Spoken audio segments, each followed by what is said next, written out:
welcome back to Genshin Impact. We are going to be doing the new Archon quest, Masquerade of the Guilty.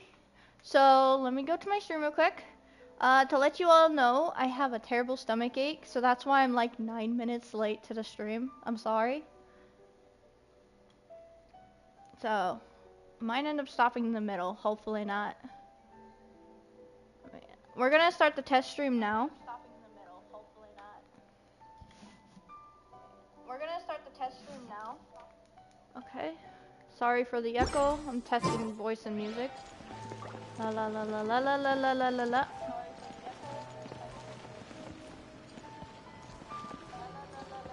Ooh, you restaurant? That place isn't even worth mentioning. You can hear the music in the voices. What about... Hi, Scar! How are you? Sorry for being late. Stomach hurts. See if we can hear your voice. Xingqiu, at your service, my liege. I humbly trust that if... Lag. Here you are. We're good. We're all good. You're doing good. That's good. Okay, let me... Okay. We're all good. Okay, let's get this started. I am so excited. I saw the trailer for the game, and it said Farina's death sentence. The trailer said that, and I was freaking out. I flipped out. Wait until the next day, 8/12. Okay. I don't want Farina to die.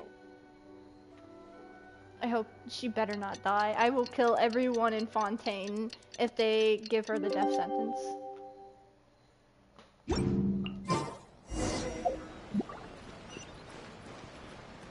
Okay.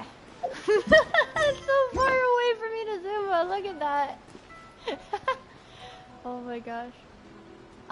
Every time I hear the Inazuma music, I think, wow, they need to make another. I want another Inazuma event, or like a big event for Inazuma. I miss it.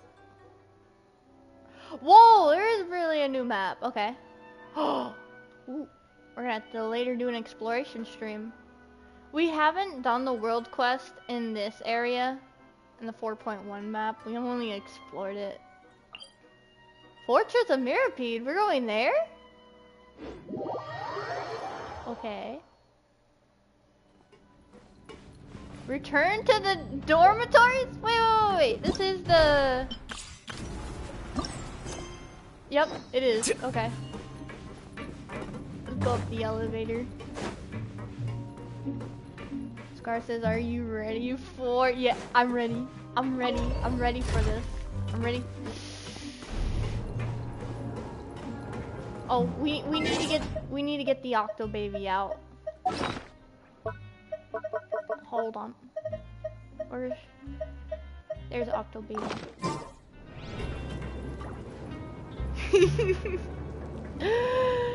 Oh man, I'm so excited. Can you hear the music over my voice just fine? Or do I need to lower my voice?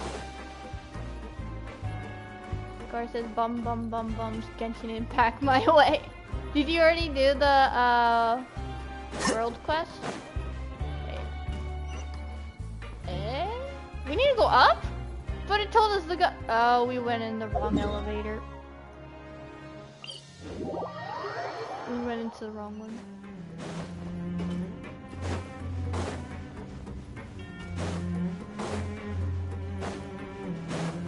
There we go, that should be the...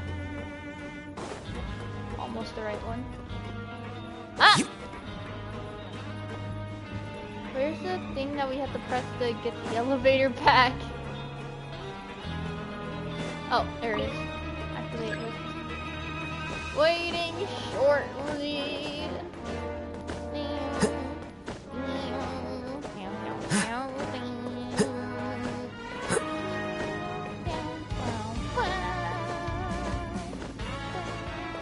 I missed out on Ricely. I couldn't get him in time. I'm so sad.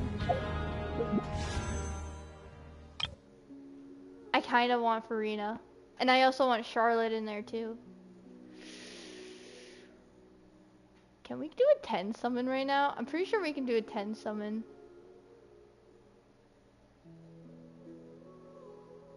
Ah! I also want Baiju! Ah my gosh. Scar says Kale. Kale 2.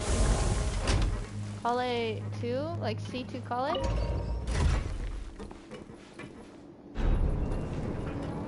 Okay, we're going in the right elevator. What constellation Kale do I have? I'm checking. Real quick.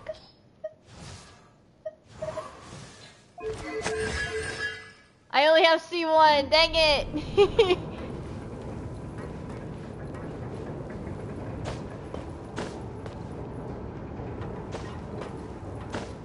Oh my gosh, every time I come into this elevator, they get so close to the characters, and I'm just reminded of how gorgeous this character looks.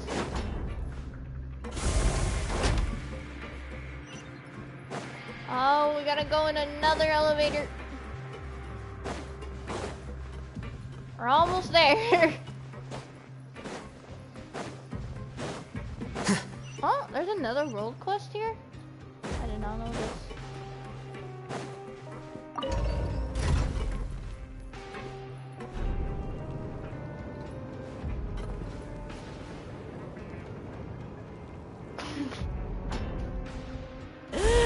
I don't know who to go for. I want to go for Farina, but like Val. I need Val. I think should be. Ah, dang it. But Farina's like skills and her little guests are so cute and adorable. Have you seen her gameplay trailer? You probably have.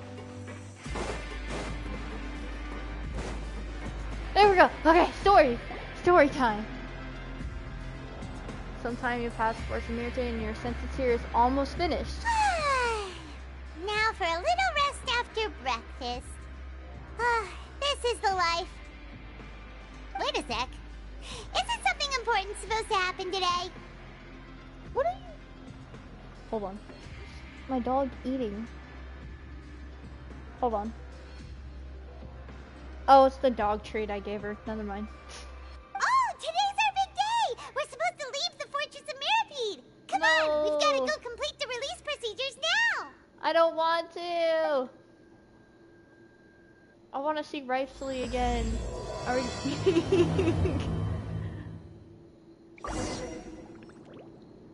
Paimon, why must you do this to me? I wish we could equip Paimon. I want to equip her, so that way we can have a little Paimon floating near us the whole entire time, and not just for only right here.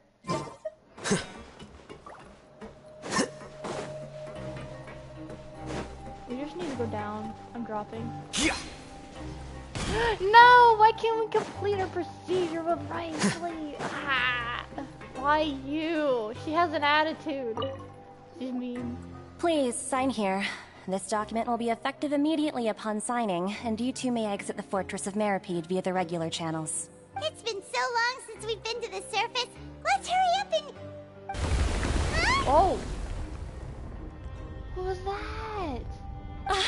What's happening? Are you okay? I'm fine, thanks. But I wonder what that tremor was just now. Hopefully not the primordial seawater. Let's go ask the Duke. You think like the seal is like undoing? I would imagine not. It's Nouvelette's seal we're talking about. Oh, it is right there. We didn't get to see him again. Let's go. I want to see Siegeween again too. Here, Grace? Ah, good to see you two. Is there something you wish to see me about? Yeah, what was with that earthquake just now? Ah, that. The tremor didn't originate from the seafloor. In fact, it seems it came from the surface. Surface? Over the years of serving as the warden here, I have developed a sense for distinguishing between what occurs on the surface and what occurs underwater. Besides, the seal that Monsieur Neuvillette set in place won't fail so easily. So the fortress is okay? If you recall our last incident, if there really were a problem, there would be crowds of inmates in a panic right now. Huh, you've got a point. Okay, seems we need to get back up to the surface and ask about what happened. By the way, do you know what day it is today? I believe today is this month's pipe cleaning day. Pipe cleaning day. Wait, seriously? Actually, today is the day we say goodbye to the fortress. Ah, yes. Have you completed your release papers? You're not sad to see us go? Yep. Not a single tear? It's you two. Are you leaving now? Siegeween's sad. That's right! Today is our last day in prison! But now that Paimon says that, it doesn't feel like we were confined here. It's actually been pretty nice! A lot of people have helped us out. Oh yeah, Paimon feels fond of this place now! Then be sure to come back and visit. I'll miss you. Wait, we can actually come back? That would be great. If you've signed the release papers, then you're free to go. The guards will escort you out. You're not going to see us off? I knew you'd ask. All right, sure. Let's go. Yes! Well, you actually agreed. No worries, you must be busy. Paimon was just joking. Ah, so you do have a polite side, I see. After being down here for so long, I imagine you must feel like you're lacking companionship. Shall I come along too? No, that's alright. It's not like we'll never visit again. Yeah, don't worry, we'll come back to see you. Paimon really likes the cafeteria here. The chefs sure do know how to make good grub. I hope you won't be here as convicts the next time I see you. We'll do our best to stay out of trouble. Well, it seems our work in the Fortress of Meripede is finished. That's the end of another chapter in our journey. And since Nervalet was the one who asked us to come here, we should probably go report to him now. Next up, the Palais Mermonia. You're going to see Monsieur Nervalet? Please pass on our kind regards. I'm sure just your regards will do, no? I believe it would be the polite thing to do. You're right. I've heard the Palais has been terribly busy these days. Tell him that I hope he hasn't been overwhelmed by the recent string of troubles. Okay. They're still here. They're still here. Close up time. We can get a better close-up of Siegeween. Oh, she's so cute! Oh my gosh, she's adorable. I wonder when she's gonna come out. If you're concerned about things at the Palais, why don't you take some time to go up and check things out? I believe you should still have some vacation time to spend.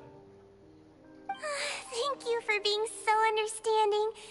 It means a lot. It's been some time since I've gone to the surface. I must say that I've started to miss it a little. So she's coming with us? No, she's not coming with us.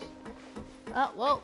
There's a, so what you're trying to say is that you fell from here in Netherworld, but when you go on the next world, your path blocked by some kind of look. I'm not gonna make her talk. Oh! You're saying like at the beginning of Genshin, what Paimon was saying.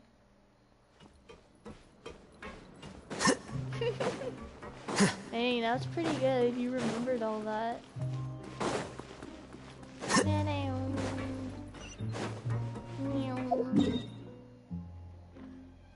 Oh, we're already going to the Palais Mermonia. Let's just teleport. Kind of was tempted just to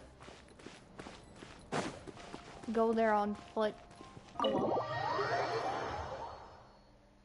Nuvolet! Where are you? Oh, nope, that's the wrong way.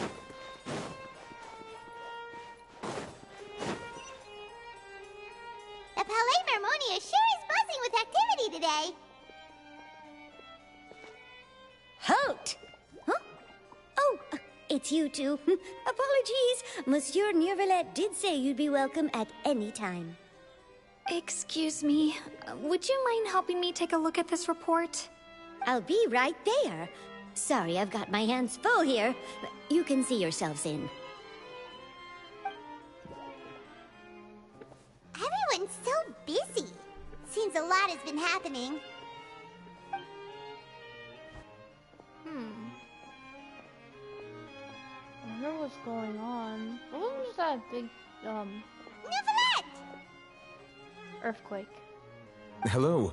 You've come at the right time, but you'll have to wait for just a moment, as there are some urgent matters I must tend to first. Can I have some tea? In the meantime, please, have a seat. If you'd like to have something to drink, let the Melusine outside know. That's alright, we just ate. Very well, then. Let's take a break over there while we wait for him to finish his work. He seems overwhelmed.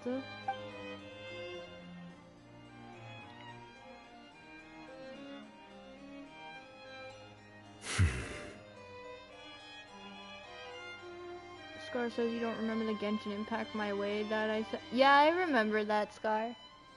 All right. That should wrap things up for now. Are you done with your work? Yes, sorry to keep you waiting. Today should be the day you were released from the Fortress of Meripede, and it appears that you've managed to complete all the release paperwork. That's right, and we came here to see you right away. I knew what happened since incident and A massive whale. Do you have any idea what that might be?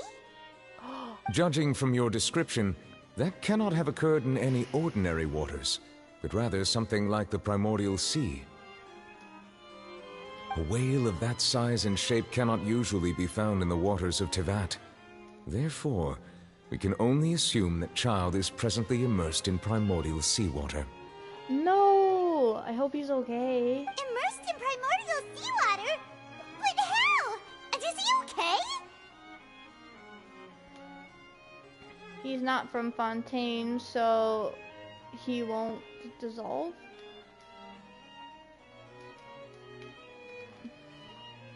Most people wouldn't be capable of entering in the first place. I'm not completely sure how he could have gotten there myself. There's something we'd like to ask you about. Yes? What is it?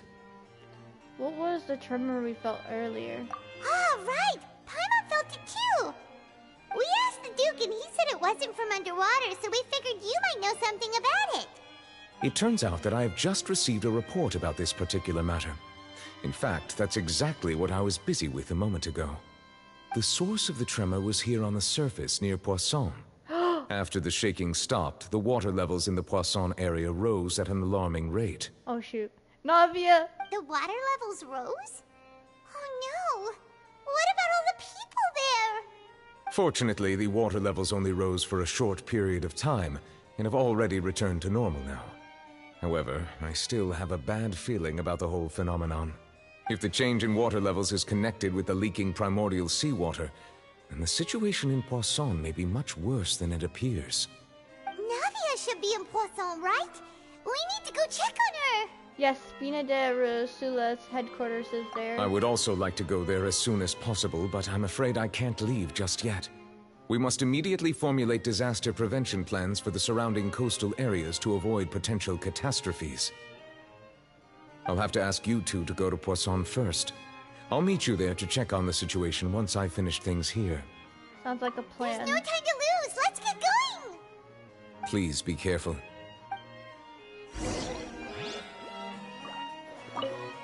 The two of you have my thanks. If you need any help, just let me know. Meow.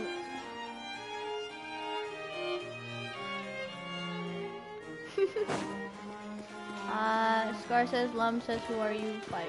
Who is Lum? You said that in your post earlier. I don't remember a Lum in the Genshin Impact universe story. Da. We gotta hurry. I hope Navia is okay.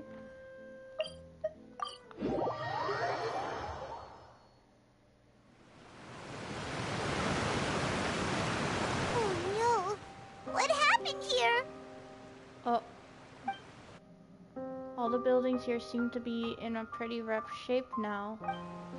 There's nobody around. Were they all dissolved? No, let's not assume the worst yet. Navia should be around here, right? We need to make sure she's still... Paimon means we need to check on her. Sad music, oh no. The sad music. I hate myself for liking sad music, but it just sounds so good. Oh, there's a person on the roof.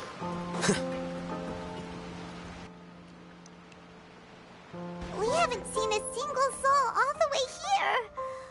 Oh, this is getting scary. What will I ever do now? Disaster victim M. Look, there's someone on the roof over there. Just stay put. We're coming up. Watch your balance. All right, just hurry.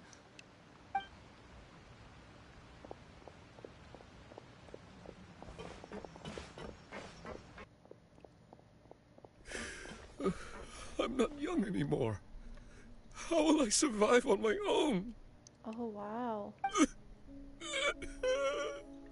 My Desiree! Desiree? Oh, he looks pretty sad. My leg! My leg! Oh no. How could this have happened? It hurts! Just hang in there. Help is on the way. You can hold my hand if it makes you feel better.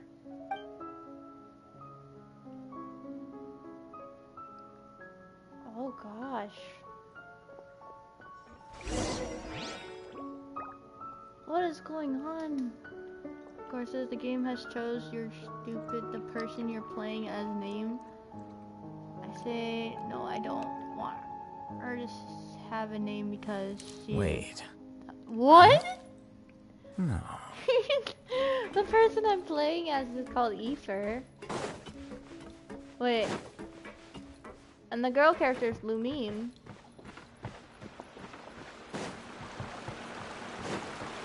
What is going on though? I mean, we know what's going on, kind of.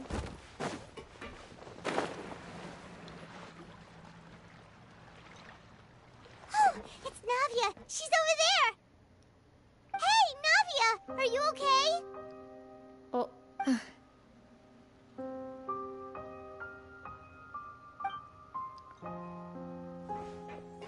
You're here. She sounds sad. No. We heard there was a situation in Poisson, so we came as quickly as we could.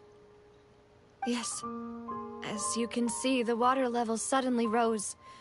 It caused quite the disturbance, in fact.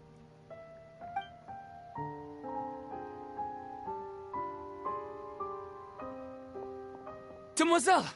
There was a wounded resident next to a building southeast of here. We've already transported him to safety, but we've run out of medical supplies. He's wounded? How badly? He fell, so it's probably a broken leg. He's pretty shaken up. When the water level rose, he desperately climbed up to the roof. Once the water receded and he saw the ground, he became terrified and eventually... He jumped down then. Find the leader of Squad 1 and tell him to take the wounded resident to see a doctor. He should know where to go. Understood. I'll take over his search and rescue mission in the meantime. All right. You'll be in charge. I'm sorry. Where were we? The situation in Poisson? Ah, right. Allow me to explain. A little earlier, we suddenly heard a loud noise. At first, everyone thought that something might have exploded in the waterways. But before we knew it, water started pouring out from everywhere. The rushing water seemed a little odd, almost like the unique color of primordial seawater. Some people didn't realize the danger and thought it was just ordinary water, leaking from somewhere. Everyone on the street who happened to be close to the water didn't have a chance to escape. As the water levels rose, they suddenly disappeared. They were all dissolved. Oh gosh. Those who realized what was happening started to flee in a panic, desperately trying to get to higher ground. Many were injured in the stampede, and some people fell from significant heights. The Spina di Rosula initiated rescue operations as quickly as possible, but there have been a lot of casualties. Fortunately, the water began to recede after some time, and the chaos came to an end. The water that flooded the area contained primordial seawater, so the lower levels of Poisson are still hazardous. To ensure everyone's safety, I've asked the people there to leave as soon as possible. No one knows if this could happen again. All we can do for now is try our best to help evacuate the residents. We still haven't completed the head count, but we'll have some numbers soon. How awful. And all of this just came out of nowhere. It was quite frightening indeed. I only wish that everything that just happened was a bad dream. Is there any way we can help, Navia? Yeah, we're here to help. You can put us to work. Thank you for being so willing to help in a moment of crisis like this. You don't know how much it means to me. I really can't express how grateful I am. Wait, we're missing some people, aren't we? Don't say that, Navia. That's what friends are for. But by the way, where are Melis and Silver? They were dissolved, weren't they? Demoiselle! We've got a situation here! I'll be right there. Sorry, I need to go for now. And out she goes. Seems it might be a while before she can take a break.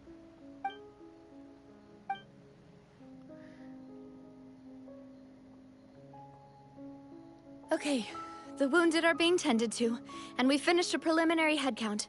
More support has just arrived, so I suppose I finally have a moment to focus on my own matters.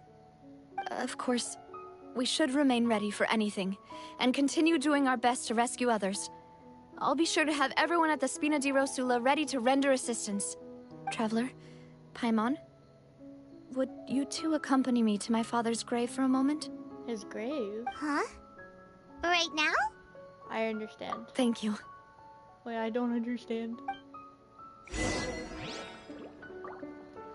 Oh my gosh. Scar says the game chose to your playing name. Want her to have a name. Oh wait, I already read this. The game says okay. I don't care. Oh, is this like one of your stories, Scar?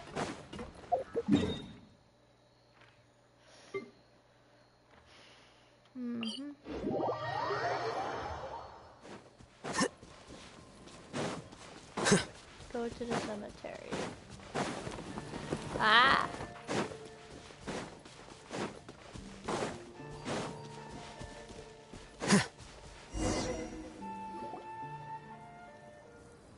Oh! It's bright. Very bright. Not a lot of people here, huh? Well, given the time of day and the whole situation in Poisson, Paimon doesn't think there'd be a ton of people here visiting graves. Right. That's how things are now. The living are so exhausted that they've no strength to spare any words for the dead. Navia? There's no need to push yourself so hard. Oh no, she's crying. Navia, what's wrong? Sorry. I just... Oh, dogs. I'm gonna mute my mic. Malus and Silver. They won't ever come back here again. What should I do, Papa? Huh? What happened to them? everyone agreed on the rescue plan, but still, I was the one who initiated it. They were helping evacuate the residents, but they couldn't leave in time. And they were caught in the seawater.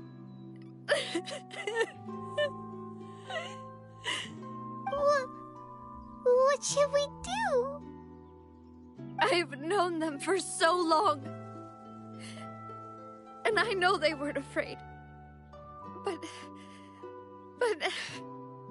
I could at least hold a funeral for my father. And I know where he rests. But as for Malus and Silver, they're just gone. I just can't.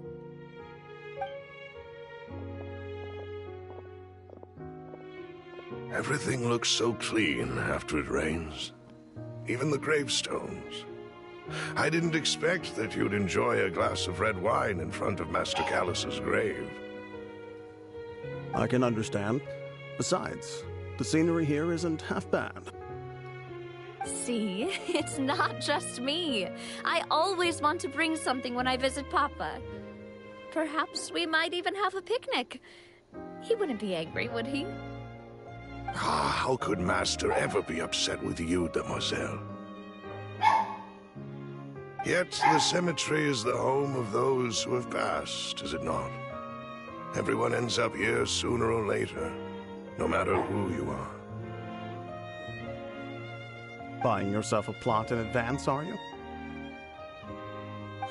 No need yet. But when I do, I hope you'll let me be buried beside Master Callus, Demoiselle. Oh. Hey, stop joking around. I'm quite serious. That way, it'll save us both the trip to see each other whenever you visit your father's grave. That makes sense. In that case, could I be buried on his other side? After all, besides you, Demoiselle, the two of us could certainly be considered Master's closest companions, no? Personally, I believe we fill those shoes just fine. Why are you bringing this up all of a sudden? Seriously. All right. I'll remember your requests. But I'd really prefer not to talk about this stuff. And what do you mean by saving me a trip? I'd make the journey even if I had to visit you two somewhere else. I'd promised to let them rest in peace here. But here I am breaking that promise. I'm sorry for letting you see me in a mess like this. I don't usually cry, really. Paimon doesn't know how to help you feel better. But, well, she understands how you feel. I had always thought I could make my wishes come true.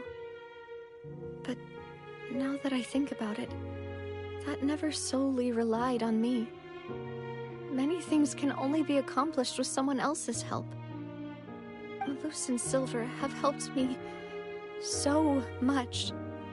But by contrast, I could do nothing for them. I'm so sorry. You can spend as much time as you need here, Navia. We'll stay with you. Yeah, we're here for you. Thank you. Right now, you don't know how much that means. By the way, you can have a look at this. It's a list of victims from the incident that took place here. Obana, Khan, Burnett, Giverny, Francine, Karina, Daisy Ray, Joinville, Julianne, Esson, as well as Malus and Silver. So, everyone else is safe. But still... It's okay. I know what you're thinking. And you're right. We lost Malus and Silver. But we were able to save more than we anticipated. The overall outcome indicates that the cost was worth it. No one's sacrifice is truly necessary. Right! Don't think that way, Navia. One person might be saved at the expense of another, sure, but that isn't something we should ever consider a trade. Malus and Silver were not the price for saving anyone. They're heroes. You're right. Thank you, Paimon. What you said just now was pretty amazing, actually. Oh, I actually skipped. Really?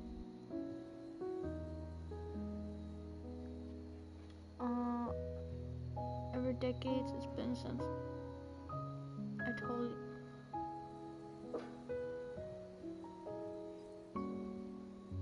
Seems you've become more eloquent in the time since we last met. The knave? What? What are you doing here? Is everything going well on your side? The knave, she's helping. Yes, my people are carrying out the mission according to your request. All the residents of Poisson have been evacuated, and we're preparing to relocate them to higher ground. As for these supplies, we have everything taken care of. There is no need to worry. Thank you very much. Wait, do you two know each other? We just met recently. Right, Miss Navia? Usually, I would call this a coincidental encounter, but that doesn't quite fit this time. Besides, it never even crossed my mind that a Fatui Harbinger would come looking for me. Thanks to the Knave, Spina di Rosula received generous support from the Fatui, which allowed us to complete the rescue and evacuation work so quickly. Mutual aid is essential to fostering positive developments. We were already in the area, in any case, so it was nothing. That said, I must say that you're a lot sharper than you let on. I'm sure you understand what I mean. I apologize for all the ways in which I tested you previously. We've never worked with a Fatui before, and it's extremely important for us to know who we're working with. My subordinates have reported that Fatui soldiers have been observing water levels and taking head counts in various locations. I hear that they've also prepared a large amount of emergency supplies. I'm quite surprised. Wow. This is nothing to brag about, nor do I intend to. It is simply the way of powerful organizations to act forcefully, whether they are doing good or ill. You've witnessed that firsthand, in any case. As I've told this traveler before, I know of the prophecy, and I intend to prevent the impending disaster. Lending your organization a hand was a natural first step in accomplishing that. As such, do not be troubled by this token of our sincerity. Perhaps one day, you'll also be able to help me in the same way. Without your help, there would have been many more casualties. I won't forget your kindness. Furthermore, I sincerely regret what happened to Malus and Silver. I only wish that my people could have arrived a little earlier to prevent this from happening. Don't say that. You and your subordinates did everything you could. As Paimon said, Malus and Silver didn't choose to sacrifice themselves for any specific person. And they weren't the price paid for other salvation. They chose to become heroes themselves. I've never liked hearing people put it that way. It's like trying to relieve pain by saying some noble-sounding words. But right now, there's nothing more suitable. They really did become heroes. This is really sad. It's just gonna get sadder as the story goes. You're right. I'm sorry for your loss, Miss Navia. Water is life to Fontaine's people, and it also spells disaster. It's no wonder that people always say that prophecies represent fate. Fortunately, I've never been one for such opinions. So, you're one who will try to change fate, then? Of course. That is why I'm going to Hotel Bouffe de Thé. I still have some things to take care of, and the children need my attention. By the way, Traveler, Paimon, one more thing. Oh. Alright, then we'll just... Huh? This isn't right. Paimon thought you would ask us to walk with you for a moment so you could tell us something in private. That is a clever and useful conversation technique, which I do like to use when necessary. But there's no need today. It would not hurt to have Miss Navia listening in. Are you gonna become part of my team for free? That would be epic, but that's not gonna happen. Traveler, I'm sure you remember that I said we could work together when we had the chance. You and I both know that there may be issues with the Primordial Sea. Previously, it was the Fortress of Meripede's sluice gate, and this time it was the water levels in Poisson. These are both signals. So the time for jolly cooperation has come? Indeed. Allow me to share the latest intel I've received from the House of the Hearth's intelligence network with you. Yes. During some recent investigations, a child claimed to have discovered some ruins near Poisson. The ruins date back to ancient times, and seem to be worth investigating in many ways. Judging by the dating of the ruins, they may be related to the prophecy and the coming crisis. The situation is becoming more urgent, so any pertinent information will prove extremely precious. My people initially came to prepare for ruin exploration.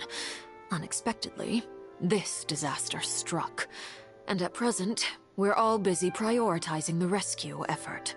So that's why the Fatui were already in Poisson. I wanted to take the children along, but unfortunately, Linny, Lynette, and Fremine have all been dispatched to higher ground to assist affected residents. Linny told me that outside of the house, the person they trust most is you. That's so sweet, but what about Paimon? Which is why I want to give you this task. And Paimon. No one ever includes Paimon.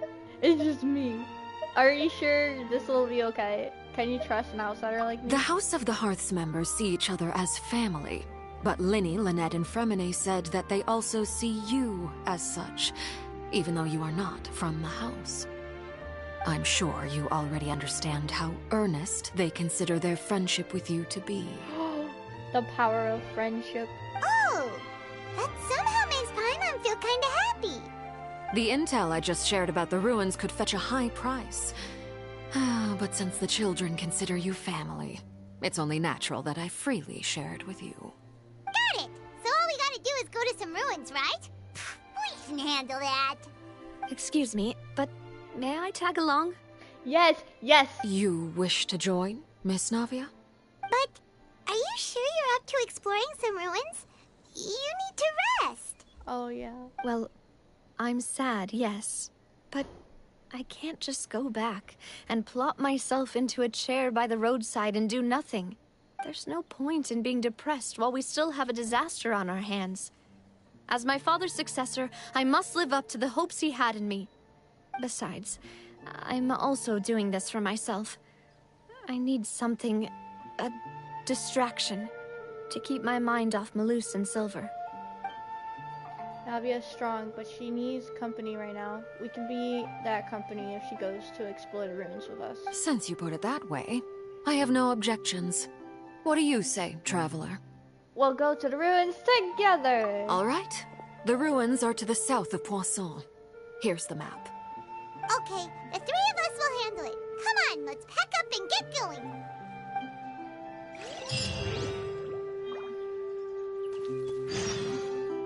Okay, I'll be right back. My stomach hurts, so I have to go to the bathroom. You can look at them while I'll be back real quick.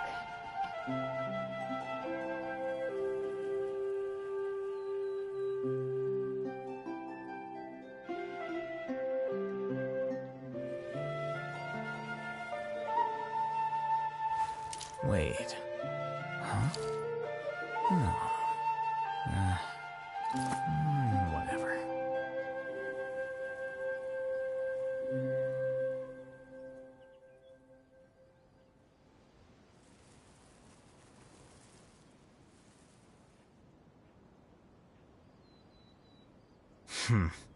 There have been many poorly written applications lately. I guess I'll just have to reject them all.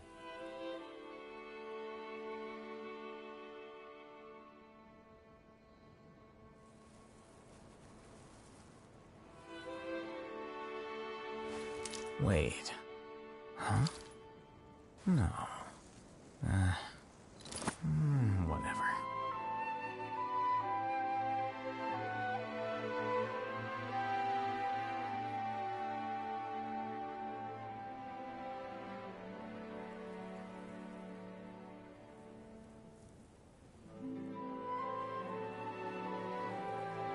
Book learning alone is not enough to cultivate intelligence. All those scholars in the academia are prime examples.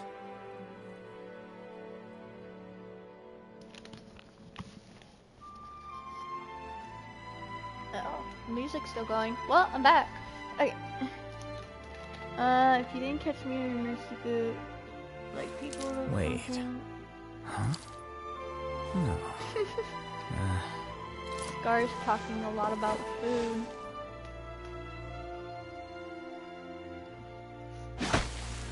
You okay, Scar?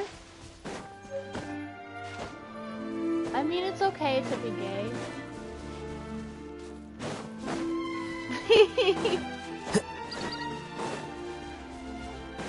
I mean, I like BL manga. I do a lot of shipping between the characters in Genshin, so.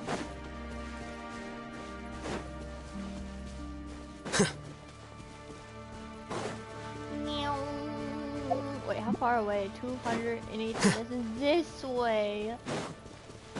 We're going on foot. Keep running out of stamina.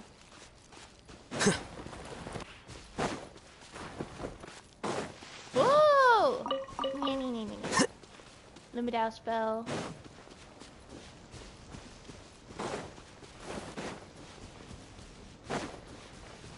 And I should have collected those. Arg! I miss exploring in Sumeru. So, are these the ruins the knave was talking about? Whoa. Talk about old. They seem to be pretty ancient, all right. Let's go in and have a look.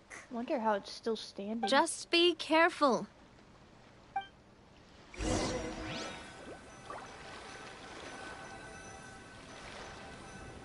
Scar says yes, Eno, but I'm lesbian. Oh, I see. That's okay too.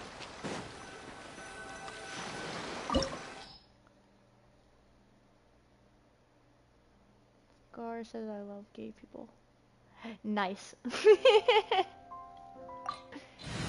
Wait. Do you also do BL shippings? Or the lesbian shippings?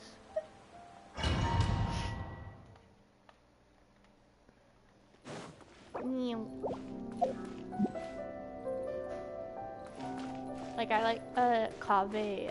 I'll hate them just called Kave. Ah! Primordial seawater. I can't dive! I mean, I guess it's kind of shallow water.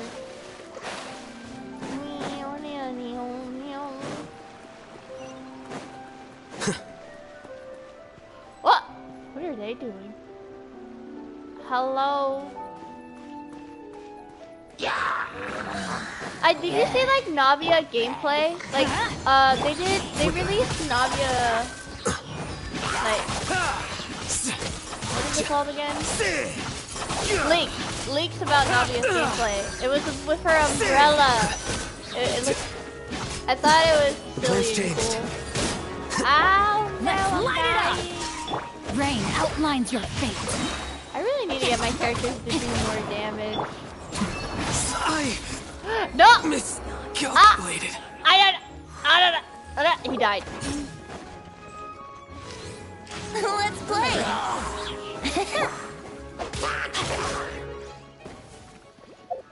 Okay.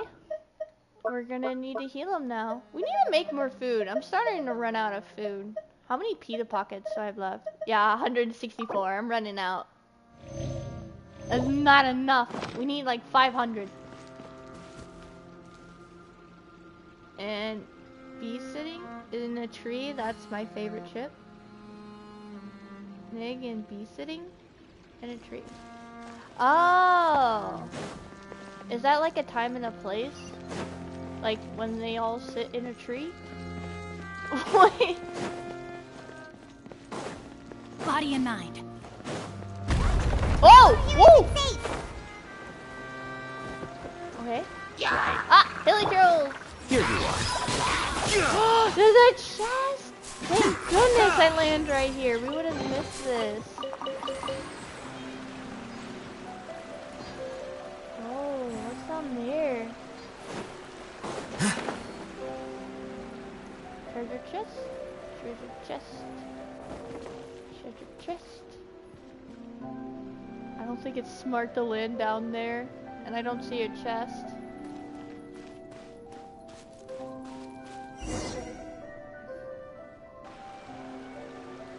This place has also been contaminated by primordial seawater.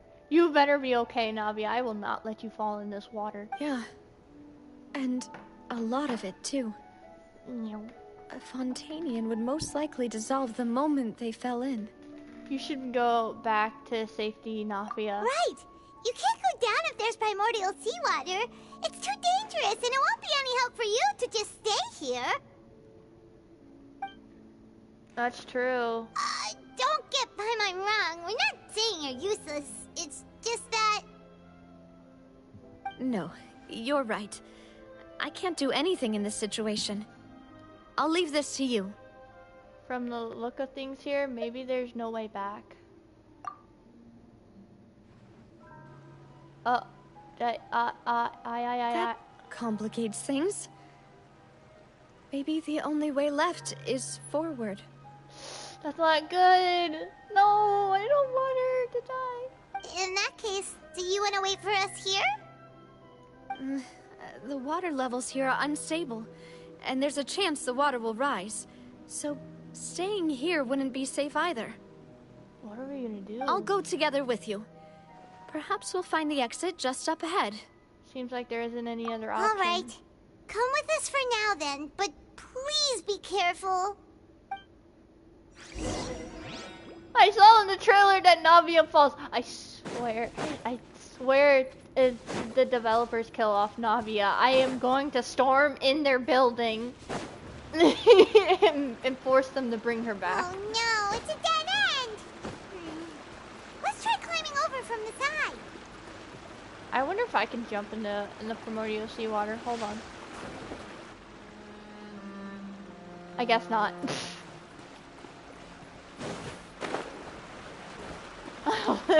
Alhaitham literally had a whole diving motion about. Oh, nice. You never heard the song that goes person sitting in a tree, I love person. Oh no, I never heard that song before.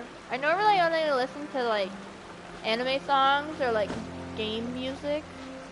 That's about it. I might have heard some songs other than that, cause like cartoon movies and my mother listens to music, and my sister of course, but other than that, just games and anime.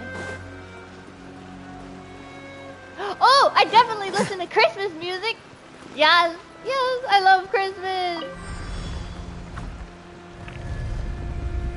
Whoa! Whoa! What? What is that thing up top of there? What is that? What is that? Hold on, let me look. Look.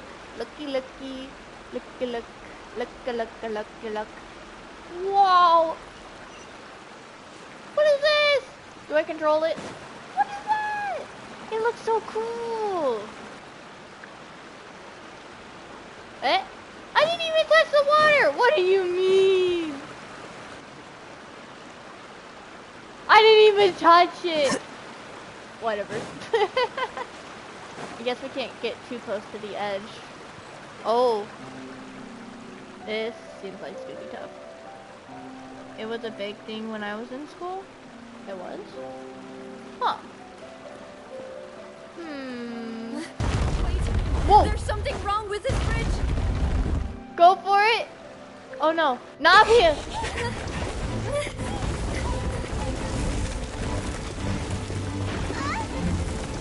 I'm on to fly. Navia!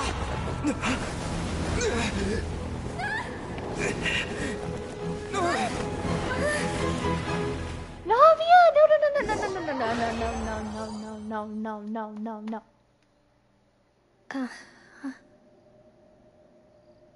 Navia? Did she fall? What? Demoiselle. Huh?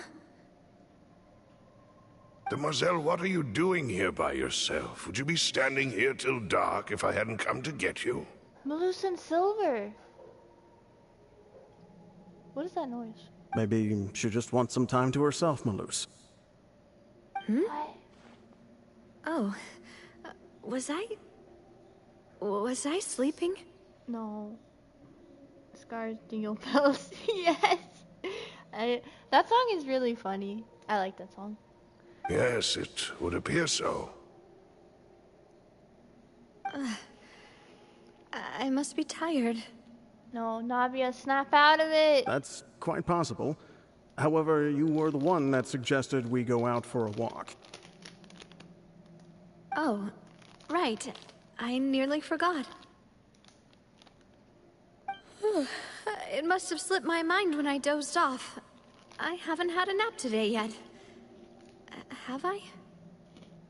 This is a familiar feeling, yet something's a little strange. Is something the matter, Demoiselle? Oh, no. No, I'm fine.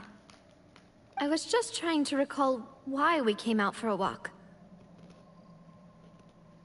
Do you remember Mr. Giverny?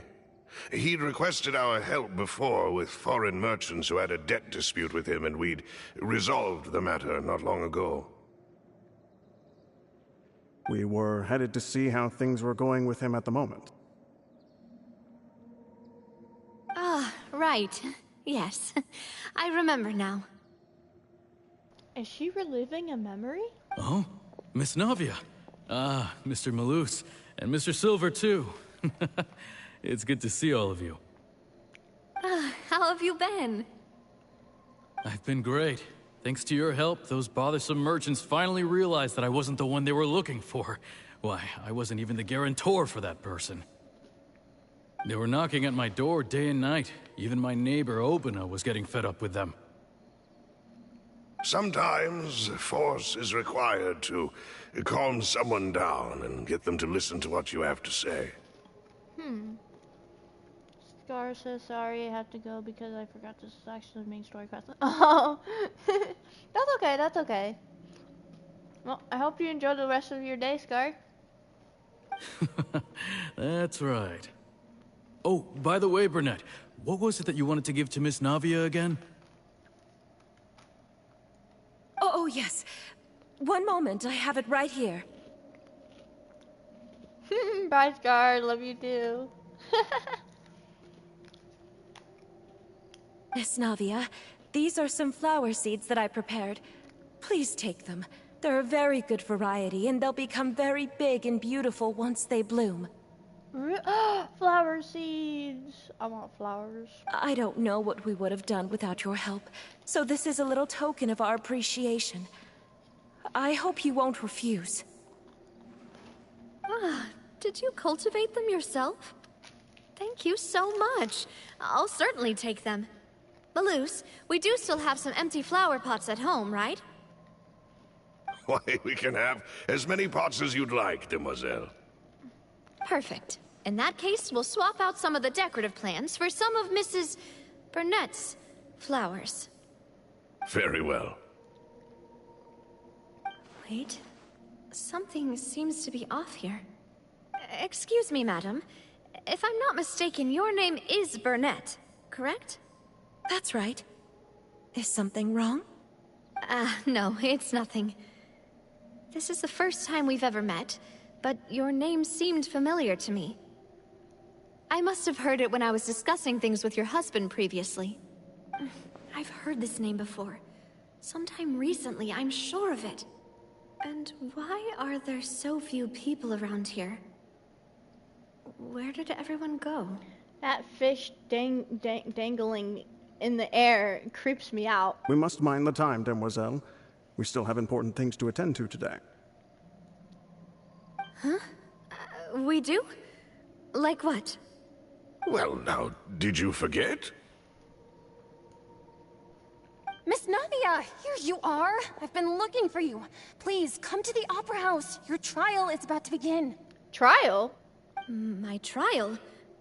Wait, why would I need to go to the Opera House? Yes, she's right, Demoiselle. It's just about time now, so we should get going. Oh? All right then. Huh? Look, it's Navia. She's here. And her two attendants are with her. Goodness, everyone's finally here. There sure are a lot of people here to see the trial.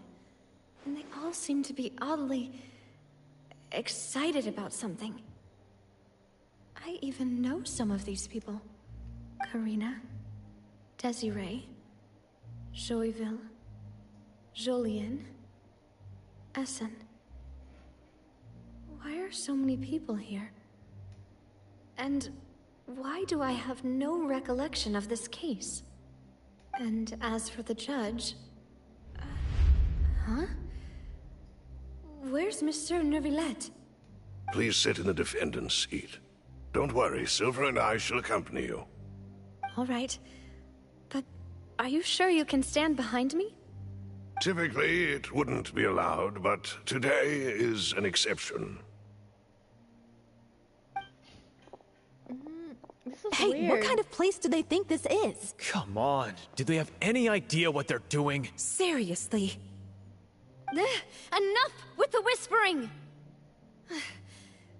Could someone please tell me where Monsieur Neuvillette is?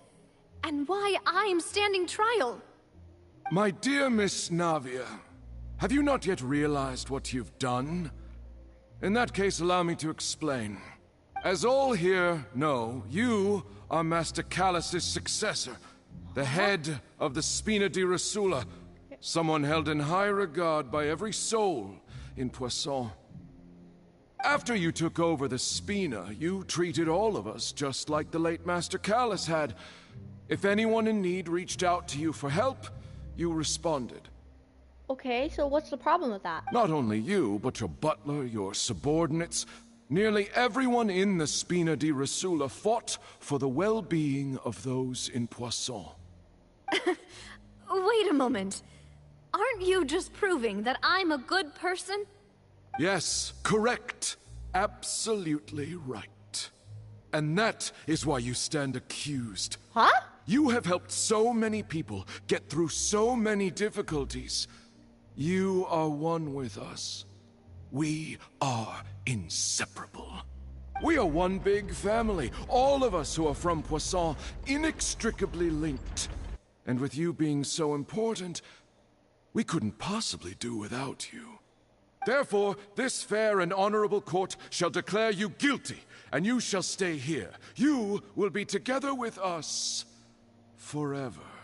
That doesn't sound right. Huh? What are you saying? Everything you have said is correct. I have indeed done a lot for my hometown, and I would be willing to be with you all, but what is the purpose of having me stand here like this? What is there to discuss? Ah, well, if that's what you think, then I have no further comments. How wonderful, Miss Navia! Huh?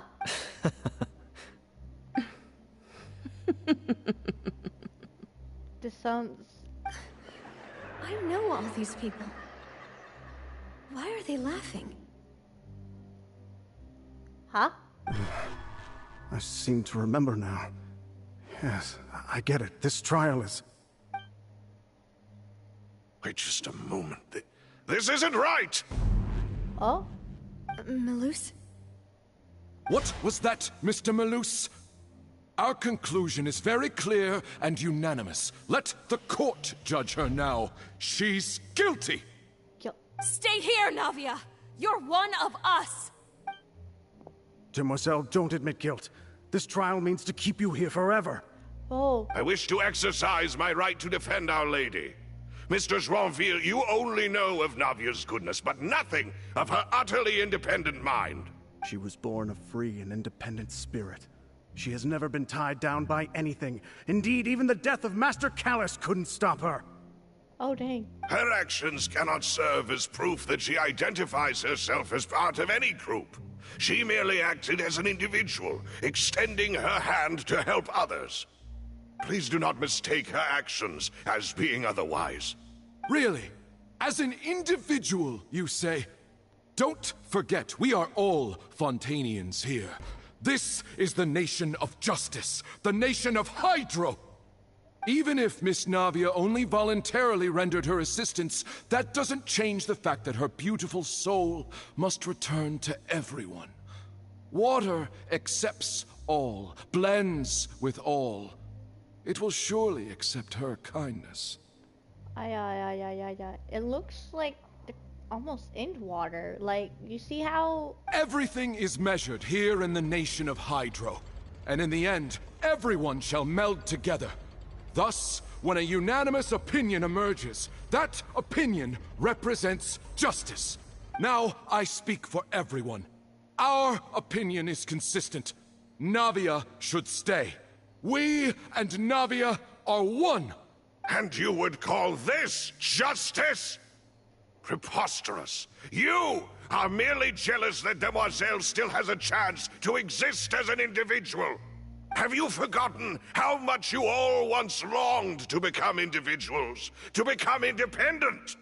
Do you mean to defy our justice? Oh no. If your justice is flawed, then why should we acknowledge it? As you said, we can also have our own justice. Silver and I shall defend Demoiselle. Malus and Silver! Oh, they're so loyal. And that is how we will enforce justice. Ugh, my head... It hurts. Demoiselle. Silver, it hurts. My head is spinning. All I can see is stars swirling in front of me. I remember now. Everything that seemed odd from the very beginning. Karina, Desiree, Joyville, Jolien, Essen, and Mr. Giverny and Mrs. Burnett, who we met earlier. Even Malus and Silver. I don't want to admit it, but they're all dead. Oh. Don't be afraid, and don't admit guilt. We will protect you to the very end. Absurd! Who are you to say that she cannot be judged? We are the majority, and in the nation of trials, the majority is absolute justice. We are the will of all. Don't let them escape! We shall keep Navia here with us! Mr. Malus and Mr. Silver, must you be so stubborn? How could the two of you possibly hope to stand against the collective? Do not resist. This judgment is fair and just. Navia belongs to us. This is scary. After all that happened, she should not be left alone in Poisson. Oceanid? What are you saying? Oceanid? No more excuses! She says we're jealous. Jealous? How could she possibly be an independent individual? Uh-oh. What's with these people? Who's jealous of her? She belongs to us! Miss Navia, she... They need to run. Silence! Novalet! Yes! That's...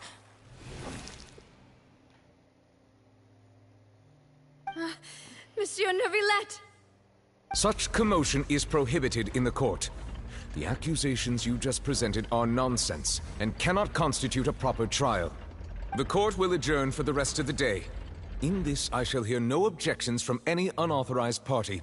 Our thanks, Monsieur Neuvillette. Please leave with me, Miss Navia, while there is still time.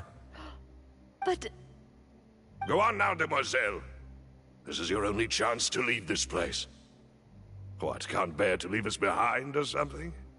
Malus. My apologies. I couldn't resist making one little joke once I realized that this shall be our last goodbye. They're trying to save her. Oh my gosh. That is... Malus. Silver. Quickly! You must come now! Goodbye, demoiselle. Farewell. Oh, I feel like crying right now. That's sad. No, wait! Just a second!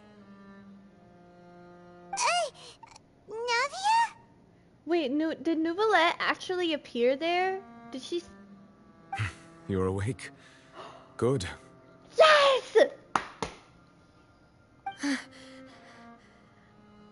I must have been dreaming. Malus and Silver were still alive, and they were defending me at some insane trial. It looks like you're all right. Did all the sad feelings cause you to have a nightmare? Paimon could give you a hug. That would be adorable. The ruins you were exploring suffered a cave-in. When I arrived, I found you falling toward the water. You were just about to be dissolved within, but I... What is it? I think I saw 2 Oceanids protecting you. It was only for a moment, perhaps even a fraction of a second, but they gave me the chance to retrieve you. Oh. Were it not for their intervention, I would not have been able to rescue you before your consciousness dissipated. Wait, did you say Oceanids? You mean like what happened with Vache? So people that are dissolved became Oceanids? Perhaps those 2 Oceanids were the people you saw in your dream. Oceanids. I always told them that they didn't have to protect me. To think that they'd keep doing so even after death. Please come with me.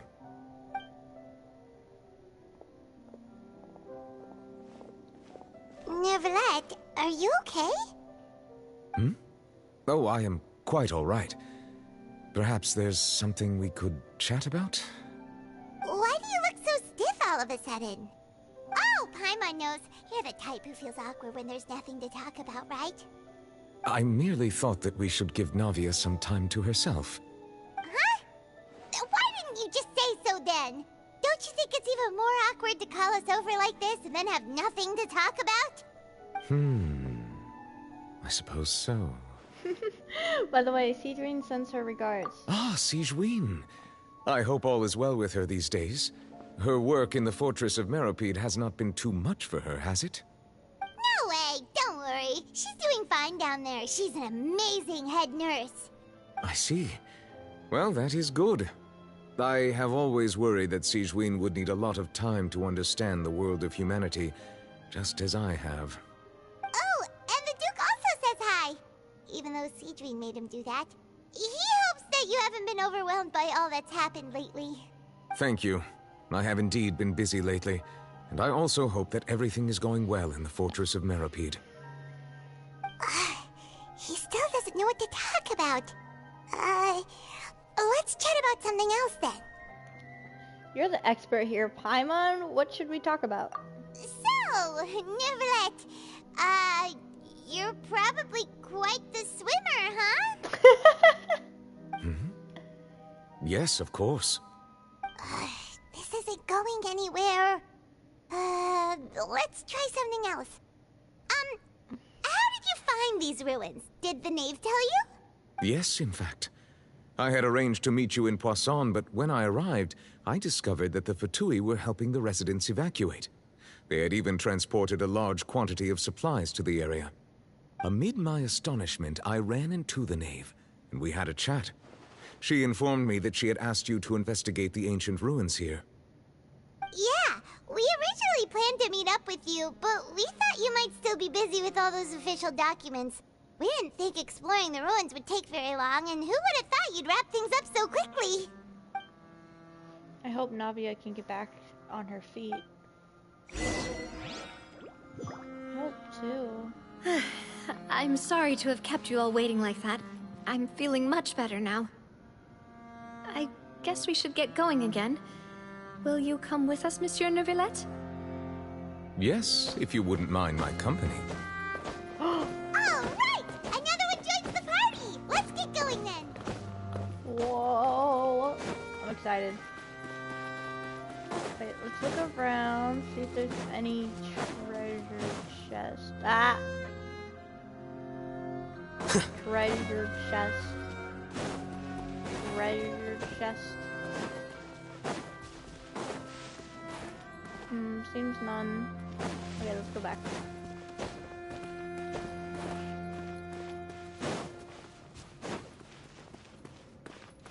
What are we about to discover? An elite helico. Forgot its name.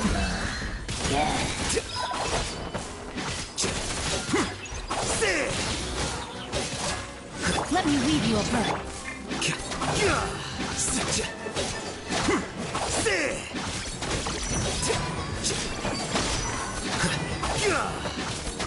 Here you are.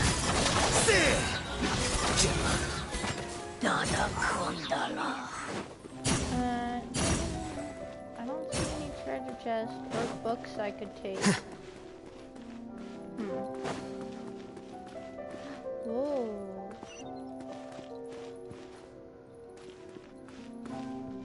Wow. Impressive. Oh no, another unstable path. Watch your step.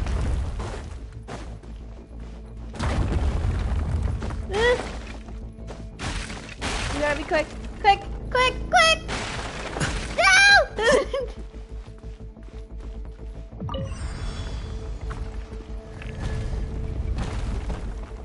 Time to act.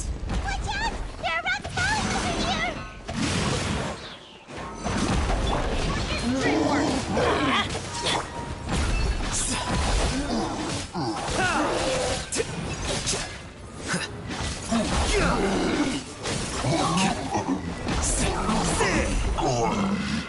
We gotta go now. Whoa! We're going up higher.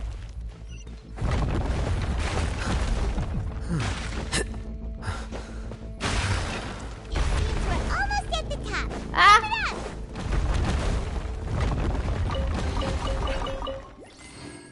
Dang! It really did fall! This place is beautiful. I can't look up, it seems.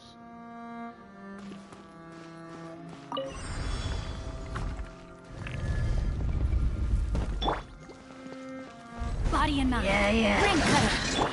Flicker.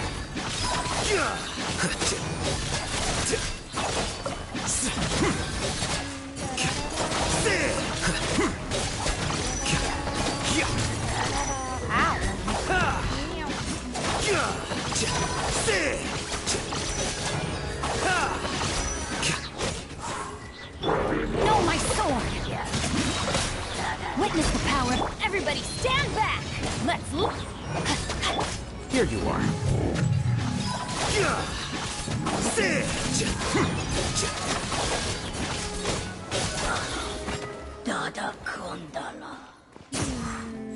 Chest, my stomach hurts. What is that? Maybe Monsieur Nouvelet will know. Such a fancy name. Oh!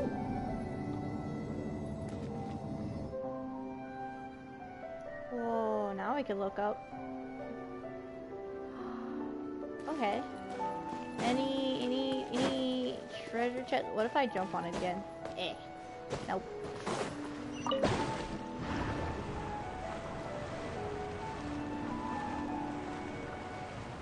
Huh.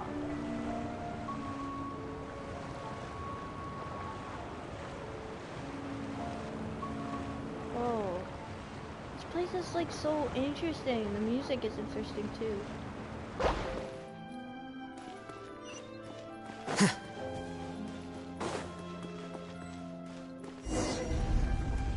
Investigate the space ahead.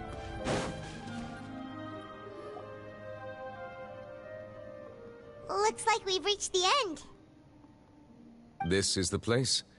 There should not be any other hidden spaces in the vicinity. The path sure had some twists and turns, but it turns out that this place isn't actually that big. There seems to be something on the wall.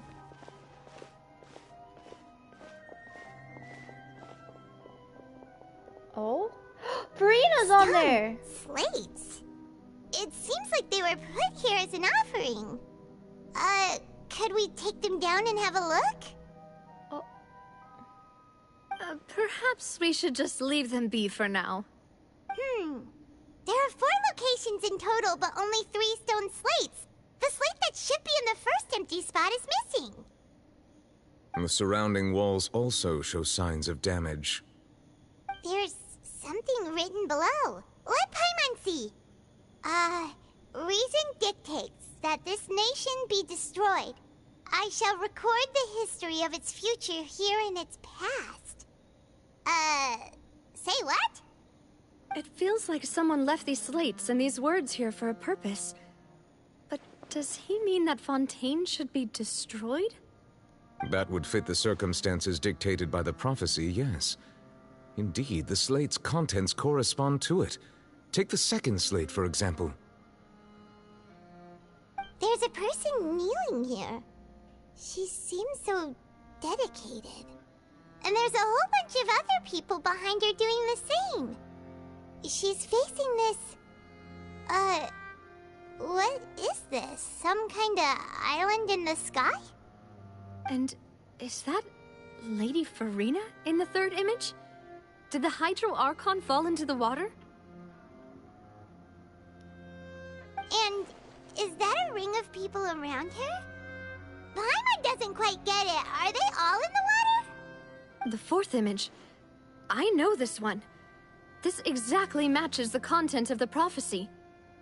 The people will all be dissolved into the waters, and only the Hydro Archon will remain, weeping on her throne.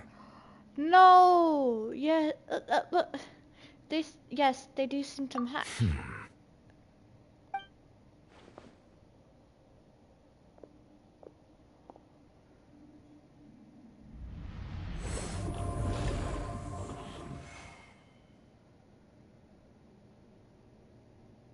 What did he do? More information should be hidden in these slates, but I fear I cannot easily uncover it, most likely due to us missing the first slate. I am very sorry. Don't blame yourself, Monsieur Neuvillette. Deciphering ancient stone slates isn't one of your duties. Ooh, Paimon's getting the chills just looking at these slates. This says that it's the history of the future, right? That means the prophecy's sure to come true. I really hope it doesn't mean that.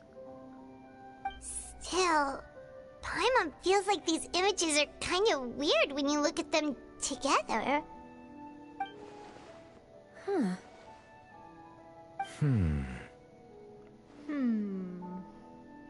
I get what you mean, Paimon. The issue is the order of the third and fourth images, right? That's right!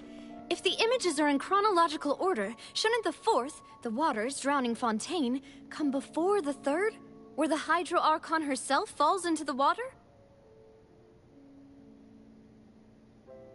And yet the order is reversed here. The second image is also quite concerning. What sin are the people in the images confessing to? If we go by timing, Lady Farina only emerges in the third image. That means that the person in the second image might be the previous Hydro Archon. Egeria, then. I had never met her, but her appearance here does match the records. Wait, Neuvillette never met her? Egeria. That's the first Hydro Archon. The previous Archon kneeling before the floating island in the skies, as if confessing a sin. Did she herself commit that sin? And if not, why would she be in such a posture? Also, I'm still wondering why these ancient stone slates are here at all. Judging from their contents, could this place be the origin of the prophecy? Does that mean that someone, or some people, once saw these slates? But who would have created these slates and left these words here? It seems that any further clues will have to come from Farina. Alright, yeah, of course he didn't meet Egeria. He's not the first water hydro dragon. There was another before him. In that case, there's no time to lose. There's nothing else to be gained here, so let's head back first. I want to check on Farina if she's okay. Yeah, we better get somewhere safe for now. Honestly, who created the slates doesn't matter now. The real question is whether things will truly play out as the prophecy foretells or not. I'm so worried. Wait, let's look at the slates because we will never be able to come back. Wow.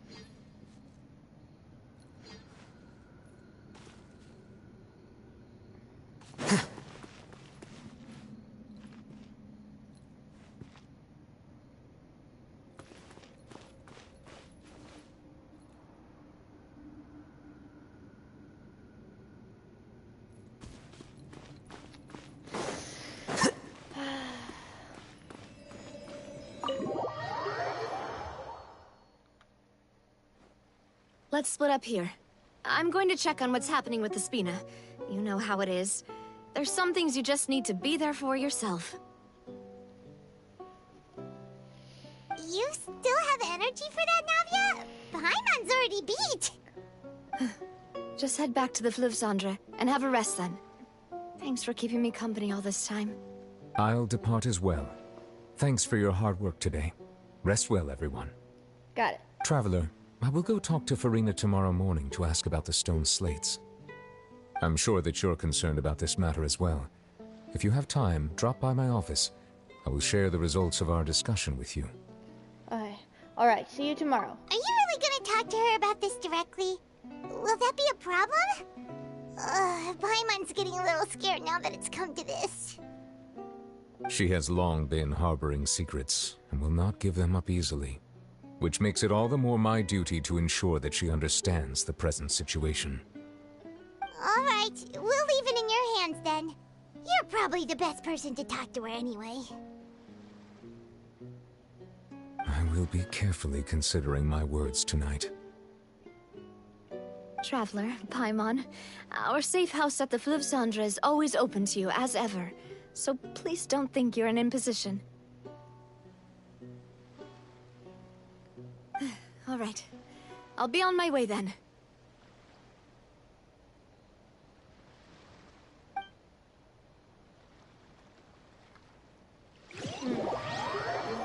Now you knew that I broke apart you and Paimon's spinners. Blah, blah, blah, blah, blah, blah. We're finally back! Welcome back. We've got a special menu prepared for you two tonight. Really? We didn't even do anything. Yay! And there's good food too! Navi, no, the boss is the best. You did great as well, Paimon. Ooh, desserts! Wow. Nice, these are all Paimon's! Paimon's already starting to forget what happened today. Huh? Mona? Oh, that voice. Is that who I think it is? Huh? It's you two. What are you doing in Fontaine? What are you doing in Fontaine? That's what we should be asking.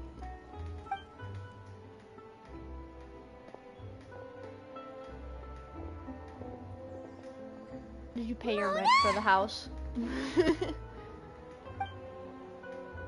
Lady Magistus, did the stars not tell you that we might meet here?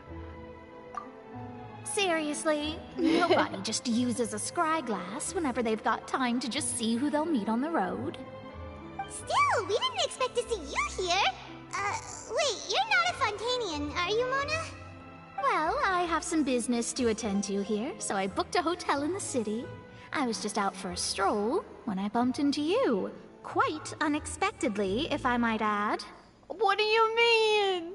Why did you think I was from Fontaine, though? Is that because Magistus doesn't sound much like a Mondstadt surname? Yeah, let's go with that.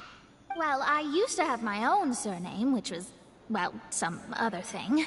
Either way, the old hag told me when she took me as her disciple that the first step to being a great astrologist's pupil was to change that name. There was nothing for it, really. She really is amazing at astrology, so I changed my name to what it is now according to her wishes. To my surprise, however, Magistus is not the name of some ancient house or clan.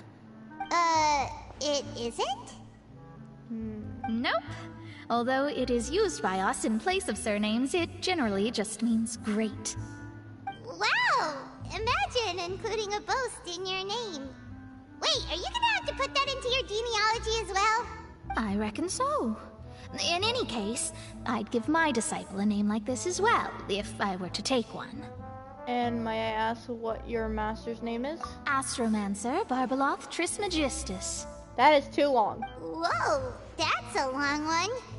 Does it also mean great or something? My name means Mona the Great Astrologist. As for the old hag, hers is, in plain speech, the thrice-as-great Scholar of the Stars. Just take it as a title specific to astrologists. Thrice as great? That's so petty. I know, right? That's just how she is. She used to call herself Magistus, actually, but when she took me in, she changed her name to Trismegistus. Talk about excessive. Magistus is thus the calling card of our school, so to speak, which makes it about the same as a surname. It's all right if you don't get it. You can look into it further should you need to study astrology more deeply. How about triple strength traveler or triple appetite Paimon? That sounds terrible! But anyway, you're not Fontanian, are you, Mona? You're from Mondstadt, right? Well, I was born in Mondstadt, yes. My parents migrated to Dorman Port, and I traveled with the old hag for a while, after which I settled down in Mondstadt City. Wait, what? Well, I was born in Mondstadt, yes. My parents migrated to Dorman Port, and I traveled.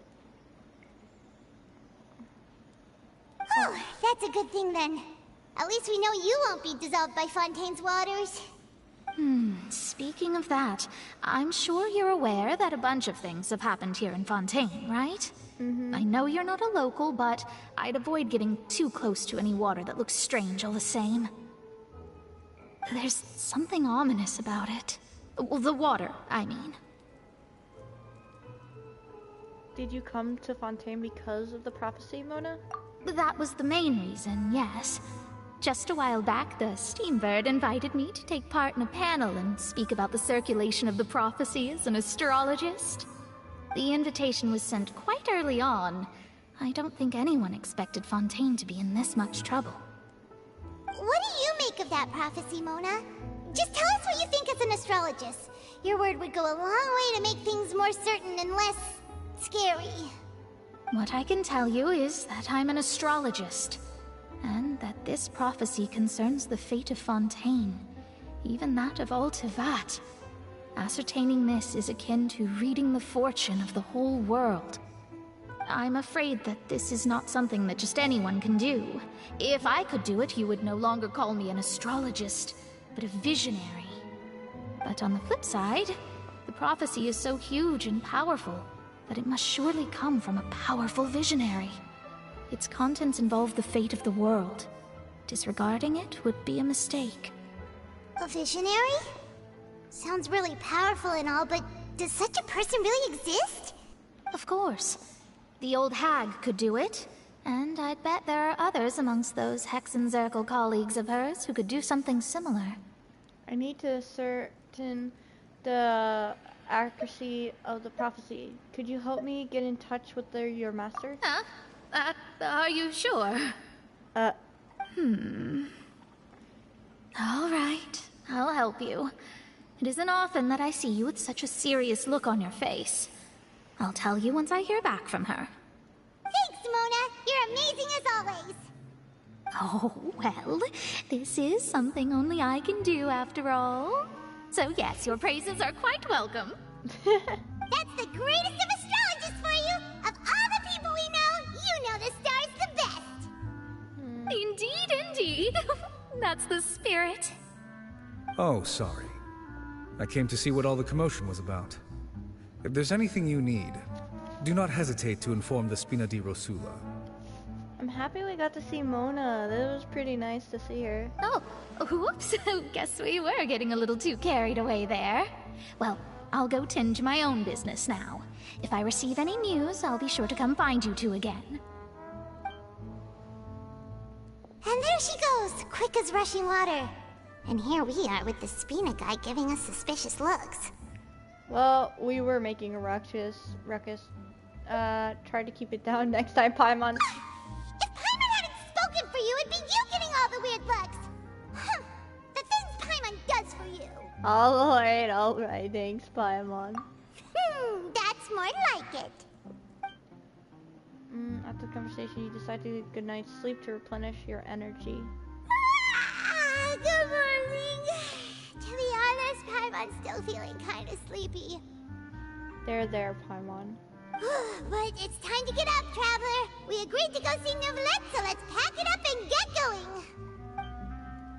Yay! Okay, let's go.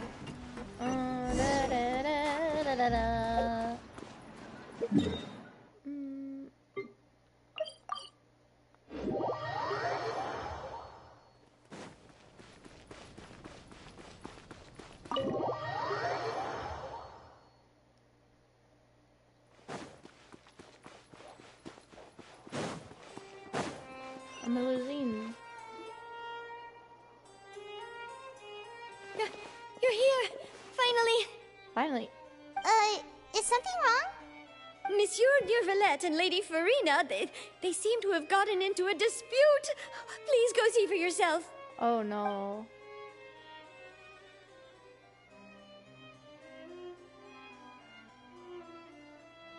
Oh? Like I said, I've already explained everything.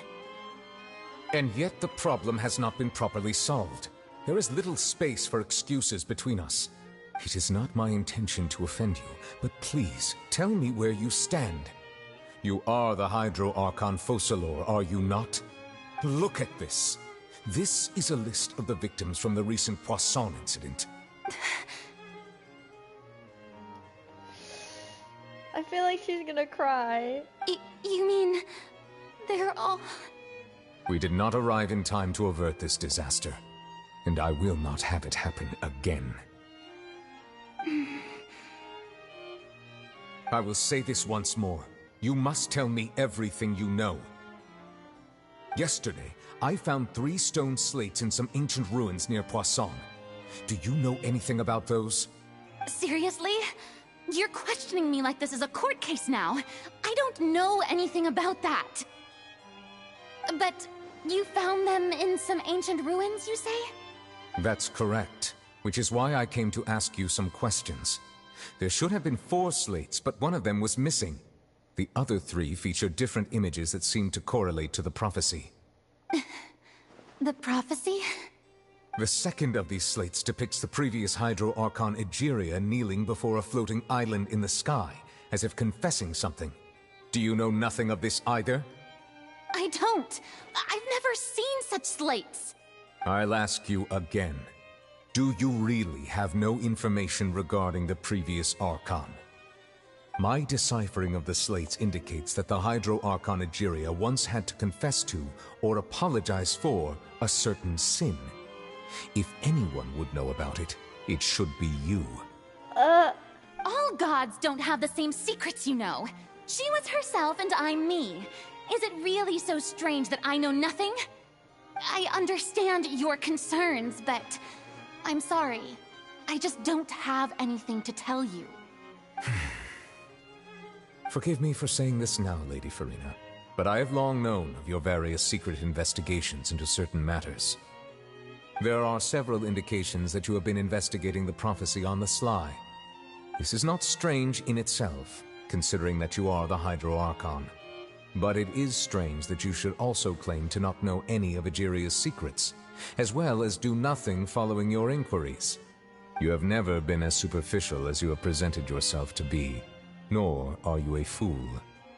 And yet, your behavior is very inconsistent.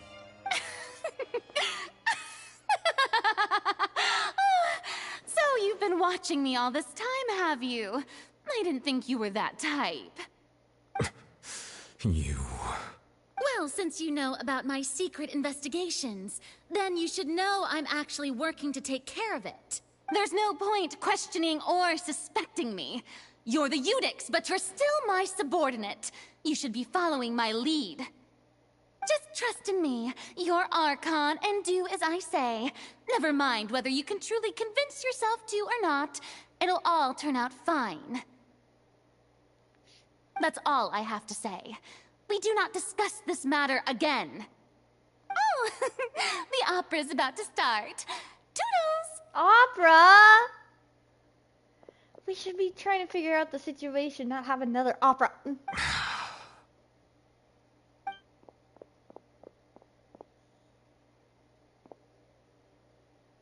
Huh?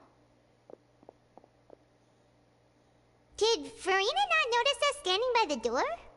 Wonder what's up with her. She was smiling. Huh. She didn't seem in the mood to care if we were listening in or not. She seems deeply troubled. She seems to be deliberately hiding something.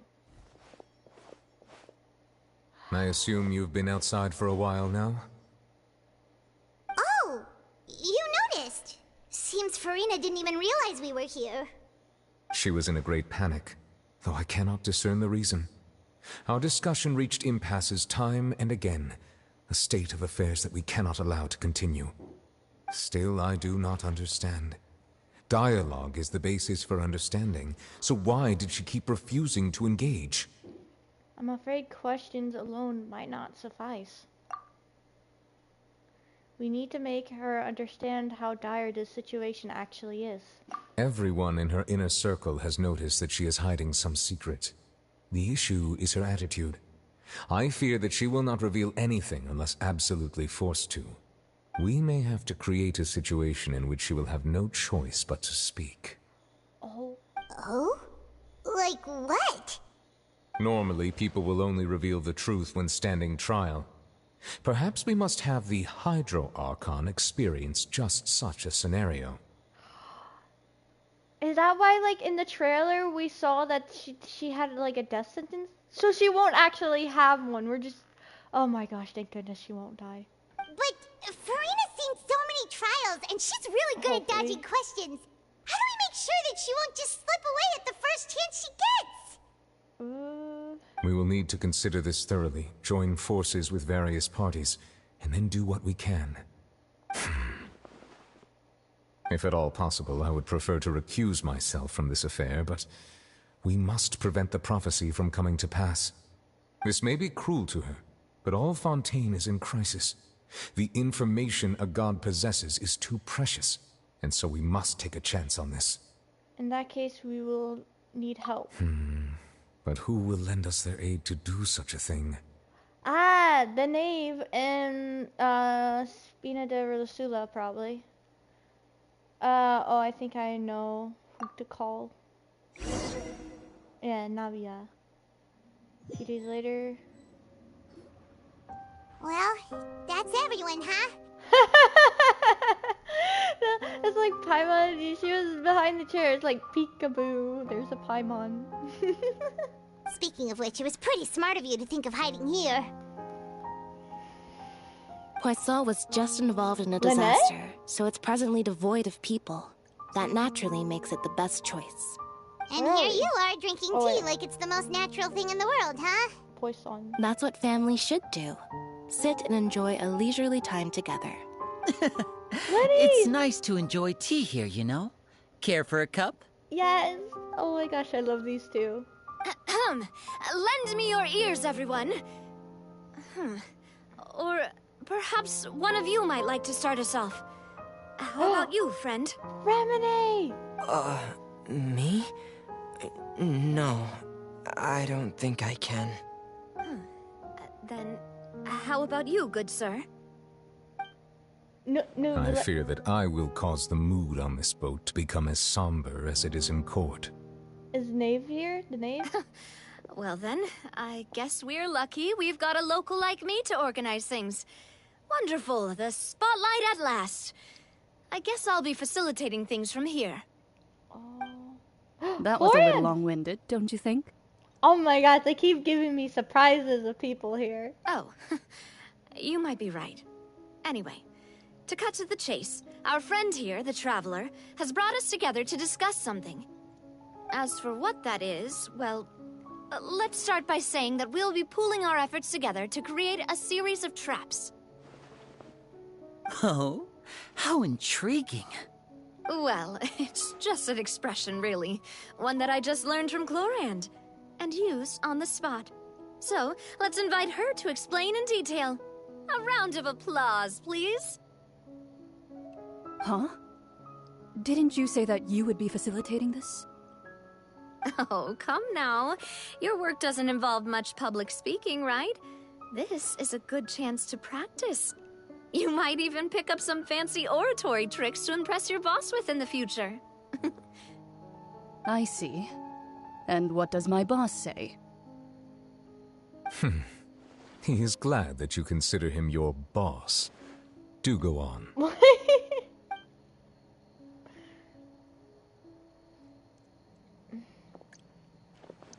In that case, do any of you have experience hunting?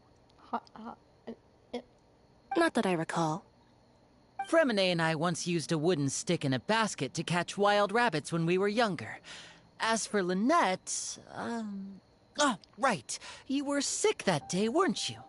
I've also gone diving to catch some fish before. Does that count?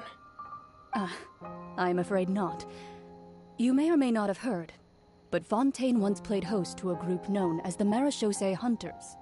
Marechaussee Hunters? Though that was their name, they did not hunt animals, but rather various monsters left behind by the ancient dynasty of King Remus. Today, Fontaine's monster population has already thinned greatly, so the hunters have blended back into society, taking up arms in other lines of work. They even left a unique methodology of hunting in their wake. A trap comprises of the following components: bait, a trigger, and a containment device. Sometimes a lethal implement will also be necessary to deal with the prey. How do you know all this? So, if we were to build a trap together, right now, what would you choose to build it with?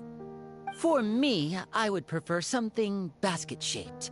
Pigeons and rabbits will see the bait and naturally enter the snare. Our line of work requires a deft hand, and we're some of the best in the industry, so you can count on our techniques. You used some of those techniques while moving the people of Poisson, didn't you? My subordinates mentioned that you even performed some magic for the bawling children. Yes, and I even managed to gather some intelligence in the meantime. I'm quite the multitasker if I do say so myself. I'm afraid I can't claim that as my strong suit. I prefer more stable methods, like placing bait in the water and waiting for the fish to come within reach. That's the kind of method I would count on. Calm and steady. Exactly the kind of person who would catch loads of fish. And I can be their assistant. With discretion, I'm sure. I'd probably use some sort of mechanical animal. Papa once bought me some small clockwork squirrels, mice, and such. When placed in the forest, they can attract others of their kind. I remember that you liked those too, didn't you? I did. And that would be a good way to go about it. If they're realistic enough, animals of the same kind will follow them all the way to the trap. Oh, that's terrible, though. To think that you have a friend and then get backstabbed in the next minute. But I like how they keep changing cameras to each character, and they all join in the conversation. That's pretty cool. What about you, Monsieur Neuvillette? I fear I do not have any related experience. That makes sense. You usually solve problems directly, without the use of any such tricks. But I do have one more question for you, monsieur. If we were to create a trap now, how would you design it? I would like for it to be effective, but bring no harm to the prey. A more gentle trap would be ideal. Kind, as always. However, our intention doesn't necessarily change the containment device and the type of implement we need. If we wanted to kill the prey in one strike, we would need a powerful implement. However, that also goes for prey that must be captured and safely contained. Wait, why's that? Only a hunter who's a true expert at subduing their prey can snare it without harming it. The line that divides life and death is often exceedingly thin. So are we going hunting together? Huh. We hadn't thought of seeing ourselves as hunters. It kinda works, but maybe it's still not the best metaphor. If our means of capturing and dealing with our prey is to put them on trial, then the hunting metaphor is actually quite accurate. But we shall require much more courage than any hunter to judge a god, a being whose seat is an exalted throne. That's right. Oh, so that's what's going on. Sounds very interesting. Oh my gosh, Linny is so cool. Cloran's hunting metaphor was just that, a metaphor. You will not call this a hunt, because that is not what you should do at present, nor has the relationship between you and Farina reached such a dire stage. What you need is simply the secret she is keeping. Attempting to take her secrets is an act of sacrilegious disrespect, but must be done to prevent Fontaine from sinking into the waters as foretold in the prophecy. There is neither hunter nor prey, but there must be a trap. That is what you will need. Oh my gosh, this is so cool, the way we met up and have some secret talking. So, I guess, oh, we're going back? No, why would you, what? I don't understand. Let's just go here. Oh, why are we back over here now?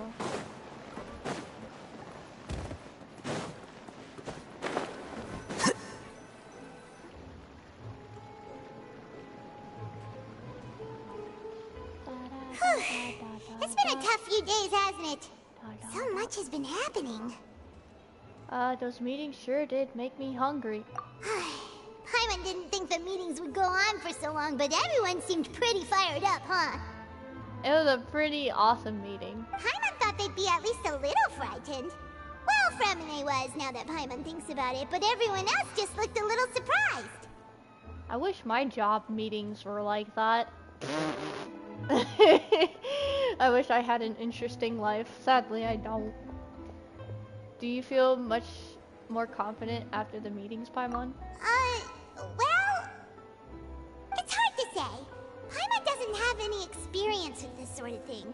But with you around, Paimon sure will do great. After all, you're the most reliable person in the world, aren't you? Huh? My heart is melting. Thank you, Paimon. Is something wrong? Did you just pour some tea? Paimon didn't notice you doing that at all. No, I didn't. Huh? Then what's that? Oh, it's a ghost. Paimon's never seen that cup before. Don't be frightened. I'm just joining you two for tea. Huh? I merely refrained from saying anything till now. It is a ghost! Oh my gosh! Who's that voice? But there's no one here. Aw, have you forgotten me already? What do you mean? Wait. Wait. You are familiar. You're the voice we heard from the sky in Sumeru. Yeah, I was thinking the same thing. I promise I was. The voice from the sky, I fear that description is wrong. Though, not completely wrong. I have a feeling. Either one, it's Skirk, Child's Master, or two, it's Ajira, the previous Hydrarcha. That's my theory. You're feeling lost now, just as you were feeling previously. I sensed that confusion and thus came to you. Guiding people is an irresistible hobby of mine, after all. Who are you, and what do you want with us? Consider me a passerby, just accepting a commission from my friend's disciple on a whim. And how did you pour the tea? It's like steaming hot right now. Friend's disciple. So this is one of the friends of Mona's master? Wait. Oh wait, it's Mona's master? The enigmatic end of the Hexen Circle? Allow me to ask you, will Fontaine's prophecy come true? The prophecy.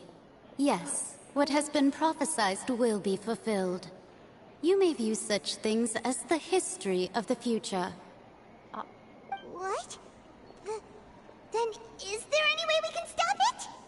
I believe you have witnessed a failed attempt with your own eyes. Can everything in Teyvat so easily be changed? There it is again. Fate. Can there really be no exceptions? Ah, so you've caught on. The tea is pink. Or is that orange? Just as prophecies are usually only the future as seen from the perspectives of the gods, could things be happening in hidden corners where the gods' gaze does not fall? Are the things that you shall see different from the fate that the gods perceive? What is she talking about? It all sounds really impressive and important and stuff, but it also sounds kind of scary. The tea in the teacup is just about gone as well. The cup didn't even go in the air. Maybe she was like, her face was down in the tea and she was just slurping the tea. I believe that you understand, right? Some things are insignificant, but others you must reach out to change. Or maybe a straw. Ultimately, fate shall serve as your only guide, no matter what will happen in Teyvat's future. All you need to do is to play your part. This was good tea, by the way. Thank you for your hospitality. Well, that'll be all for today. Wait, are we gonna pay for your tea? The voice. It's gone. Mage N, is this the clue you're leaving for us? Ah, riddle. The unexpected leads to complicated feelings. When you wake up, someone seems to be outside. What? I want to hear someone talking. You're talking. Alright, coming. You're getting more diligent, Paimon. Hey, it's you who's getting lazy, okay? Well, I see I've walked in on some lively banter. Mona, yes. Mona! How have you been these past few days? Fine, just fine. I went to take part in that Steambird panel. It turned out to be more interesting than I expected. Did Charlotte interview you? Not all Fontainians are pessimistic about this. One journalist mentioned that sitting around and waiting for the end to come would be wrong, and that they should make their own rescue preparations. I agreed, so we had a brief chat with her. I bet it's Charlotte. No way it's not. Did she have pink hair by any chance? Why, yes! It was Charlotte. You remember her, right? That daredevil journalist? I'm in full support of her view. Prophecies are very important, but how can people allow their lives to be commandeered by just a few words? That's right! Paimon's glad to hear something sensible for once. Ah, yes. About what we had discussed before. I did try, but I'm afraid I couldn't reach the old hag. I'll try again tonight, but I wouldn't get your hopes up. Actually, someone already came over. Huh? You tell Mona about your mysterious guest? Goodness gracious. Are you serious? I believe she came to pass a message to us. She said that even the god's gaze has blind spots. Pretty bold if you ask Paimon. Most people would believe the gods to be all-knowing, right? The Hexen Circle members are certainly anything but ordinary. As for the mage named N, the old hag has mentioned her a few times. She said that N's sense of direction is incredible, and that she loves guiding those who are lost. But I've never met her, And if she were still alive, she'd be... Alive? Well, suffice it to say that the hag's at least a few hundred now, and N's been around for longer than that. Oh, wow. Whoa. The Hexen Circle sounds like a scary group. But they must really stay in shape to live so long. Their abilities alone are pretty terrifying. If she came to see you personally, then the problem you're facing must truly be of great importance. Well, it's not like Paimon could understand anything she said. Yes, she was quite cryptic, but I suspect she means that there is still a way to turn things around. She didn't say when or what that would be, though, so perhaps it is something that you cannot know right now. True, her words were meant as a helpful hint, but when will we realize their value and meaning? Was that the best answer that my question could have gotten? Traveler, Paimon, are you two alright? I'm thinking. Oh, we're fine. We're just a little down right now. It kind of feels like the end is coming, you know? I see. I feel that same sense of desperation, too. I guess you could consider me someone who has often witnessed fate. So far as I have seen, it cannot be swayed. But even so, I still hope for, and believe in, miracles. Astrology is eternal and rational, but fate may not be. It is cruel, but it can also be beautiful. Perhaps that's what En was trying to tell you. Not to lose heart, and to believe that what you are seeing playing out before you is not yet set in stone. I did originally think of steering clear of all this, but I couldn't. Even if this is all futile, I still wish to help everyone. If we don't struggle to the last, then how can we face the end when it comes? Mona is so sweet. Huh. You do have a point. There I go, talking about astrological principles again. Sorry about that. The moment I start talking about work-related stuff... I need to get going. Don't worry about it, Mona, and thank you. It was worth trying to comfort you, even if only a little. I believe that you'll help those who are struggling in the same way I did. I suppose that might be why we always seem to meet by coincidence. Okay. Paimon feels kind of moved by what Mona said. But also kind of sad, too. Hey, Traveler. Paimon suddenly feels like going outside for a walk. Let's go. Let's walk around the city, shall we?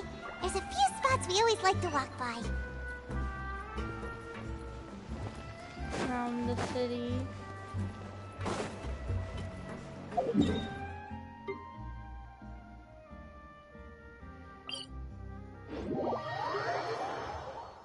Okay, we're going on a walk.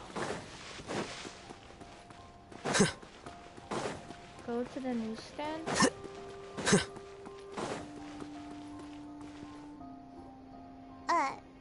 Huh? Our names are written in this newspaper. What's going on? Maybe we're famous. I hope we're not guilty. Let Paimon see! The underwater stronghold, the Fortress of Meripede, has continued in its noble autonomy, but that does not mean that others cannot interact with it. My recent attempts to enter the fortress bore little fruit. Huh. Guess Charlotte still hasn't given up on that. Thus, did an Outlander friend become the focus of this report, a blonde adventurer with their white fairy legends trailing in their wake. It is said that this mysterious traveler once visited the underwater fortress. So while the fortress's interior remains a mystery behind closed doors, do not fear, for the tales of the traveler contain surprises in spades. Journalist Charlotte's biggest scoop yet, the Traveler's Trail, World Walker. Huh. Charlotte took so many awesome photos of us and we never even noticed her. She hasn't been able to get a hold of anything at the fortress, so since we're easier to find, she's using us as the subject matter instead? Can I collect the newspaper? I want to see our photos. That sure seems to be the case. Seriously? Well, fine. Those headlines and photos do look cool, so Paimon will forgive her this time. Can I? I guess not. I can't. Hugo? Newsstand board? Cubel. Oh, you're Cubel. Up, up we go.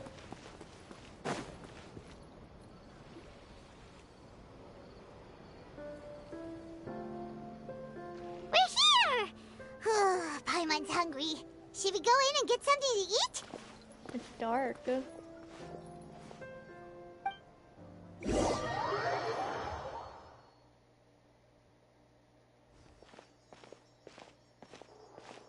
Wonder if it's nighttime. Hey, quick! Look! That's the limited edition, only 16 slices a day cake! It hasn't already sold out for the day? It was so delicious the last time we tried it! Despite the tense situation we were in, let's give it another go. Paimon's sure it'll be great! We can't let anyone get ahead of us. One slice of cake, please. Oh! Someone showed up after all! Oh, wait, you're the one from the Palais Mermonia.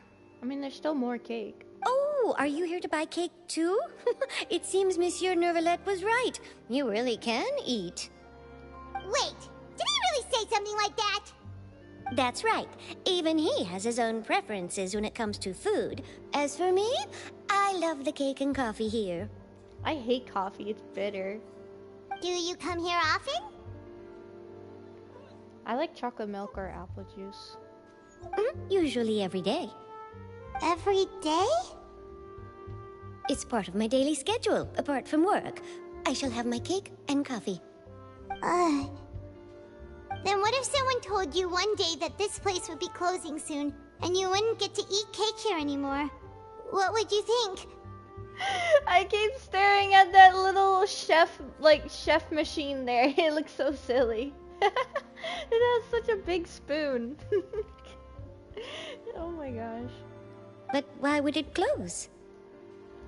Well, Paimon doesn't know either, but maybe the waters will rise tomorrow. You know, like in the prophecy. Paimon, don't be negative. Oh, the prophecy.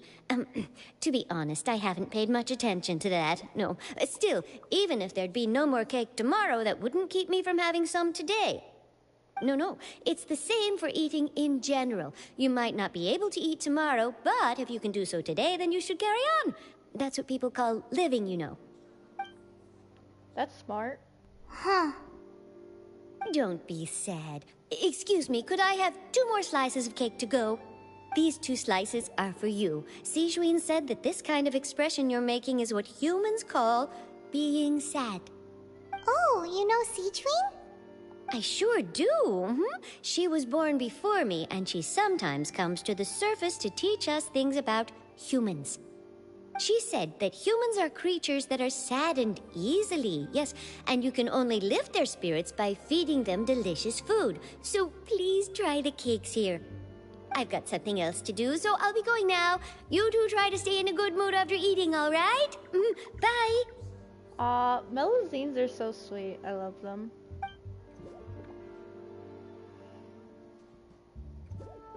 I wonder why they can't. And there she goes.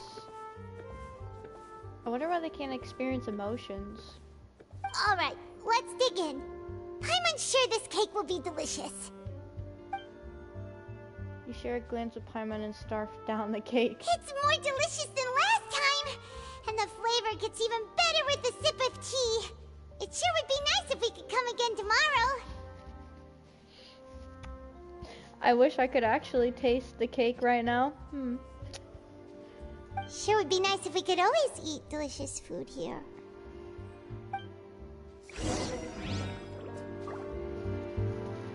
Team Aaron says hi. Hi! Wait, are you Miyuk, right? Is it the 4.2 update? Yes, it is the 4.2 update! Look at this art right here! I'm gonna show you the art.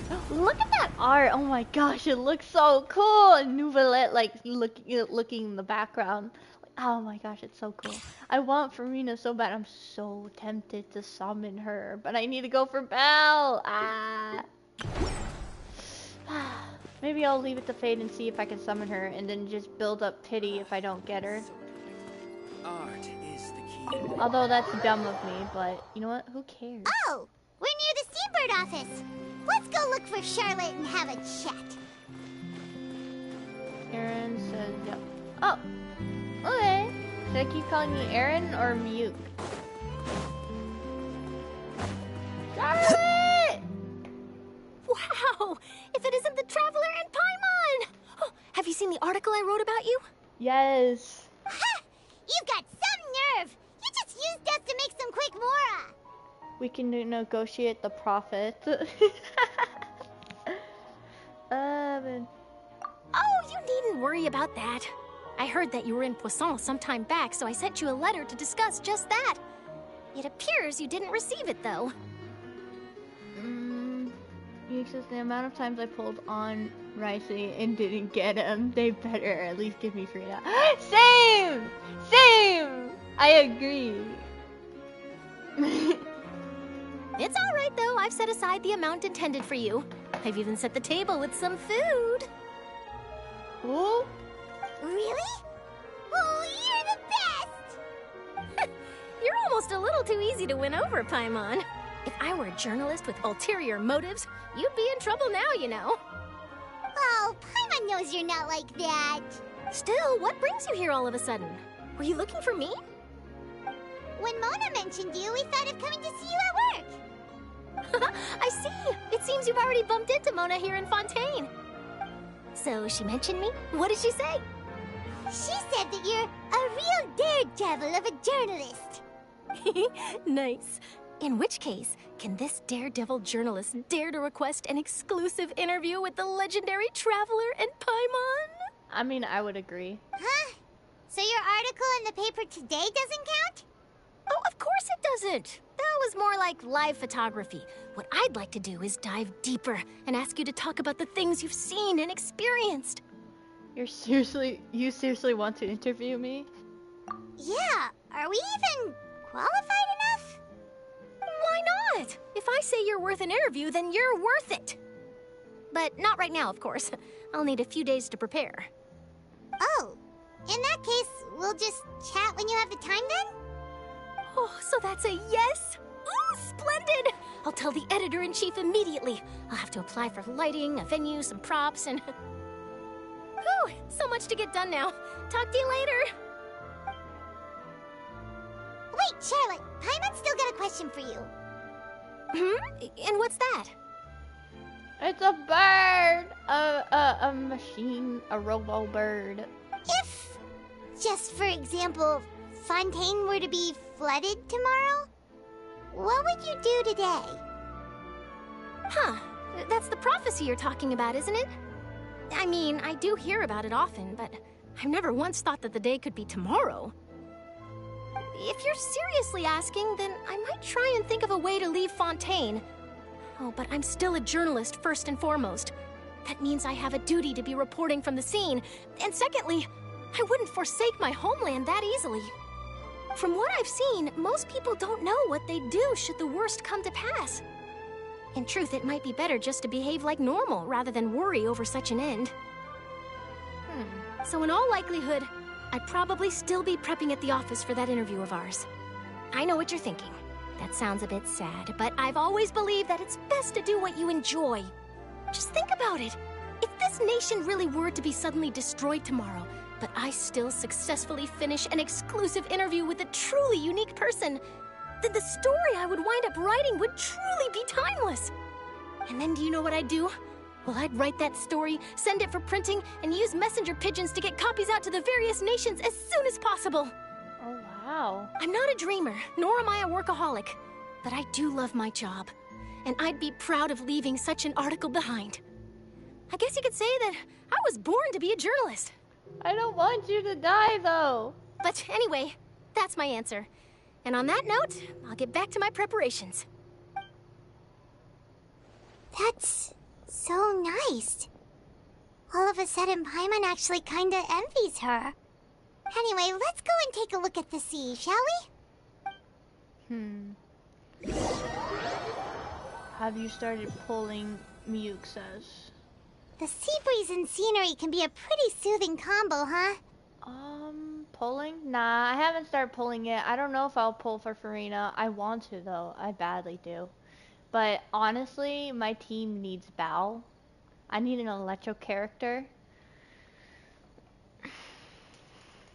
And Bao would be pretty great. So I don't know. Paimon's been thinking. Yes? If it wasn't Fontaine, but all of Tevat that would be destroyed tomorrow, where would we go and what would we do?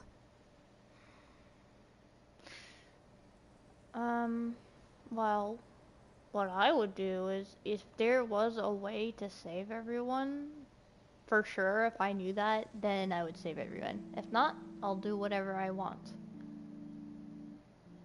No, Paimon should ask, if you could choose, what would you like to do?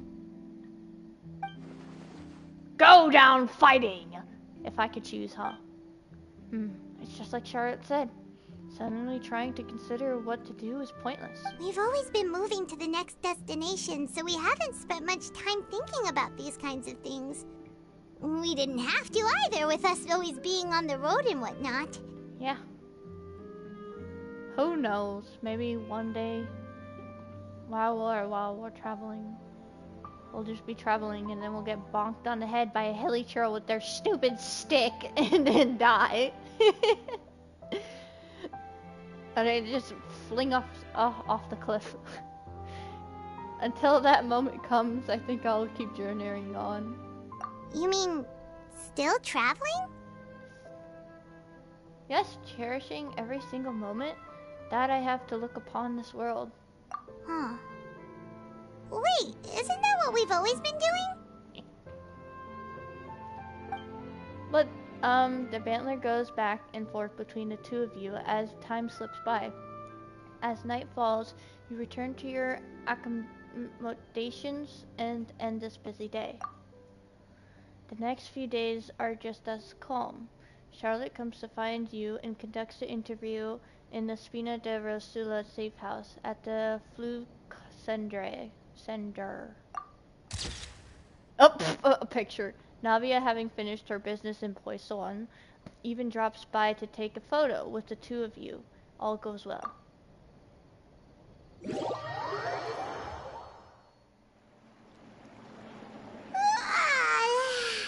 Feels like you'll grow mold if you stay here long enough. Dang. But it's still better than the Fortress of Meripede, that's for sure. It's not only damp there, but salty too. Salty? Wait. Do you all of a sudden go licking the floor and the walls? It's probably because of the sea. It's salty. Ah, so the two of you are still here. Wonderful. Or maybe the air feels salty to her. Oh, you're from the Palais Mermonia, aren't you? I'm just getting images of Paimon licking the floor. Oh my gosh, that would be so weird. Yes, I'm Isadora. Monsieur Nervillet sent me to look for you two before. I heard that afterward you went to the Fortress of Meripede. So are you under the impression that we might be wanted criminals? Not at all. I'm well aware that you're friends of his. Actually, I'm here to pass along a message from him. Hold on. When I heard her name, I was thinking she was saying Itadori from from Jujutsu Kaisen. Yeah, Itadori Yuji. Okay, I got his name right. I thought of him from the anime. Let's hear it. Did something happen? Yes, inside the Opera House. The Maréchaussée Phantom has declared the incident a small-scale riot. Wait, what? A riot? Well, that said, I don't personally think it was that serious.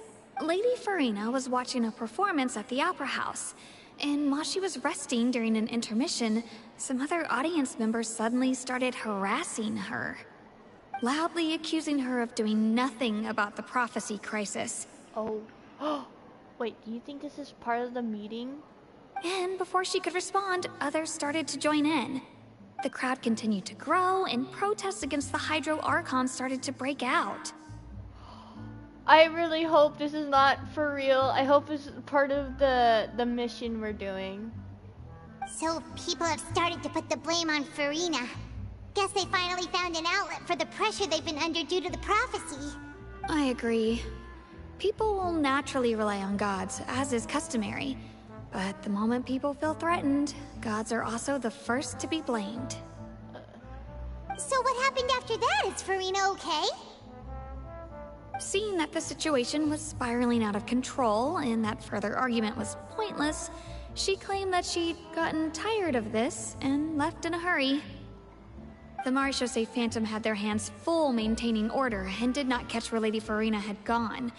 Only when things had stabilized did we realize that she had gone missing. So, you mean she's still missing? That's right. The Marechaussee has dispatched many people to search for her, but we don't have any leads yet.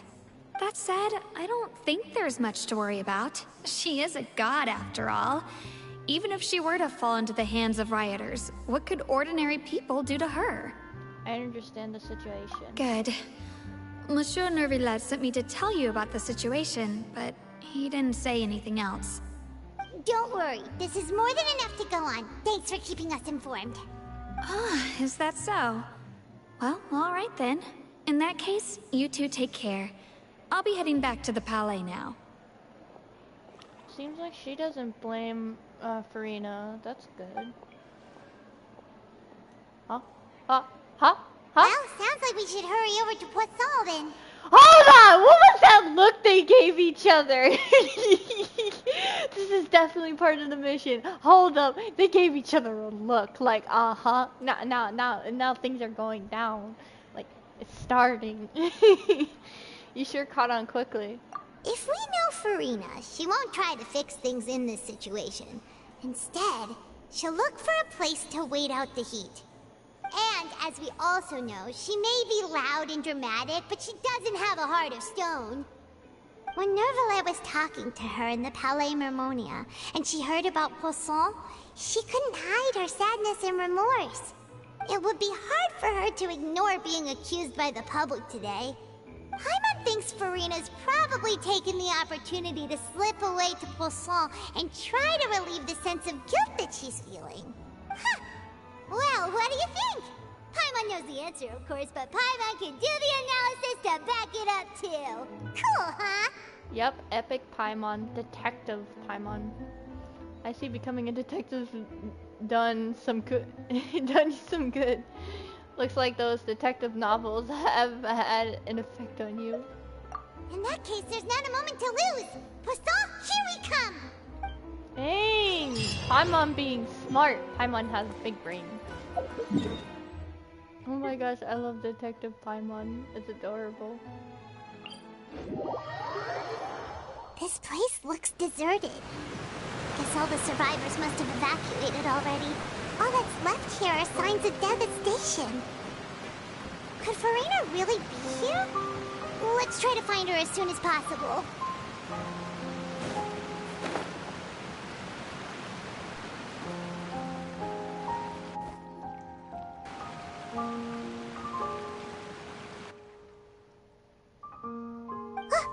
That's Farina, right over there.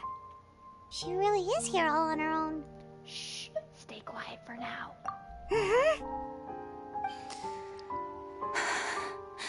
Should I just give up? This is all meaningless. She looks like she's crying. What was meant to happen did happen after all. Everyone's dead. I'm sorry. I am so sorry. Give up, Farina. There's no point in holding out. I'm sorry. But what can I even do other than to repeat meaningless apologies over and over? Who's that? Don't worry, Farina. It's just us. Honestly, I would have screamed because like that would have surprised me. All of a sudden, someone behind me. So, it is you, blonde traveler from another land. Why, I almost thought you were someone from that mob of my ignorant subjects, come to kneel and beg for my forgiveness. Farina, you were crying just now, weren't you? The tear stains on your face are obvious. What do you mean, tear stains? Oh, I remember. The show at the Opera House earlier this morning was so moving. I'm still trying to process it. Who did that uncivilized rabble think they were, disturbing my enjoyment of the arts? They even dare to tout their Archon.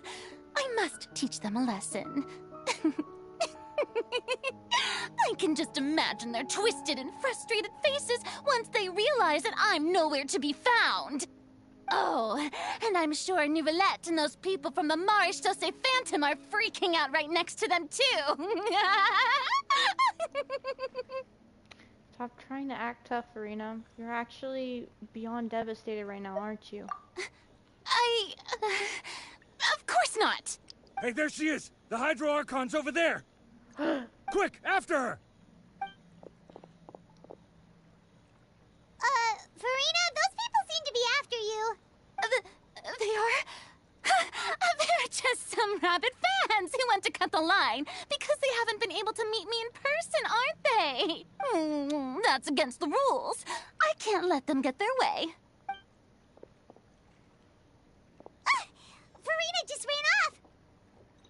Quick, we have to catch up with her!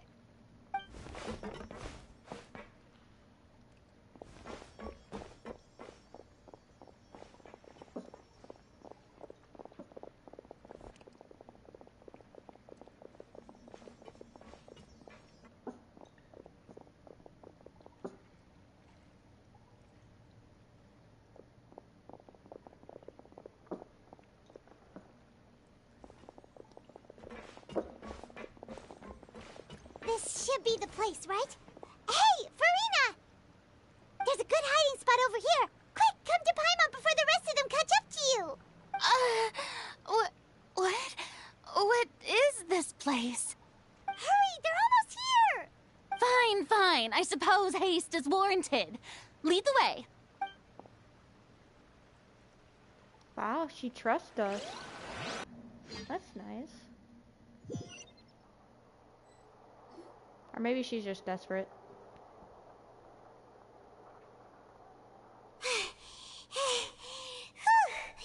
Paimon's exhausted.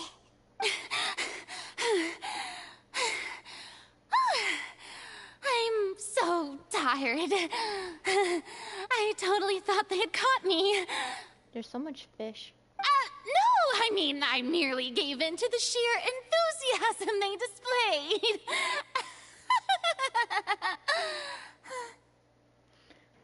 This place is not what I'd called soundproof. You might want to lower your voice to stay hidden. You're right.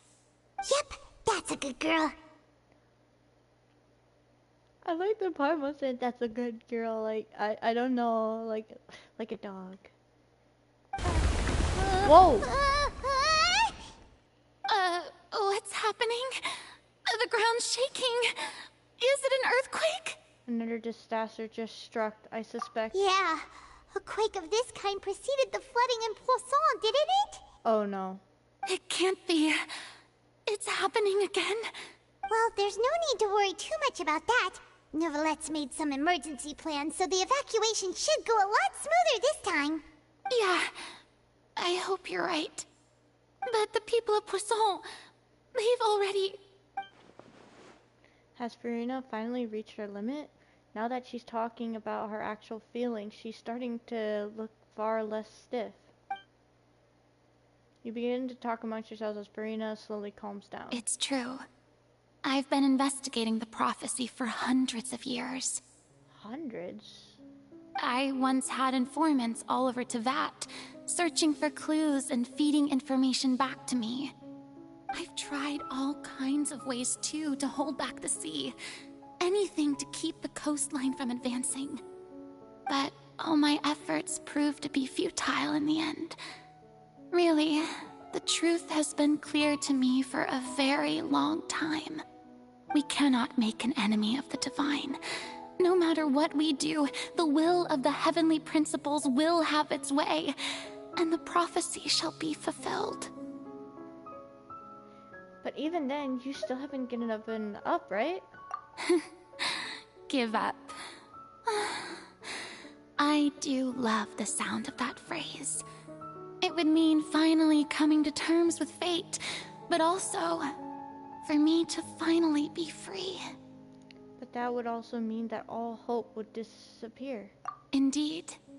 I've thought about giving up so many times, especially after we almost lost Poisson. Fate is really unreasonable, isn't it? It has no heart and obeys no rules. The prophecy has only just started to come true, and so many people have already lost their lives. But just now, it all became clear to me. I still don't have the right to come to terms with fate on behalf of everyone else. As long as the final moment hasn't come, it's still not too late. Don't worry. I will keep hope alive for everyone until the very end. So wait, does she really not know anymore? Well, that's enough for now. I got the impulse to play the stricken maiden, but honestly, considering my rank and station, that wasn't a good fit at all. Don't take any of what I just said seriously. How could I possibly let Fontaine fall to the whims of trivial prophecy? Come on! Paimon could have sworn you were actually being honest just now. We're running out of time. We can't just go back to square one like this. I have to get more information out of her. Farina, you might not have to shoulder this burden alone. Although I don't know what you might be keeping from everyone, your people are more than willing to share your burden with you. Share my burden. That's impossible. It was fated right from the start that this would be my duty alone. But even if your burden doesn't need to be shared, you can still choose to confide in someone. Yeah, Nouvellette. Just share it with me. I'm what you'd call a witness. A witness? Yes.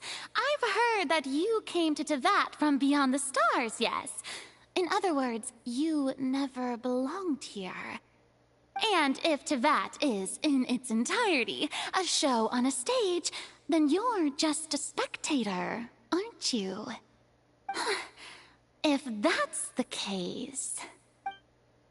There's no time left. Please, Farina, just spit it out.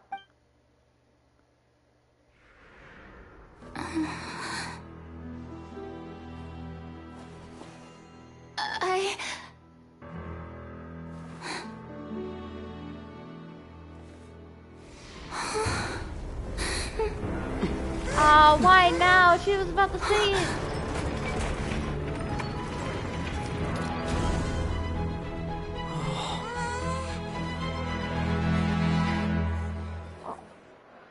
The trial?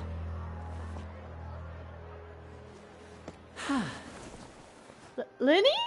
How? Ladies and gentlemen, this concludes my opening performance. We were about to say, she was about to tell us everything. You ruined it. Now, without further ado, we may proceed to the trial of our god. So this is what it is. Yes, you deserve praise for the effort you took to raise the dramatic stakes. Dang, she's really good at changing her emotions. I like changing the way she talks. Do not forget, however, that I am Focalor, the god of justice, the embodiment of justice itself. Does it not strike you as even the least bit absurd to bring the very concept of justice to trial? May I interpret these words as your refusal to stand trial? Nouvellette. In that case, you will have the opportunity to defend your honor through a duel. You would draw your blade against a god?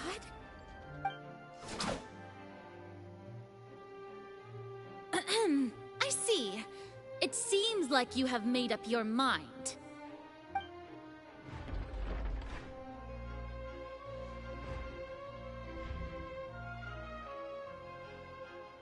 Paimon can't believe it. She just surrendered. Whoa. What the heck is going on? Did I just see an Archon surrender to a human? Wow, how utterly humiliating. Lady Farina, what is the meaning of this? It would seem that there has been a misunderstanding. To be clear, the raising of both hands is not always an indication of surrender. Looking for excuses again, huh? I raised my hands just now to indicate my acceptance of the trial. No duel shall be necessary. I will admit that I've been running away for a long time. I'm sorry, everyone. I was unable to protect the people of Poisson. It is my duty to stand trial for my crimes. You are not the only ones to be disappointed in me.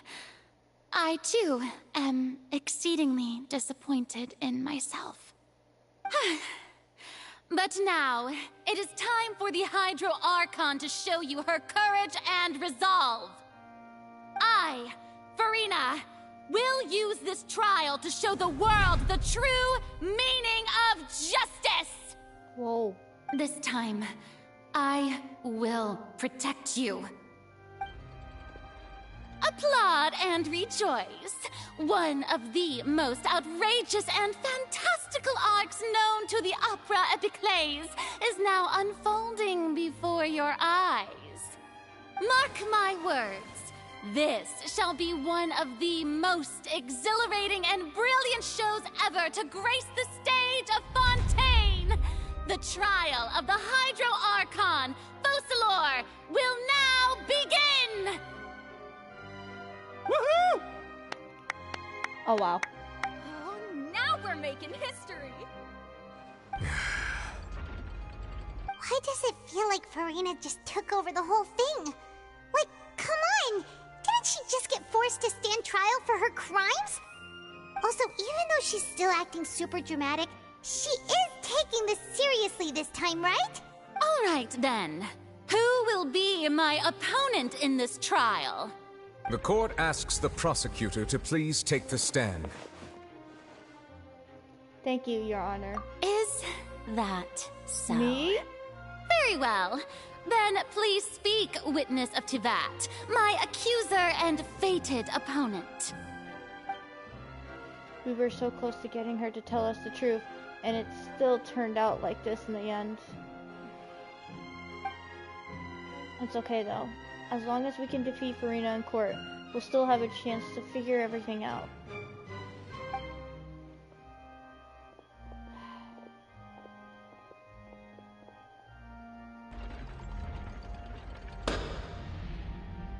Also, please allow me to ask, as a final question before the trial begins.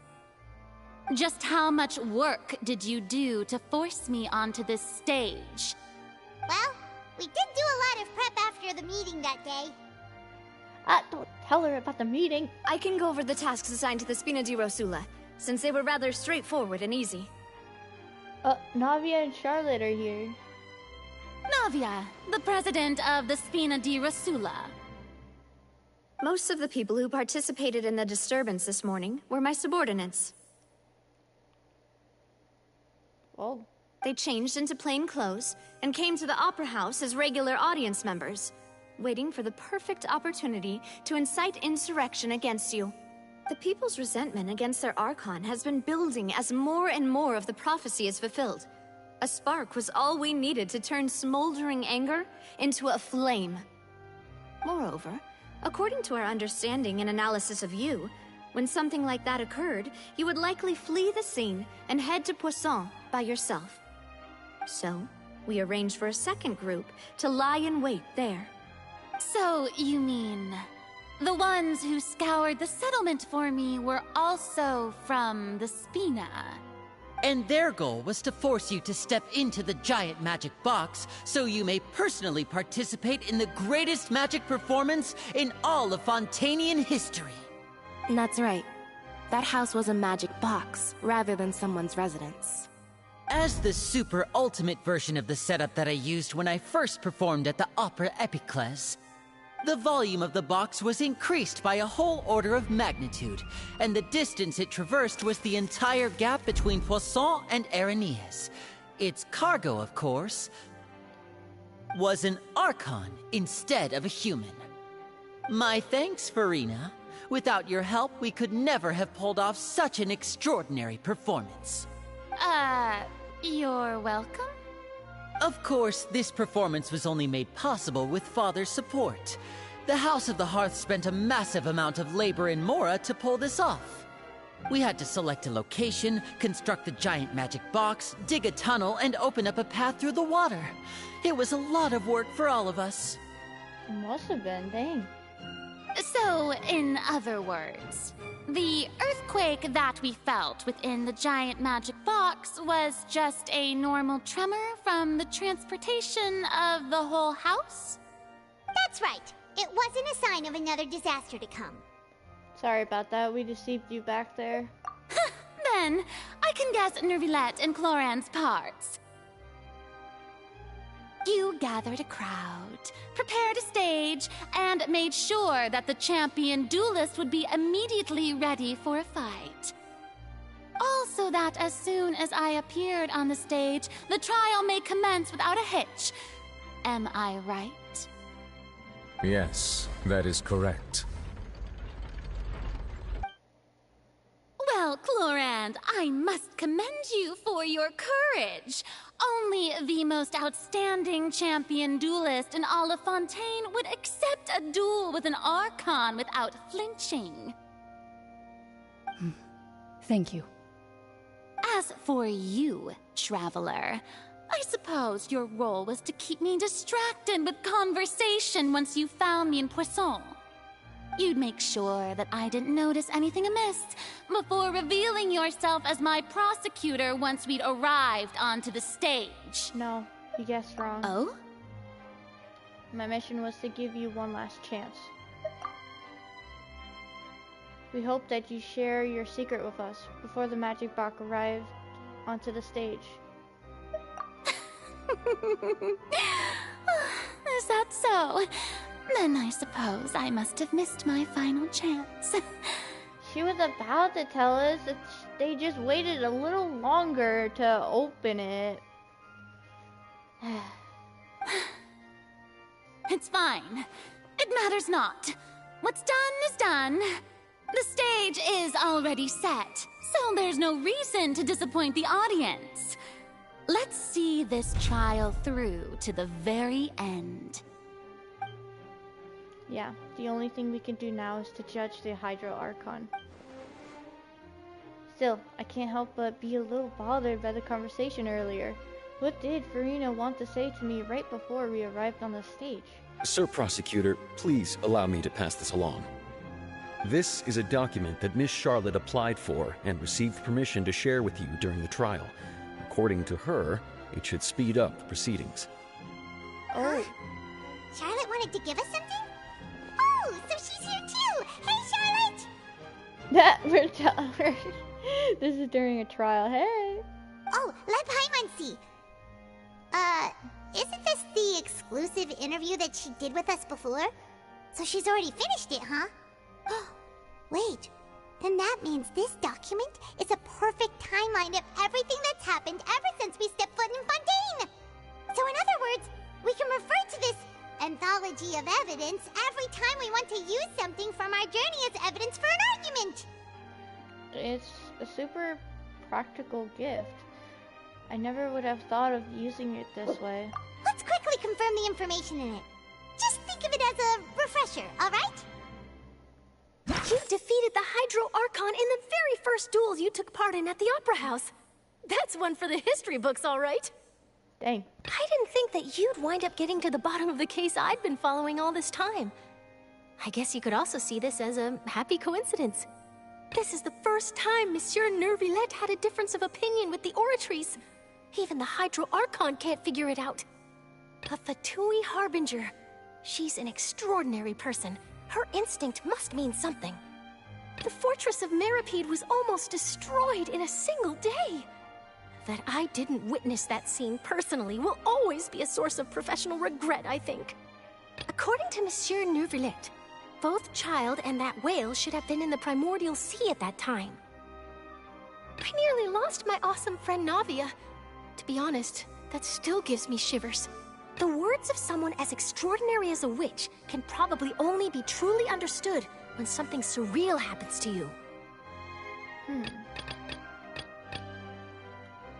Okay, so wait. Am I supposed to press on one of them? No. Okay. The prosecution and the defense are both in position. The trial shall now begin. This is gonna be a long trial. Actually, I'm gonna go use the bathroom. This is gonna be long. There was a lot of info, so I'll be right back.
I'm back. Okay. I'm here, my little... trying to get my dog. Oh, come on, Nervillette. There's no need to repeat all the unimportant legalese. Just fast forward to the part where the prosecution lays out my offenses. As the defendant and the lead actress of this performance, I still haven't even been informed of my supposed guilt in all of this. Of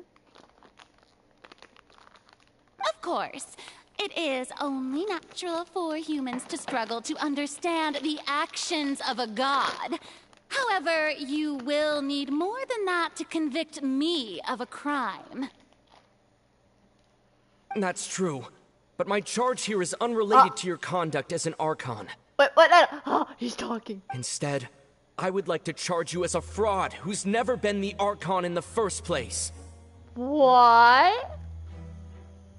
Wait, what was that? Lady Farina's a fraud?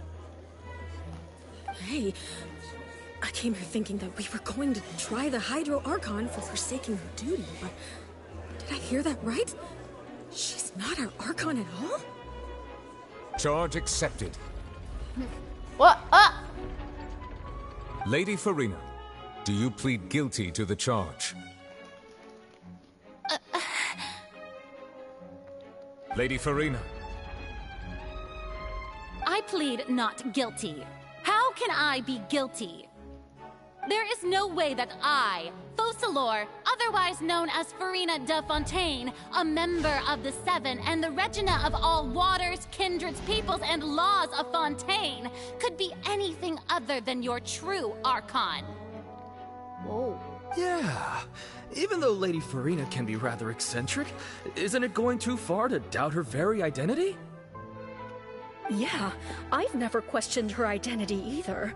Sure, Lady Farina can be super irresponsible, but what grounds does that prosecutor have to make such a huge claim? I have cause to believe that common sense will prevail in this case. Many of the members of the audience have known me as the Hydro Archon ever since they were born. There would be no fooling their memory. See? Even the Oratrice has decided to show me its favor. Are you sure you want to commit to a charge that will never be upheld? If you wish to drop the case, I can promise you as the God of Justice that you will not have to face trial for making a false accusation. We will treat everything that's happened as a dramatic spectacle and move on with our lives. What do you say to that? An argument with near impossible odds, huh? We have to not only refute Farina's claims, but also overturn the long-held beliefs of the people. The people only see you as their Archon. Huh?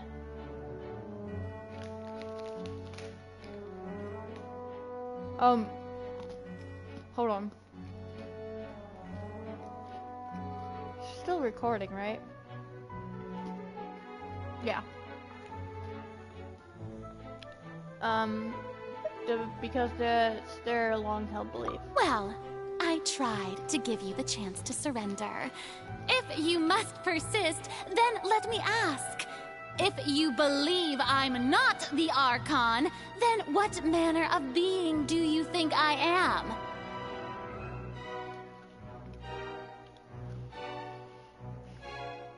And if I was not the Archon, then how did I manage to live for over 500 years?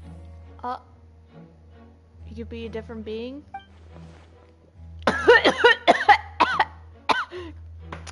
Hold on. I'm sorry. I was eating a snack and I just I choked on it. I got to think carefully. What do we know to be special about Farina exactly?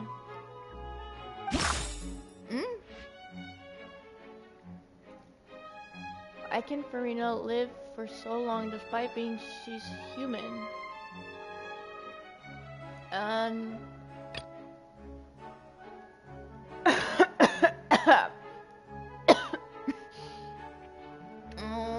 don't think they is. Opera House Irineers. During diplomatic meeting, the knave she's revealed that she had already probed Farina of her own beat and believes it's possible that not only Farina is not really the Archon, but that she is actually afflicted with a sort of curse. This right here. First of all, you may be a member of another long-lived race, which would allow you to naturally possess an extended lifespan.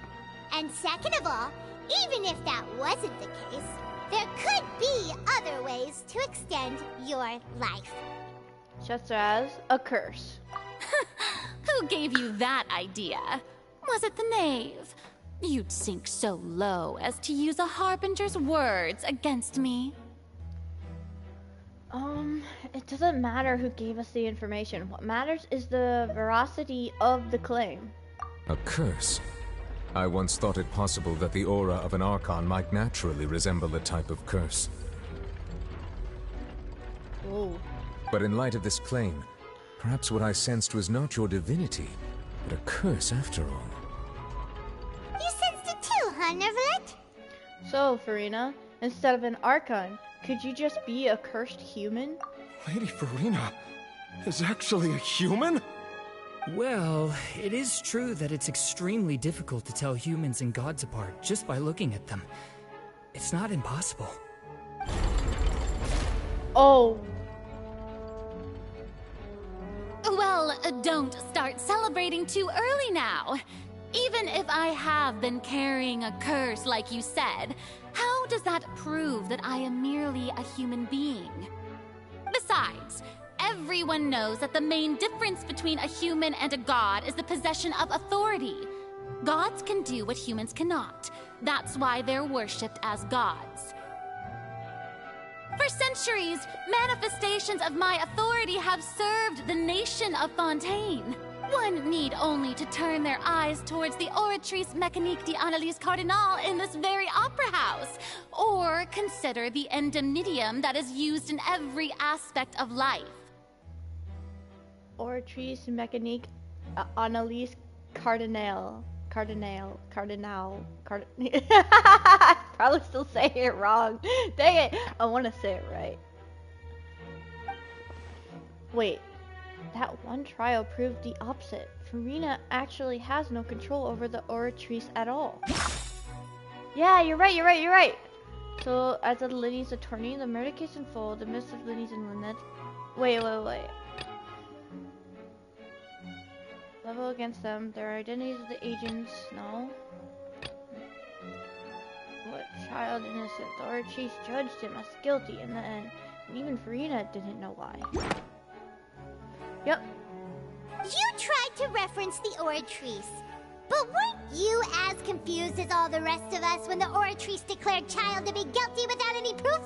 Otherwise, you should have come up with a good explanation for that by now. Didn't I make myself clear at the time? The decisions of the gods are naturally difficult for humans to comprehend. There is no need to provide an explanation. Lady Farina, I believe a reminder of your current circumstances is in order. While the court is in session, the principles of justice and the law must come before all else.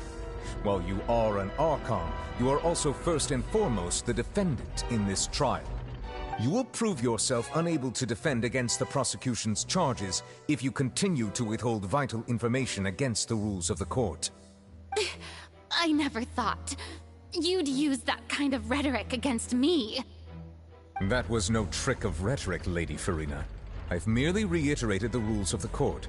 Rules that all should respect and follow. Nualet is scary. So, you neither knew why Child was declared guilty, nor did you understand the structure and operations of the Oratrice. Instead of having been created by you, the manifestations of authority you mentioned have been made by the real Hydro Archon, haven't they? The real Hydro Archon? Well, now you're really losing me. It is true that I did not know why the Oratrice gave out a guilty verdict that day. But the Oratrice handed out that verdict unilaterally, and it has been operating independently ever since it was first created. You can't argue that just because a divine creation is flawed, that the god behind it must also be no god at all. She's still throwing out all kinds of excuses. Seems like she's confident that we won't be able to produce proof that she has no power over the Oratrice. Sure, we can put the Oratrice aside for now. But then, Miss Farina, could you give us a brief demonstration of your power as an Archon? My power as an Archon?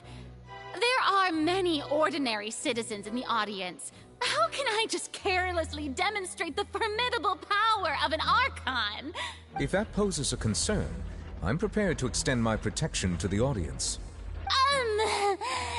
You don't need to go that far.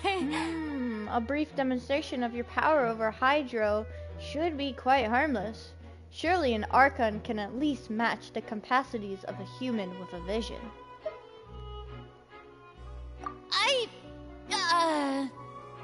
Aren't you the Hydro Archon? Or is it that you can't even wield the power of Hydro, much less the authority of a god? Indemnitium! Yes! It's all because of Indemnitium! All Archons derive their power from the faith of the people, and I've converted the people's faith in justice into Indemnitium! Thus did I give up all of my divine power to provide everyone with energy for their daily lives. Have you ever seen a more magnanimous god? Isn't that a huge stretch? Yeah, no matter how generous an Archon can be, how could they give up all their power? Can a god with no power even still be called a god? Oh no. It seems like nobody's buying Furina's excuse.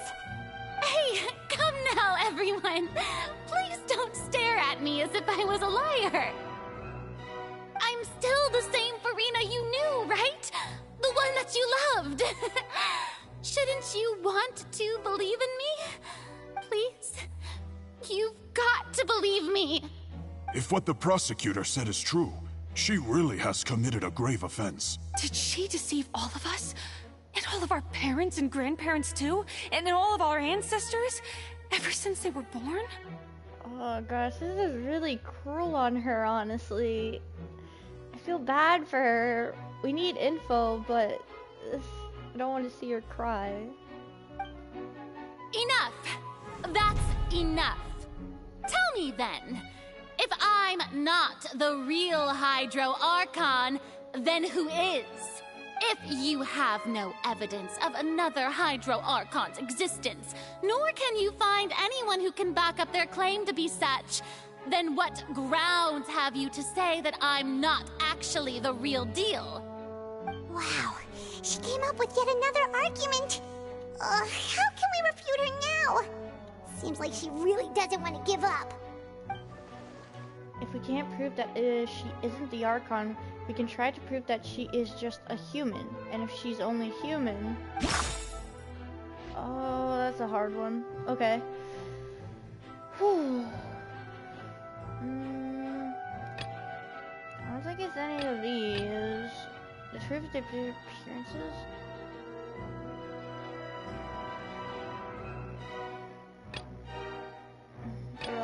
Irrelevant. The entrance of the Primordial Sea is sealed beneath the forbidden zone. Blocked by Nuvalet's power. I don't...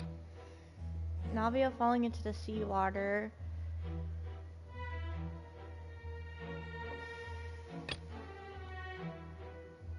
I don't know. Began to collapse, Navia fell into the seawater.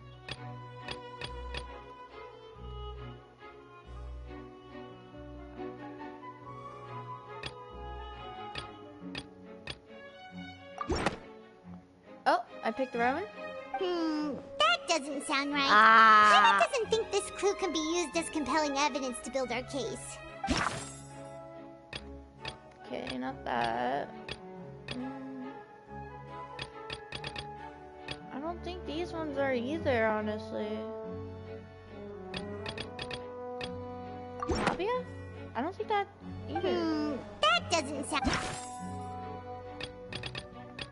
Oh no! Why would it be these two?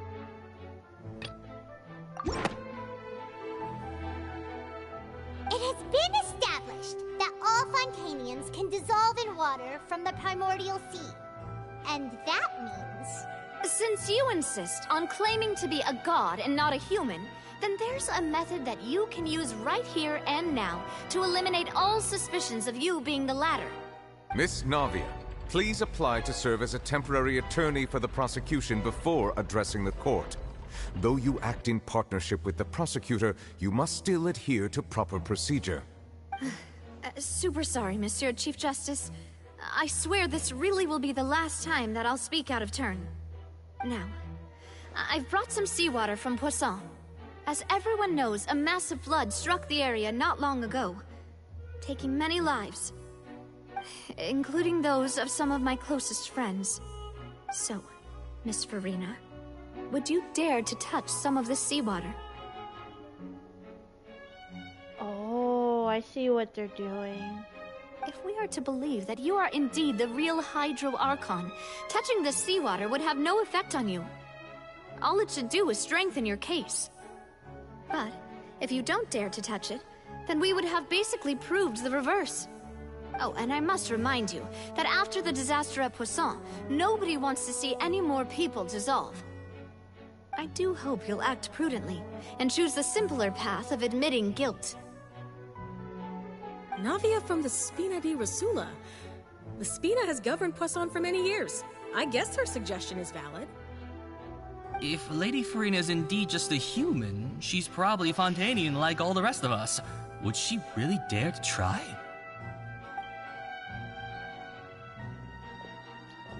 Is she gonna do it?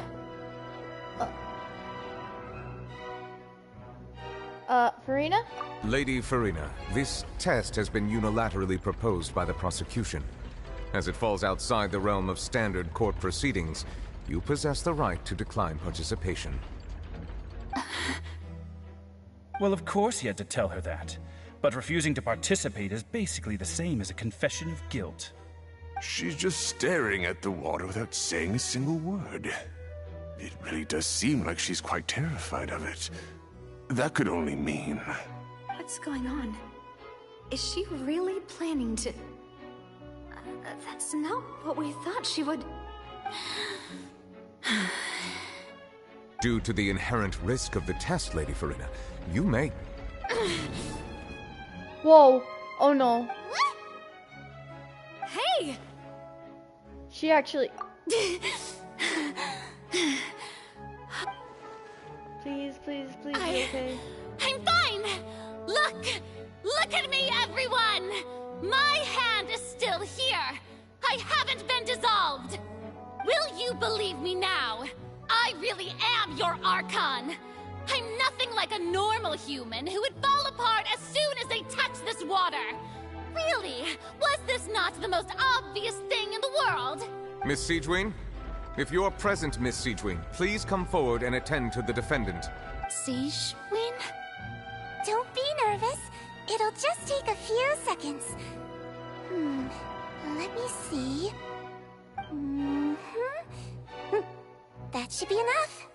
Please announce the results of your evaluation to the court, Miss Siegewin. This is really scaring me. I hope she's okay. As everyone doubtlessly saw, Miss Farina was displaying symptoms of hyperventilation and flushed skin. These indicate that she was experiencing the adverse effects of exposure to primordial seawater. The extent to which she was affected is the same as other humans when exposed to primordial seawater of a similar concentration. Thank you, Miss Siegewin. Lady Farina, you may return to the defendant's stand. Oh wait, what did she just say? I didn't get dissolved! Shouldn't that be enough to prove my innocence? Well, considering your tendency to run from your problems, we did originally prepare a direct sample of the seawater around Poisson. However, after extensive discussion, we exchanged it for a sample that is not concentrated enough to dissolve an actual human. After all, on the off chance that something entirely unexpected might occur, we don't want anyone else to lose their life to the sea. Yeah, so out of regard for Farina's life, you secured a low-concentration sample and asked the head nurse to serve as an expert witness. It's a great thing that the direct sample wasn't actually used. Farina could have... I can't believe... you... But what's really going on here? Farina can't have not known the consequences of touching that water as a human. This is too unlike how she usually acts. Unless it's actually more important for her to keep up her facade than to save her own life. But hadn't she given up on everything a long time ago? Listen to me, everyone! Please don't give me such cold and disdainful looks! What happened just now didn't prove a single thing! Think about it!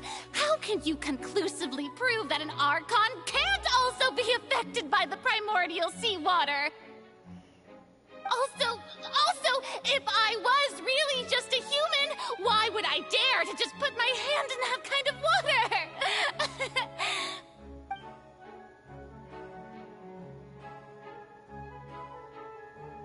Please, anyone, just listen to me. I swear, I really am your Archon. Oh no, she's crying. It's sad.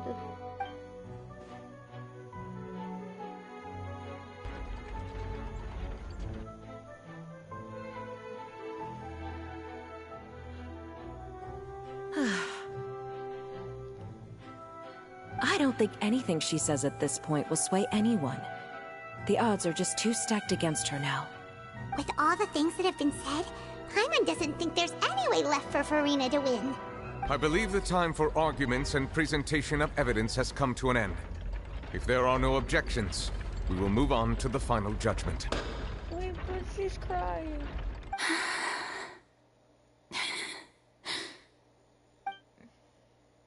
I don't think anything she says at this point will sway anyone. She's too stacked against her now.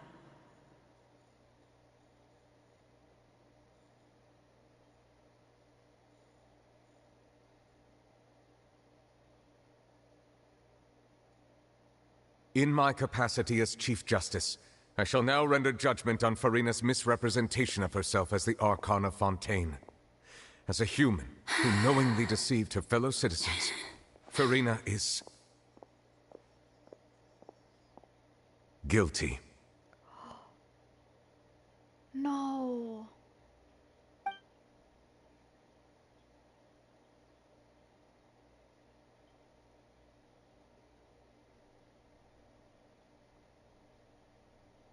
We shall now turn to the Oratrice Mécanique d'Analyse Cardinale to render the final verdict on the charges.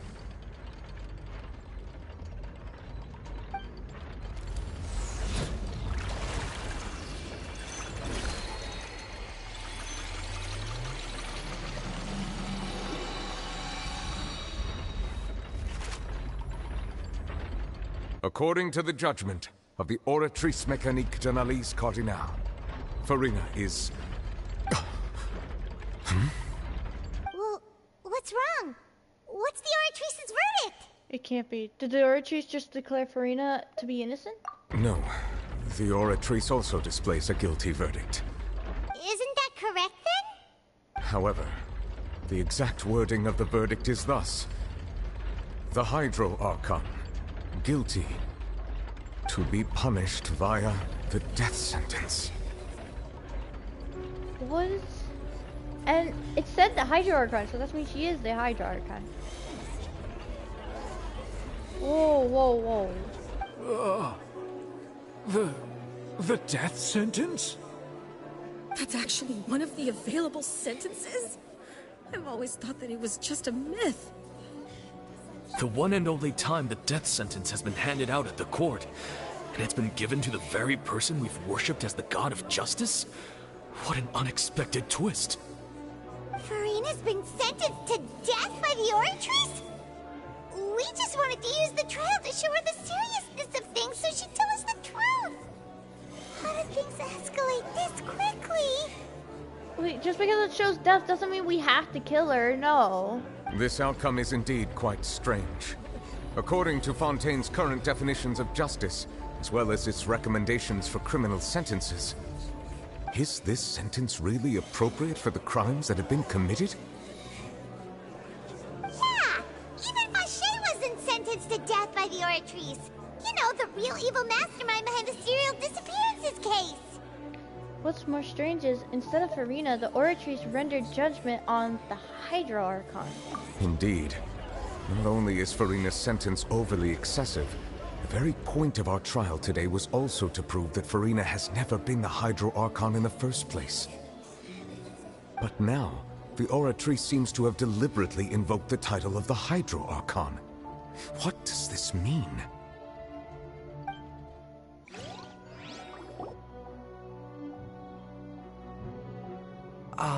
Excuse me, if I may interrupt. Fremine? Is the trial still going? Fremine! You finally made it. I assume this means you've completed your mission? Mission? Mm-hmm. Any mission Father assigns to me will always be top priority. Is that the first prophecy slate? What? Huh. So the knave privately arranged for Fremenade to try and find the missing slate. I looked everywhere and finally found it at the bottom of the sea. It took me a long time to get around some dangerous stretches of water. But has the trial already concluded? Then, doesn't that mean I've come too late? Oh no. Father will be disappointed in me. Don't worry, the mystery hasn't been resolved yet. It's still not too late for you to shine. Thank you for your hard work, Mr. Fremenade. Please allow me to review the record left on the slate.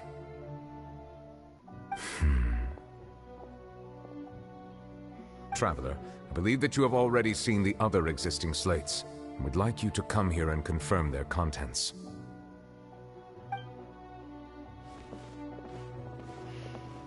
Huh?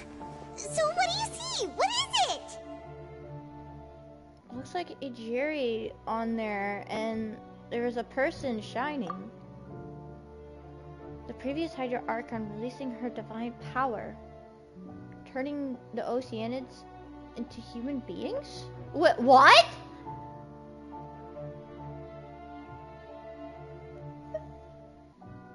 I believe I've now made sense of the Hydra Archon's crime. It has to do with Fontaine's lost history. Oh gosh, what are we gonna find out? Huh? Isn't the Hydra Archon just guilty of deceiving her people?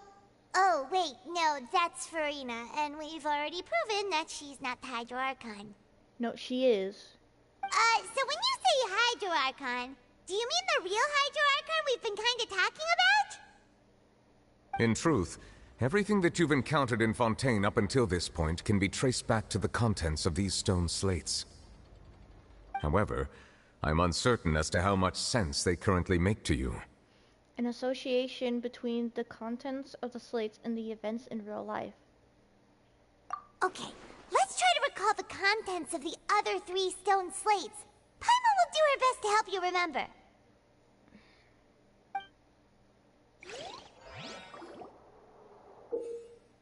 Oh. Okay. Okay. I'm nervous. Select to check the descriptions on the stone slates to extract key information from them. You can find scenarios related to the stone slate's contents in the incidents recorded in the interview notebook. There you can verify said content. As the verification process continues, the Fontaine water level in the menu interface will rise. When you have finished verifying all the stone slates, the truth behind the prophecy shall be revealed. Real events related to the prophecies on the prophecy slate. The first stone slate describes what you just said. It seems to show the previous Hydra Archon using her divine power, and then the Oceanids turn into humans. Oh, wow. Oh, okay. Does that mean that Fontainians are transformed Oceanids? Oh, Paimon wasn't expecting that. But if Oceanids can turn into humans, then perhaps this process can be reversed as well.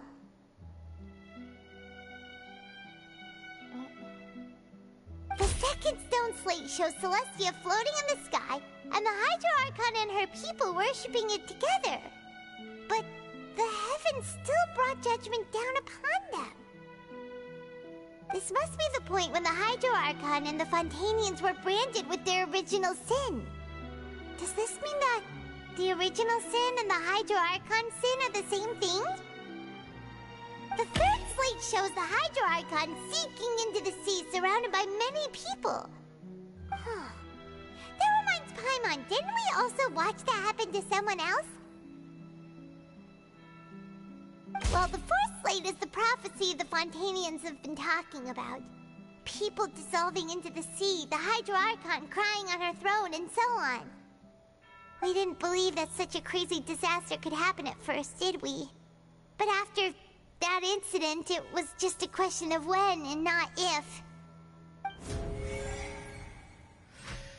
Dang. Okay. This is crazy.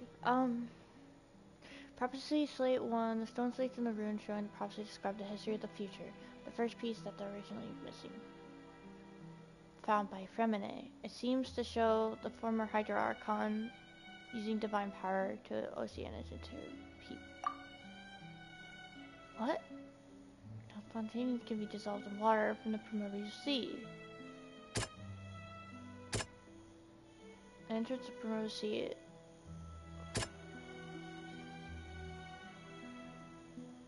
Containing primordial sea.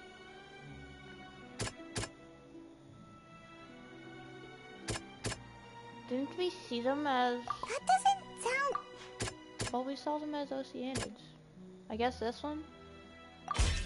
We know from the case of the serial disappearances of young women that Fontanians can be dissolved in primordial seawater. And the first stone slate tells us that long ago, the Hydro Archon used her power to turn Oceanids into humans. This might be the reason that Fontanians can dissolve. Ooh. That scene was pretty scary from the previous Archon quest. Okay, this is the second one. The stone slate is showing the prophecy describing the history of the future. This is the second slate. It shows Celestia floating in the sky and the Hydro Archon and her people worshipping it together. But the heavens still brought judgment down upon them.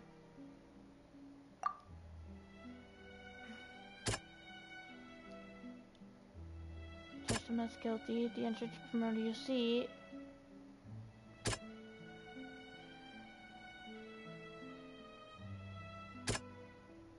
And communicated connecting the consciousness. The Hydro Archon guilty to be punished to be at the death. Huh? I'm guessing the T or this. Perhaps what is about to take place has all happened before. The true sin of the Hydro Archon that Nervalet mentioned, and the original sin cast down on the people of Fontaine by Celestia, as recorded on the stone slates. So wait, are you saying the sin is turning Oceanids into humans? But I don't understand why that would be a sin. Well, we're about to find out.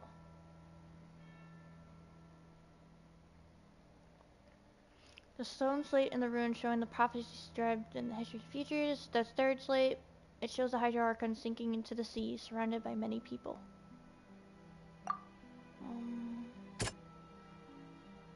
Judge him as guilty. The entrance promotes seawater.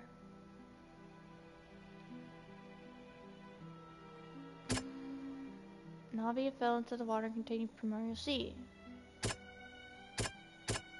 I don't know which one would be for this one. This one's kind of hard. And communicate. That doesn't... Yeah. All I found is seawater containing...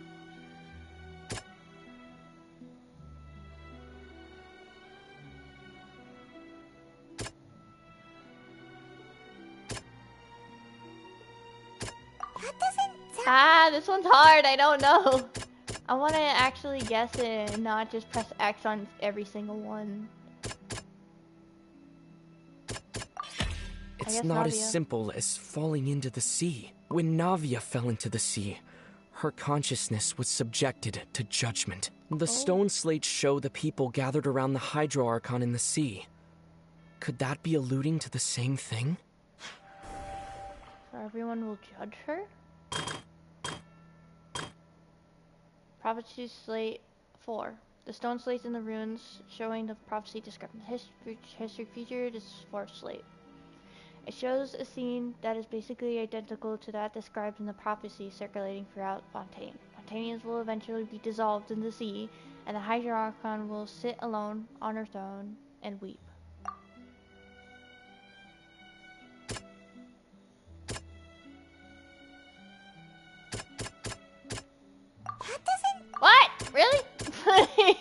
thought it would.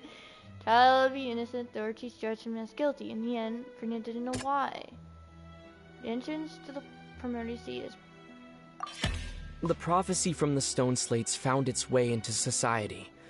But not many people believed it at first. The fortress of Meropide was nearly flooded with primordial seawater, which we know can cause Fontanians to dissolve. It seems increasingly likely that the prophecy may come true. If we hadn't dealt with it in time, things could have gone very badly.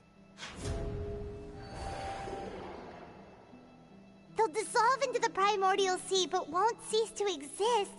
Their essence will flow in the seawater, converge, and take the form of an oceanid. Oh, so they don't actually die. The Hydro Archon was sentenced to death in court, shocking everyone present. Perhaps this means that her sin was actually Fontaine's original sin.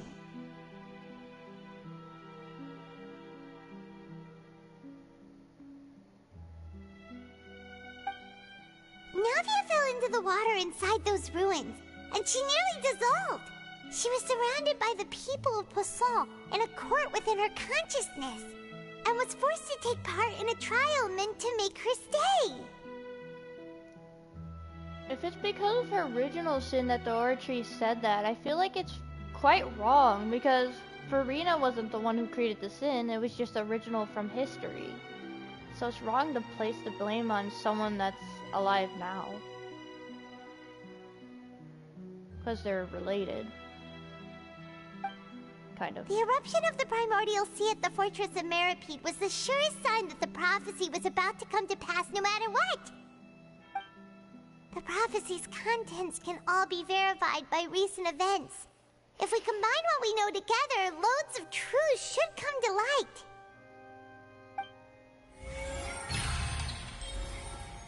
Verification complete.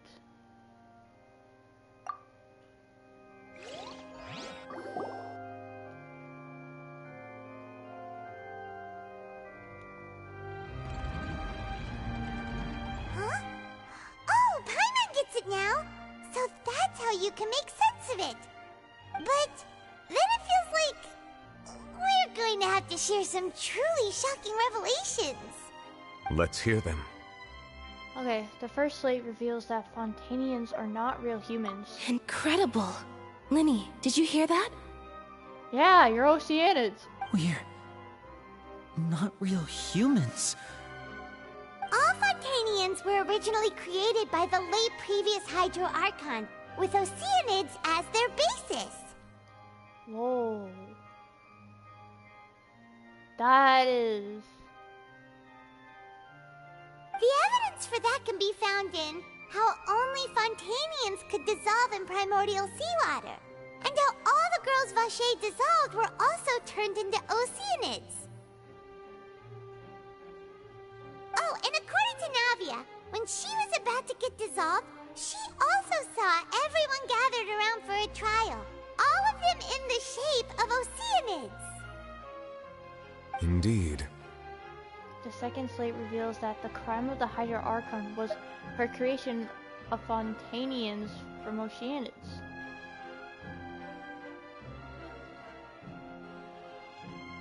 Yeah, and it follows from the content of the first slate that she probably anchored Celestia by creating humans without prior permission. Oh. That could also explain why the Oratrice judged the Hydro Archon to be guilty. It's to account for that ancient sin. It feels wrong, though. The Hydro Archon's true sin was creating us? And yet, after many hundreds of years, the Hydro Archon's creations have turned around to try to judge the Archon within the Opera Epiclese. The twists of history are often the most unexpected of all.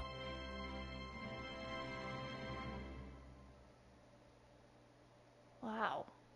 I'm trying to process this. As for the third slate, I'm still convinced that it should come after the fourth slate. Yeah, isn't the image signature just like when Navia fell into the sea?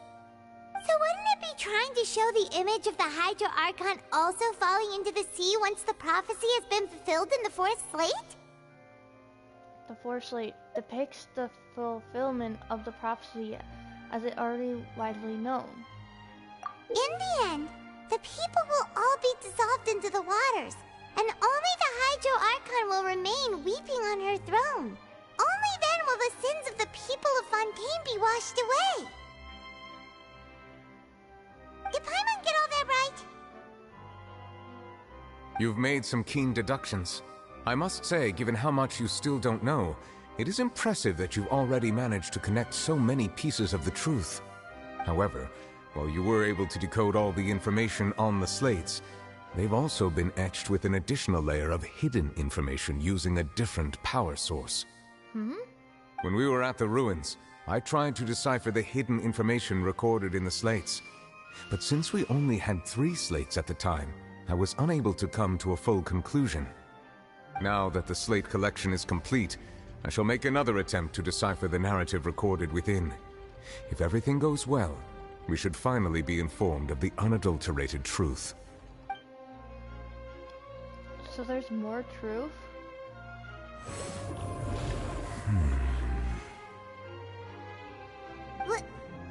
Well? Did you get it? I believe I should share this truth not only with you, but with all the people of Fontaine as well. I will try to briefly summarize it for you. Oh gosh, what are we gonna hear? Your hypotheses regarding the origin of Fontainians and the sin of the Hydro Archon were both correct. In the Fontaine of old, the previous Hydro Archon sensed the yearning of her Oceanid familiars for life on land. Oh. So they wanted to live on the land, okay. The Oceanids were enamored with the beauty and romanticism of human beings, and wishing to have those experiences for themselves, expressed to the Hydro Archon their desire to become of a similar kind. However, even though water as an element is intricately linked with the power of life, the Hydro Archon, as one of the 7, did not possess the authority to create a new form of human life. Wait, even though water is an element of linked with the power of life. Oh. Not one to give in, she eventually found a way to create permanent humanoid bodies for her familiars by appropriating the power of this planet's primordial sea.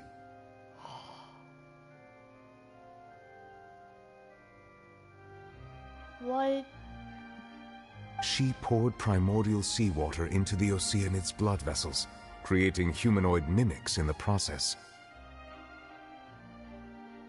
But if Fontainians were to ever come into direct contact with water from the primordial sea, the power within their bodies would escape these artificial restraints and return to the sea. As a result, their forms would collapse, and they would be reverted to their original forms as Oceanids. At least they don't die.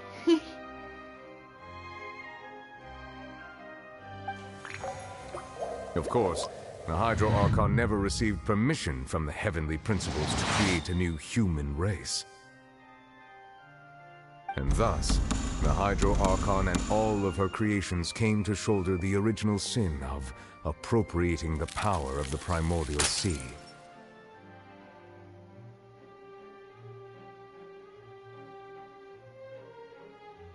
That is the true history of how the people of Fontaine first came into being. So we were all Oceanids before we turned into human beings? That's way too much information for me. I think I'm just going to pretend that I never heard a single thing. You can't pretend it. Wait, but if that's the truth, we can't let the Hydro Archon be sentenced to death. After all, her only sin was creating us. Hold on. They are mimics right now, but this happened like 100 years ago. So, like, there's people of now, not before. Unless they've lived the whole time and they just forgot. I'm confused. Let's just keep going. This really might be too much information for your regular Fontainian, but it does answer a lot of our questions. Alas, your hypothesis regarding the third and fourth stone slates was inaccurate. The slates' respective positions are, in fact, correct. So they're in the right order? What is the third slate supposed to represent then? A key point of the visual on the third slate is how all the individuals depicted in the water are humans rather than Oceanids. Wait. A key point of the visual on the third slate.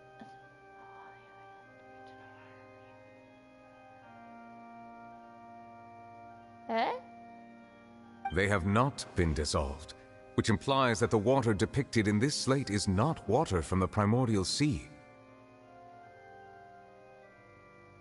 Wait. The nation of Fontaine is the nation of Hydro, as well as the nation of Trials and Justice. Instead of being the literal element, the water in the scene symbolizes judgment and justice. You may also recall Navia's experience. When she fell into the sea, her consciousness was surrounded by that of many others who intended to hold a trial to determine her fate. Therefore, the meaning of the third slate is that the people of Fontaine shall try the Hydro Archon at the court of justice.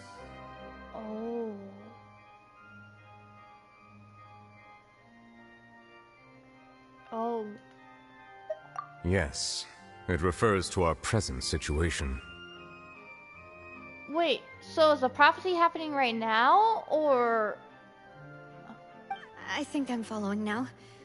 So, what you're saying is, even though we decided to put on this trial to avoid fulfilling the prophecy, in truth, everything we've done has happened exactly as the prophecy foretold. So now, it seems, we're the ones making sure it comes true. What should we do? I don't know. It feels like there's no way out of this. Huh. No matter what, the prophecy will be fulfilled. Is this what it feels like to be a prisoner of fate?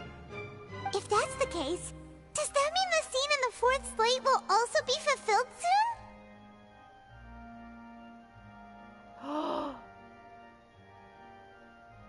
Oh. Traveler, I would like to point out another small fallacy in your deductions. We're gonna make a huge boat. About the fourth slate, you probably thought that the eruption of primordial seawater beneath the fortress of Meripede served as the surest sign that the prophecy was about to come to pass, yes? Yeah. However, I believe that rather than being a sure sign, that eruption could in fact only be a small warning of something far worse to come. As for the root cause of the catastrophe, I believe you've already encountered it once before. I have? Wait, could it be... the whale!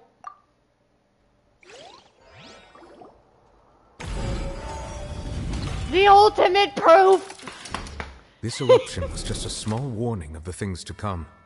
We must find the root cause of the disaster. Just what is the true source of the catastrophe?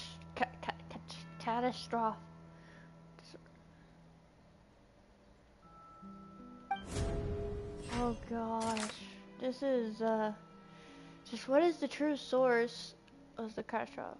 Okay, the secret of the fortress of Meripede has been protecting it is the entrance to the primordial sea. Though Nouvellette has sealed it once more, just how long will it last? The prophesied disaster will likely spread from here. What? The murder case unfolds. If the most... No, I don't think it's that.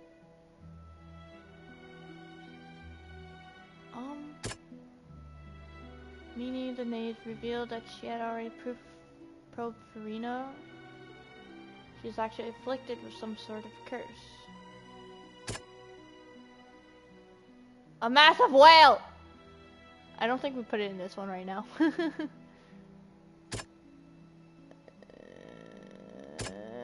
I honestly don't know.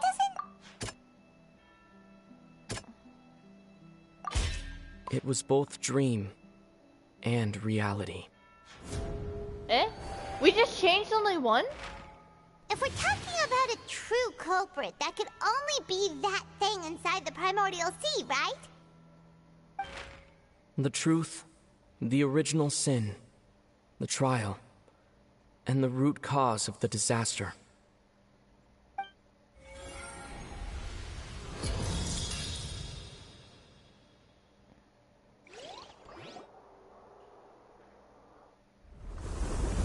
Whoa.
Oh my gosh, that was so cool. That was way too close. How did that thing just burst into the Opera House? Wait, was that the huge whale you saw in your dream? That scene was awesome. That scene was so cool. Oh my gosh, that scene was so cool. What about Child? Is he okay? Did he fall because he was tired or something? But he's using his, what was it called? It's not his vision, it's the other thing. It's the thing that could, like, you know, that could kill them if they use it too much. I forgot what it's called. But yeah, no. Child better be okay. He is not allowed to die. That's right. I figured that it's also the one that Child saw when he was young. So we've met it at last. I understand very well why it has chosen to make an appearance here. That whale does not belong to Teyvat. It is a monster that has traversed the stars, weeping all the while. What? Traverse the stars? Oh, we're all here. It has been greedily consuming the energy from the planet's primordial sea, using it to grow. That is the main cause for the rising sea levels. It's been greedy consuming the energies from the planet's primordial sea. And once it has finished consuming all of the energy contained within the sea, its next step will be... You said that when the Hydro Archon first created Fontanians out of Oceanids, she filled their blood vessels with primordial seawater. Precisely. That whale finds the blood of Fontanians nigh impossible to resist. Therefore, when it left the primordial sea, it decided to make its next stop a packed opera house full of food. Food in the form of Fontanians. That is scary. We just barely managed to push it back, right? In that case, won't it come back to target the people again once it's managed to recover its strength? That is correct. Indeed, it is more accurate to say that we should thank that Harbinger for buying us some time. Without him, the whale would have likely come onto land far sooner. Dang. From the way he looked, he must have been fighting the creature for quite a long time. That battle maniac. We've always known that he had a special connection with that whale, but we definitely didn't expect it to help us out like this. Oh, this is gonna be a tough fight, isn't it? It's honestly exciting. Anyway, now that we know that this whale is the actual cause of the disaster recorded in the prophecy, all we need to do to stop the prophecy would be to find a way to beat it up, It is too late. What do you mean? Actually, that "what do you mean" right there was my exact thought process. It had already absorbed too much of the primordial sea's energy before we could notice it. Oh. At this point, it has become practically integrated with the sea itself. Even if the entirety of Teyvat were to be destroyed, it could still survive and swim off towards some other world.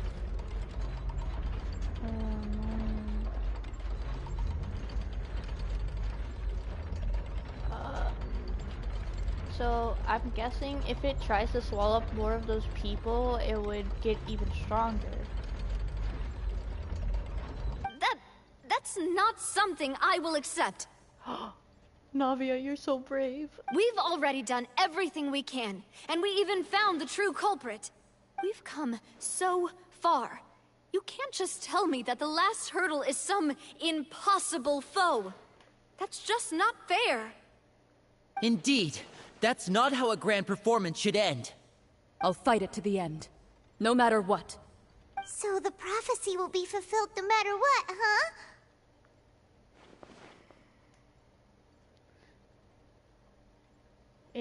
Are we going detective mode again? The prophecy. Yes, what has been prophesied will be fulfilled. You may view such things as the history of the future. After everything, it still turned out like this. We couldn't fight against fate. Wait, but if this is all about fate... Just as prophecies are usually only the future as seen from the perspectives of the gods, could things be happening in hidden corners where the gods' gaze does not fall? Ultimately, fate shall serve as your only guide, no matter what will happen in Teyvat's future. All you need to do is to play your part. Could it be that even if the prophecy will be fulfilled, there will still be a way to save everyone? That's awesome! This is so cool! Oh my gosh, I love Fontaine. Did I miss something? Wait, I forgot about Furina. What was it that she wanted to say to me that at that last moment in the giant magic box? What is her real secret? Oh...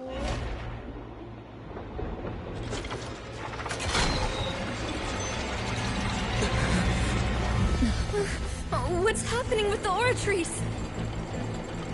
I believe it is preparing to carry out the death sentence.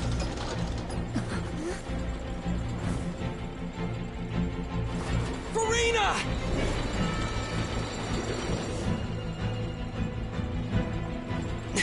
No, I still need answers.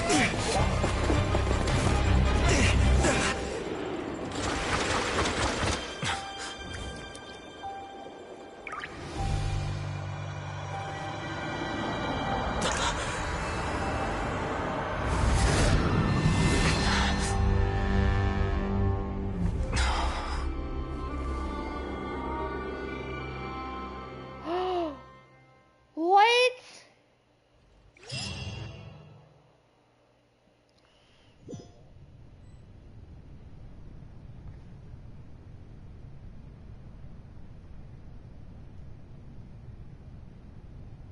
She's in different clothes.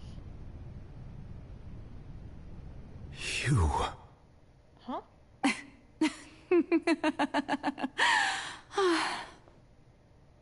Furina? And question mark. Wait, is this a Jiri? Maybe? Sorry. That shocked expression on your face is just too amusing. I couldn't help myself. You are not Furina. Who are you? Ah, the sweet sound of bewilderment. Marvelous. A sure sign that my attempt to deceive everyone was a resounding success. But to answer your question, I am Focalor. You know, the god.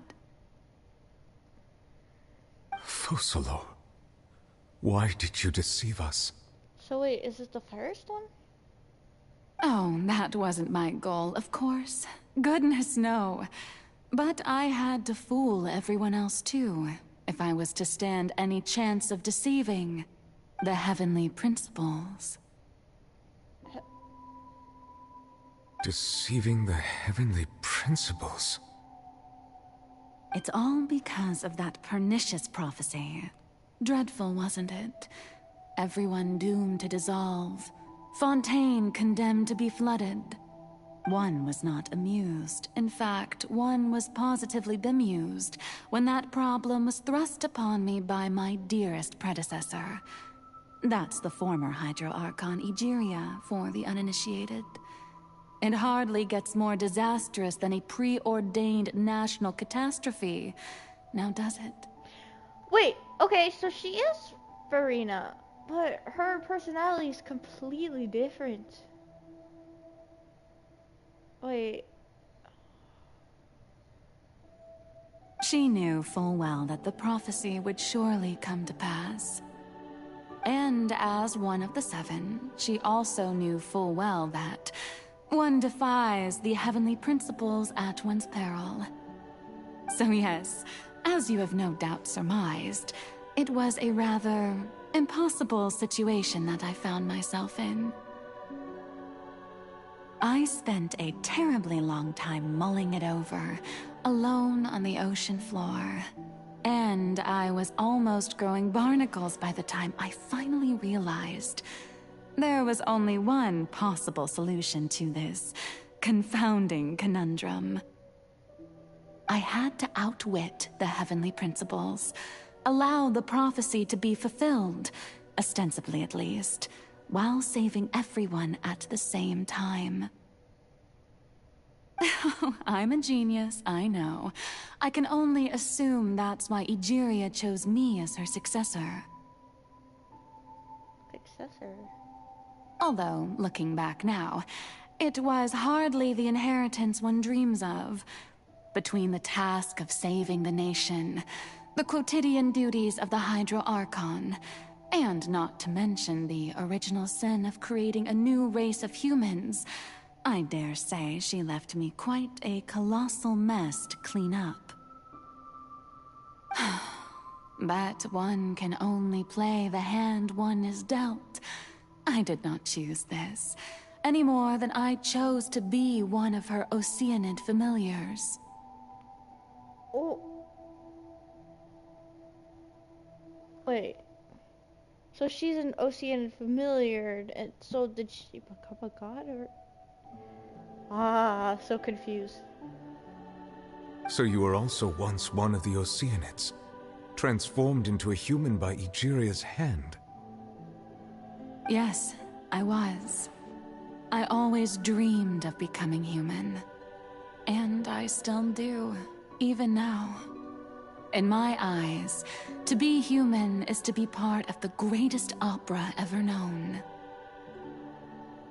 After becoming a god, I separated my divinity from my body and spirit, leaving behind only a self that was as naive and bewildered as my past self on her first day as a human being. Oh, I'm gonna screenshot this. After becoming god, I separated my divinity from my body and spirit, leaving behind only my past self. Oh. So this is her past self. The me you see before you now is that divinity. And the human counterpart I left behind, I named Farina. She could feel joy, sorrow, and everything in between. She could be as vain and conceited, or as meek and vulnerable as she wished. Her strengths were of a kind only a human could possess, as were her shortcomings. But in my eyes, Farina's humanity was what made her perfect. She was perfectly human in every way. The person I always wanted to be. Anyway, so then I cursed her. Cursed? All part of the plan, of course. The plan to deceive the heavenly principles. Do you still remember the final scene of the prophecy? The Hydra Archon, alone, weeping on her throne. In order that the prophecy might appear fulfilled, I invited Furina to be an actress, to play the part of the Hydra Archon in the prophecy. Under the curse I placed on her, so long as I, Focalor's divinity, continued to exist, she could not die. But nor was she free to live her life in the pursuit of happiness. Instead, she was forced to take the stage in the opera house, to embrace the role of leading lady, to forever play the part of the god from the prophecy, all to create a deceitful appearance of that prophecy coming to pass. I suppose now you probably understand why your court is called the Opera Epiclese. But Furina is only human, isn't she? Even though she has had a long life, her mind is no stronger than that of any other ordinary human being.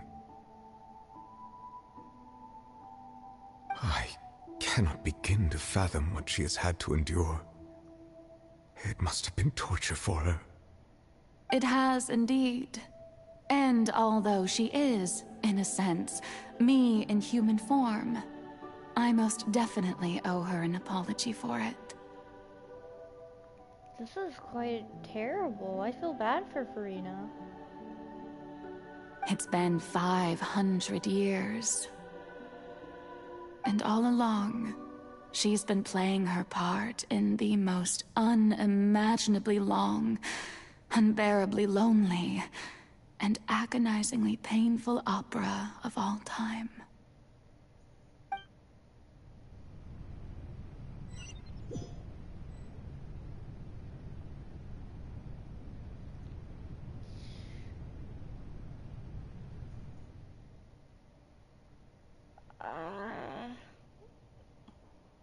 Oh my gosh, that is a lot of information. I hope Furina will come back and be more happy again once we defeat that being. I don't want her divinity. I want Furina back. I came into contact with Furina's tears. If I remember correctly, tears often contain a being's strongest emotions. With sufficiently strong hydrosensitivity, I can form an emotional connection, just like I did with that Oceanid at the Fontaine of Lucine. Wait, could this be Furina's inner world? Furina! Furina, what is she doing on stage? Wait a moment, that probably isn't Furina. That's likely a reflection of her inner self. If I can directly speak to that self, I might be able to easily get what I wanted to know. I came here for answers. Either way, this opportunity is not to be missed. Let me try talking to her.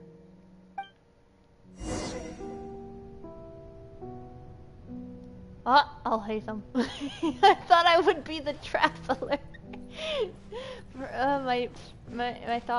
My thoughts immediately think, I'll hate him. Why is he here? Okay, stairs. Oh, a light? Oh, close up. Close up time. Hold on. Dang it! Can't get a good close up. Oh well, this is good enough. Shh, Nugget. Shh. Oh? Who permitted you to come onto the stage? Now, I understand your admiration for my august self, but I must ask you to keep to the rules. Come on, it's me. All right. It is not my intent to reprimand you. There is no need to state your name. Just be off with you. Do not distract me from my performance. But I don't see an audience here. Oh, do not jest. Can you not feel it? Wait, are those her thoughts? The thing peering at the top of the screen. I am Focalor. The eyes of countless Fontanians are upon me.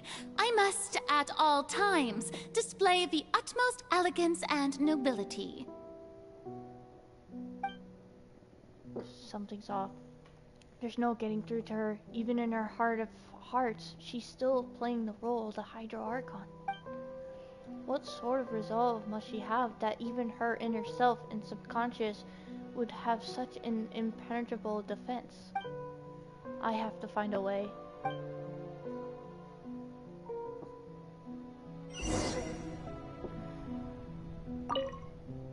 Something's off. No getting through to her heart. The light. We have to turn on the light. That's what she wants. Dear audience, the performance is experiencing a technical difficulty, but worry not. The guards shall resolve it soon enough.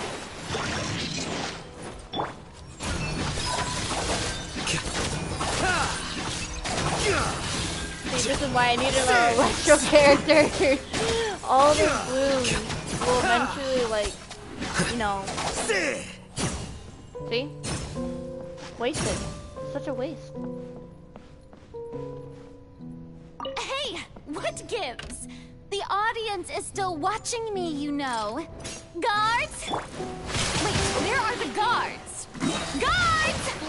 You got the mess. Teamwork is dreamwork. Here you are.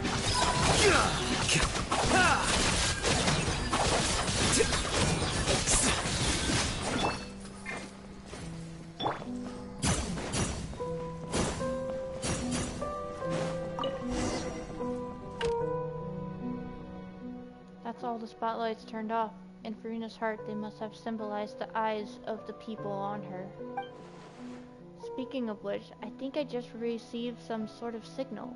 Was that her true voice? A ticket? When did that end up here? Oh, it's golden. Oh, I'm guessing she wants us to sit there. Either way, it looks like the show is about to begin. In that case, show me how you truly feel, Furina.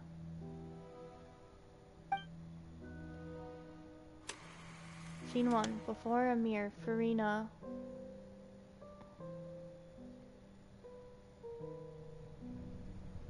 Whoa! Whoa! Whoa! Whoa! She's walking. Can I use any of her skills, please? Nope, I cannot. But oh, it's so cool. Is the Traveler there? Where's the Traveler? I don't see him. Wow!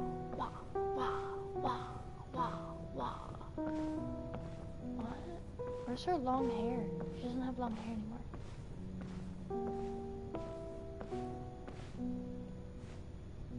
Furina.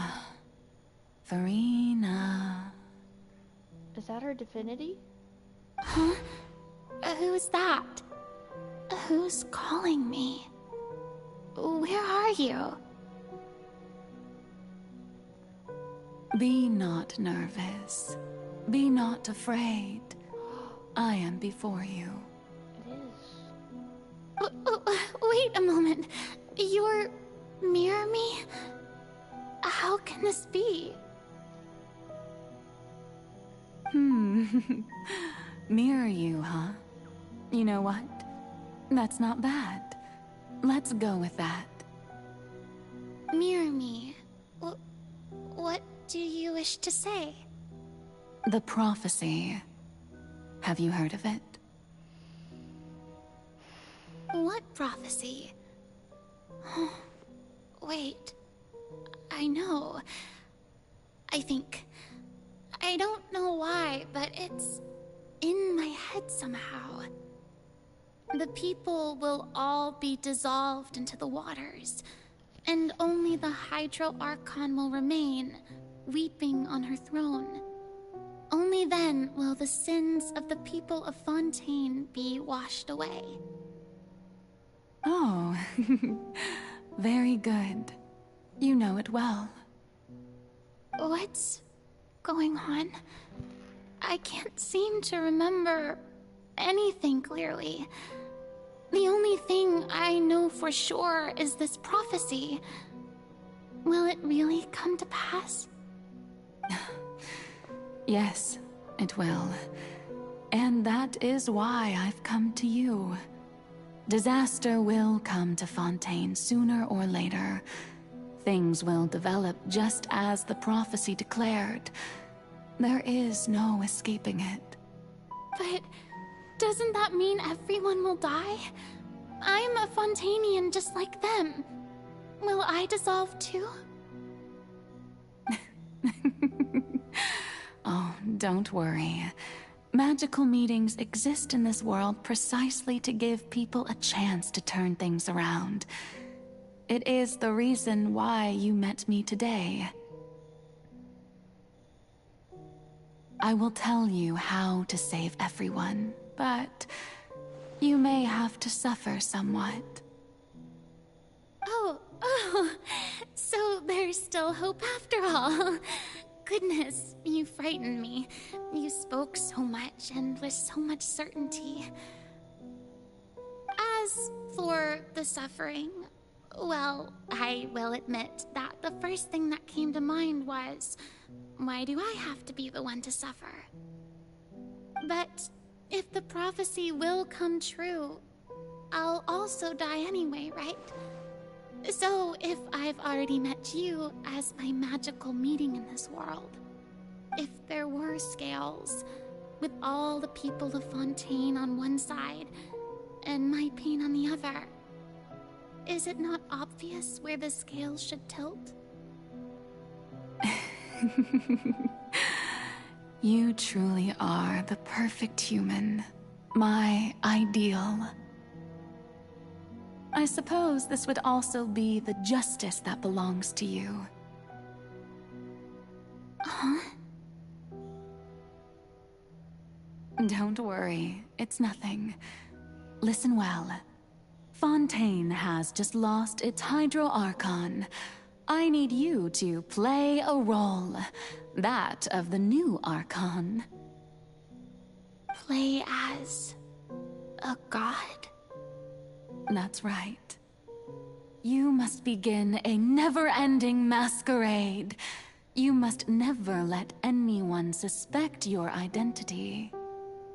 If you can keep it up, then I shall have my way of defying this prophecy.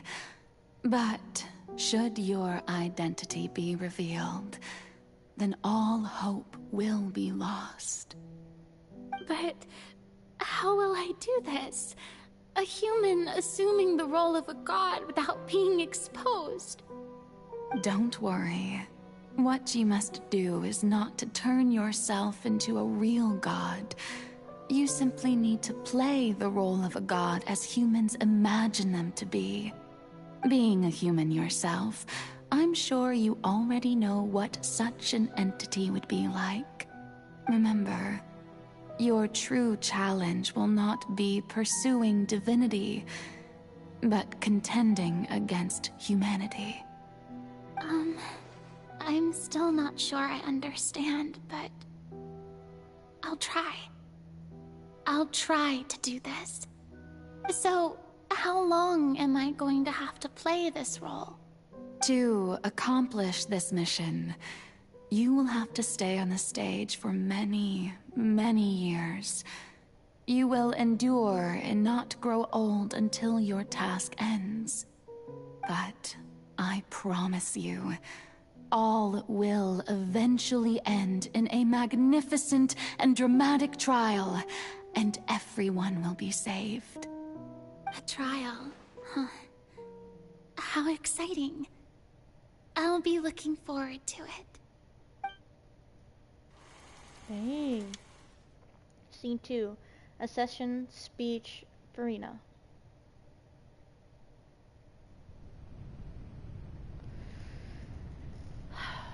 This is crazy. Yux's damn, this quest is still going on. It is. Oh gosh. Well, her hair's grown longer now, so that's why her hair is shorter.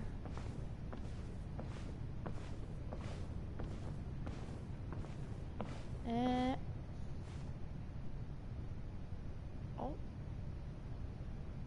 I'm gonna be right back. I have to use the bathroom again. Sorry.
I'm back.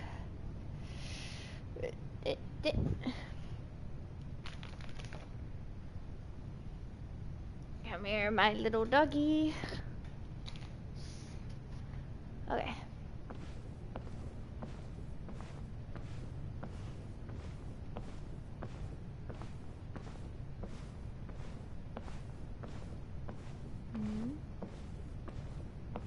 I can't run.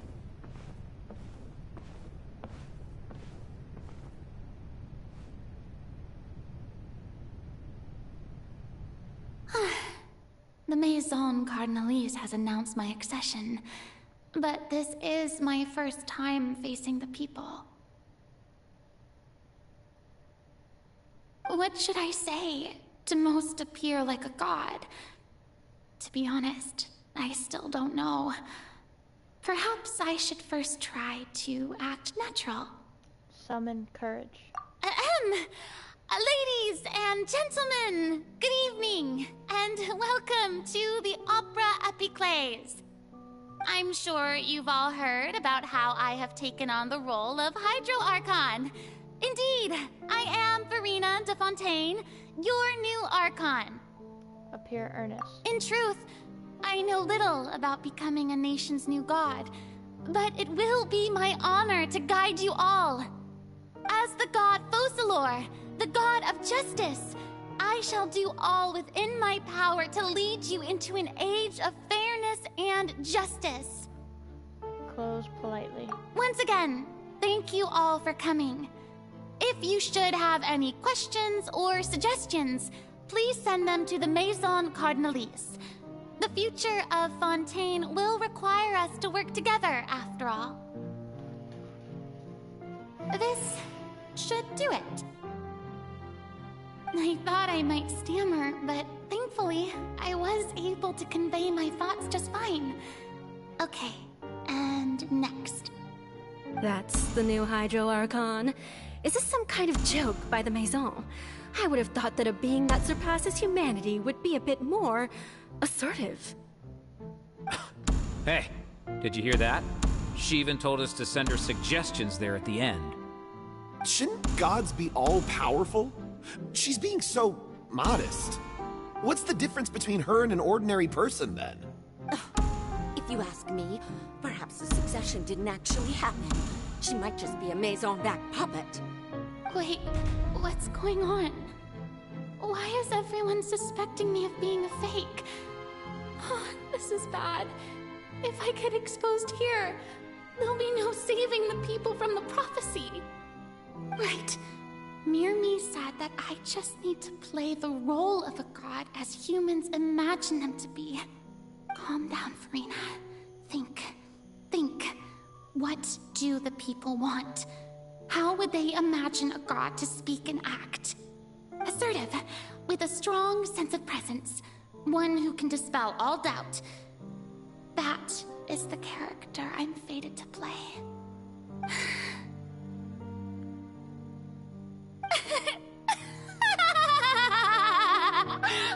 Oh, very good, my people. Only ones such as you are deserving of my rule. Now, I was wondering if some weak puppet were to one day come onto the stage and claim ownership of this opera house, would the children of Fontaine follow them? Well, it seems that you would all see right through them. Having passed my test, you are qualified to witness wondrous trials alongside my august self, here in this opera house. You may consider my previous act a door gift of sorts. I thought it was a debut that suited the atmosphere. Now then, let us be reintroduced. Ah, so that was just a performance. How could I have forgotten that we were inside an opera house? Her personality? It's quite shocking, to be honest, but I suppose it's a better look than before. Such a fascinating and bold deity. How wonderful! Our future may yet be bright after all. It seems I've turned them around. Best follow this flow and restart my accession speech. Summon courage, resolutely with conviction. My dear people, whether you acknowledge me or not, whether you trust me or nay, I say to you, keep faith in your ardor for justice. We have heard it said that this nation's sins can no longer be washed away. Well, I say that justice is most fragrant when it blooms amid sin. Pure earnest, turn up the drama. The scales of justice should not weigh heavy in the hands of its god. On one side, it must carry fairness and justice. And on the other, praise and applause. May law be the prayer on our lips. May judgment be our worship. Let us light the fires and drink to the future of Fontaine! End the speech emphatically. There is no trouble in this world that justice cannot solve. All that is needed is for you, my people, to believe in it, heart and soul. So long as I, the Archon Focalor, stand within the Opera Epiclese, so long as I stand before the Oratrice, I shall even judge the gods of this world! He's a great actor.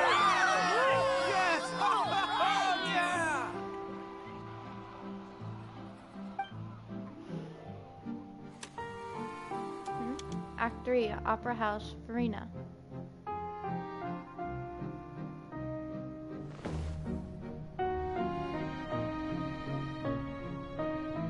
A bed? Thought the bed would be more fancy. Oh, she's running now.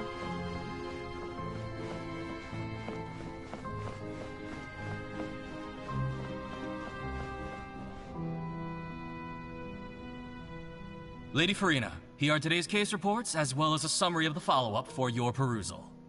Come now. Was I not just at the Opera House in person? Leave these kinds of things to Neuvillette.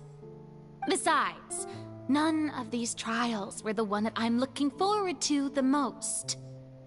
If I may be so impertinent, what kind of trial are you truly looking forward to? A magnificent, dramatic, and wondrous trial. A trial to end all things. How could you hope to understand? She just wants to already end it just now. That's true. I fear I lack the ability to grasp your divine thought, Lady Archon. No need for fright, and do not take what I said before too seriously. Go now, do your duties. The trial I await. It will come one day.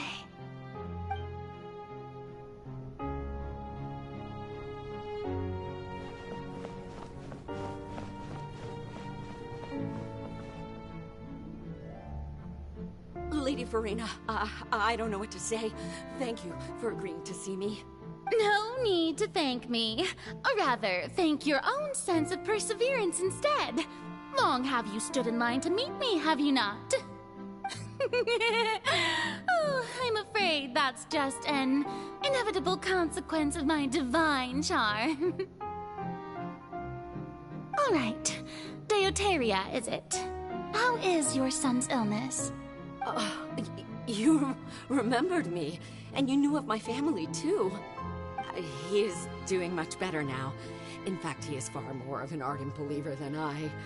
He was the one who forced me to seek an audience with you, and to bring your words back to him. Oh, good. Very good. If this should happen again in the future, please do not hesitate to come and tell me. Going down to citizens' homes every so often, while not usual practice, should serve as a fine change of pace. Oh, you're such a gentle and wise God. Thank you once again, on behalf of my son.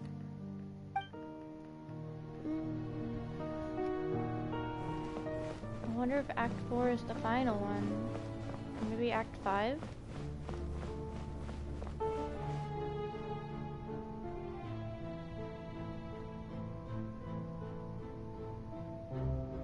Lady Farina, here are the latest hydrological reports. As for the specific parameters you asked to take note of, I'm afraid things still don't look good. I see. It's as I thought then. As your god, I did already expect this, but I wanted to see how far your human wisdom would allow you to analyze it. All manner of signs indicate that the prophecy will still come to pass. Forget it. That's not something you need to worry about right now. Well, as I understand it, the Fontaine Research Institute is also trying to find a way to counter the rising water levels. Really? Have they found anything? I'm afraid that they haven't found any effective solution thus far. Oh, is that so? Well, no wonder. This issue has reached the realm of the gods, after all. Still, their spirit is praiseworthy.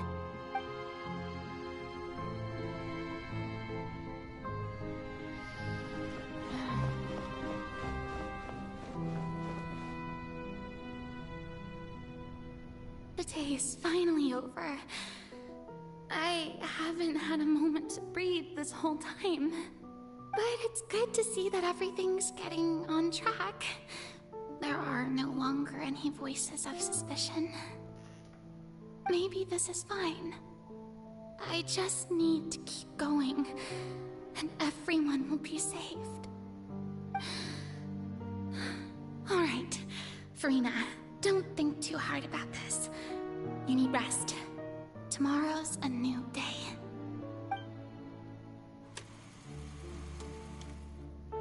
Scene 4, Opera House, Farina. Lady Farina, here are the new trial reports for the latest cases, as well as a summary of the follow-up. There'll be no need for that. I've seen them already. There's no need to go back over scenes I've witnessed in person before. Lady Farina, I've waited so long for this chance to see you in this manner. Indeed, my dear, loyal citizen. This joyous moment is an honor for us both. Lady Farina, we're detecting significant hydrological anomalies near Poisson. Oh. Understood. Keep monitoring. Keep me informed should anything come up at the Institute.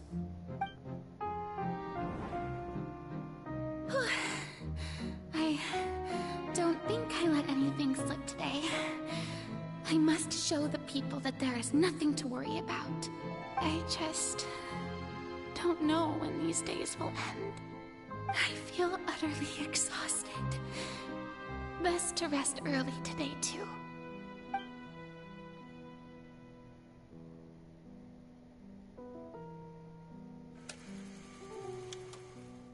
Scene 5, Opera House Farina. I think this is the last one.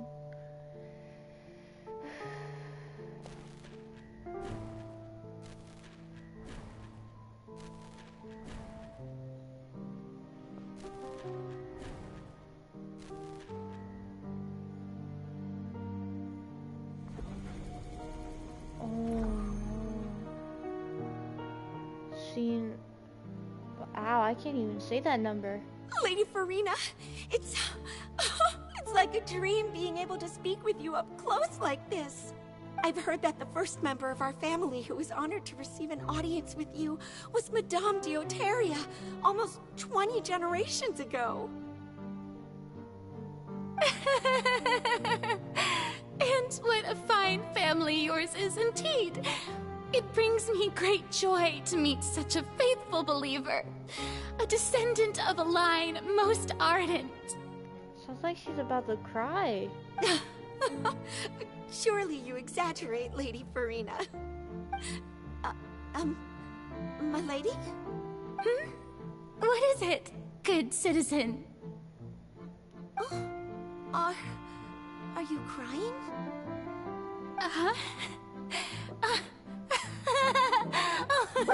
Really now? I didn't even notice. This must be the overflow of hydro from my person. Well, can't quite help being the god whose dominion is the waters, can I? No wonder. No wonder. A manifestation of your power, then. Oh, Archon, I am honored to have witnessed it. Honored indeed.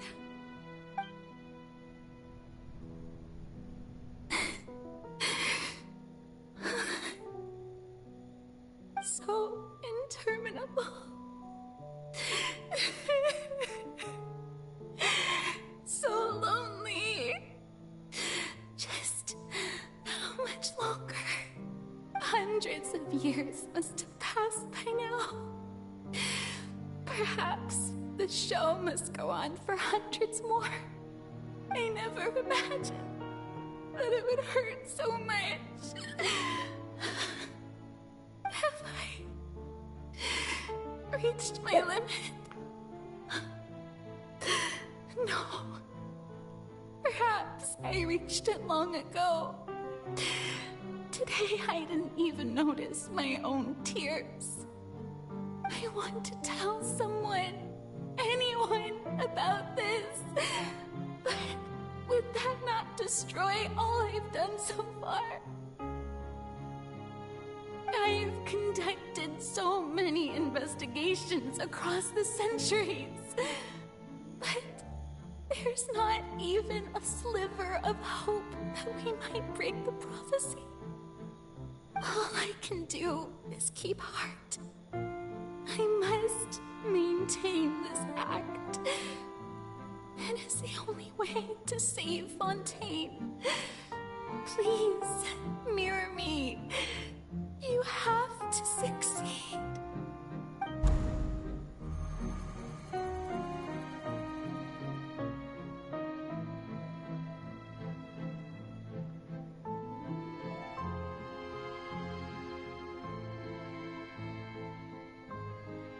Farina, you don't have to shoulder this burden alone. Although I don't know what you might be keeping from everyone. Your people are more than willing to share your burden with you. That's my voice. Is this scene from when we were within that giant magic box? This is great. I didn't think that this scene would replay in her inner world. Surely I'll find out what she wanted to tell me this time. Share my burden. That's impossible. It was fated right from the start that this would be my duty alone. But even if your burden doesn't need to be shared, you can still choose to confide in someone. Just share it with me. I'm what you'd call a witness. A witness? Yes. I've heard that you came to Tevat from beyond the stars, yes. In other words, you never belonged here. And if Tevat is, in its entirety, a show on a stage, then you're just a spectator, aren't you? If that's the case... He's right. I could confide in him, couldn't I? But if things don't play out as expected, the people of Fontaine will be the ones to pay the price. No, Farina. You shouldn't be selfish. But what if it's really alright? Farina, you've worked so hard for so long. Surely it would be okay to put yourself first for once. Just this once. Is it such an outrageous thing to do anyway? To find someone in whom you can confide your frustrations and sorrows? Surely it could not hurt. If you let this opportunity slip through your fingers, it might never come by again. Think about it long and hard.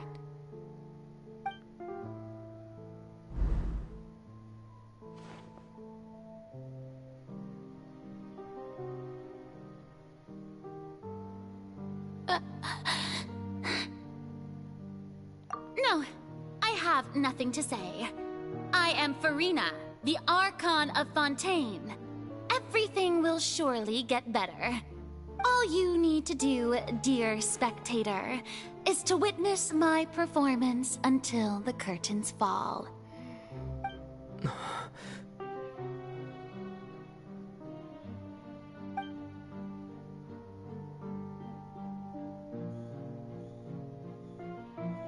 Fine.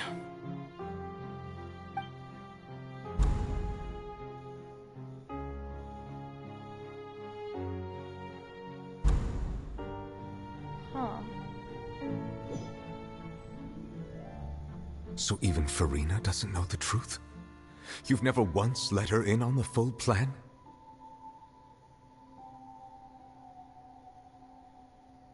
Yes, it had to be done. To deceive the heavenly principles, you must first deceive yourself.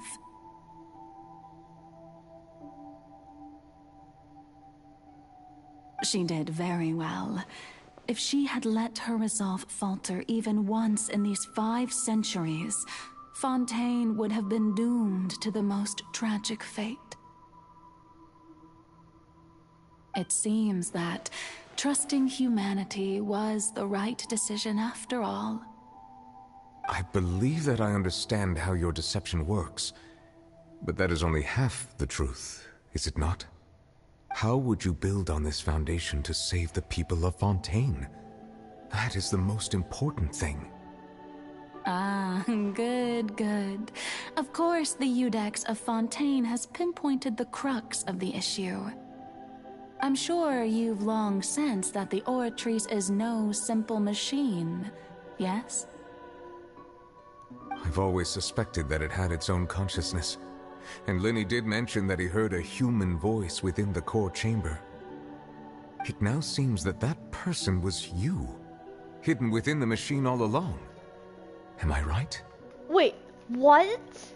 And then I became one with the Oratrice, taking Fontaine's gnosis with me. Yes, it would seem so, wouldn't it? Alas, your understanding of this device still lacks sufficient depth. Oh, so it's not. In truth, it is no enactor of justice. It is, in fact, a device created to kill the god of justice.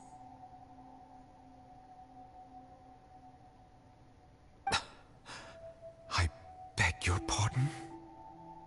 Oh, you have it. And to be more precise, not only will the Oratrice take down the god of justice, it will also take down the divine throne upon which she has been placed. What? I mean, did you think I would be the sort to enjoy peaceful repose while Farina suffered?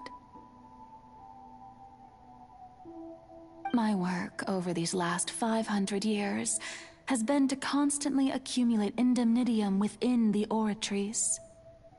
But really, some have already discovered that only a small fraction of the energy generated by the device was ever used to provide power to Fontaine. The vast majority had to be, accumulated to enact this death sentence. It was all part of your plan, then? Both the trial and the sentence?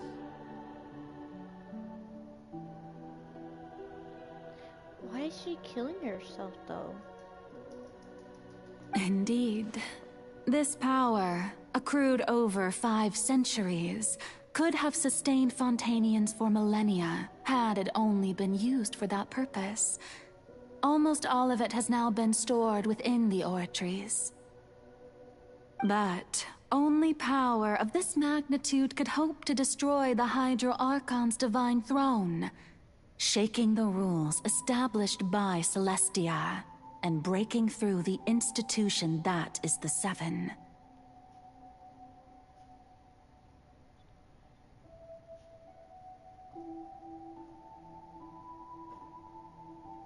So the Oratrice's call for death was for neither Furina nor Focalor, but for the Hydro Archon.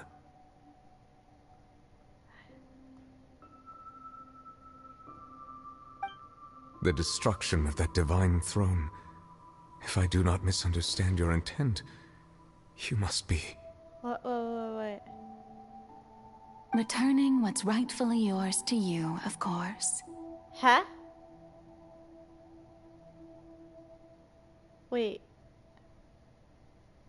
In other words, this was all done to return the authority of the Hydro Archon to the Hydro Dragon of this planet.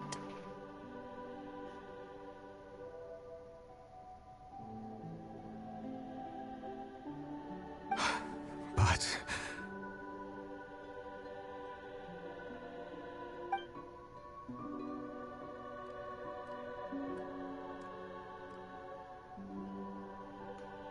Oh, what? Getting sad again, are we? The authority of the ancient dragons shall soon be yours once more, O Hydro Dragon Sovereign. And this is the face you make. 40 of the ancient dragons shall be...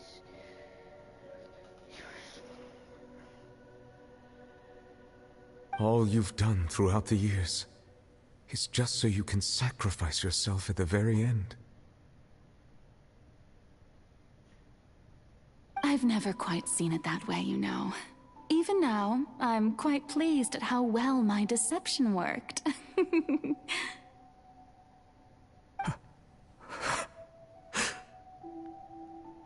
Oh my gosh.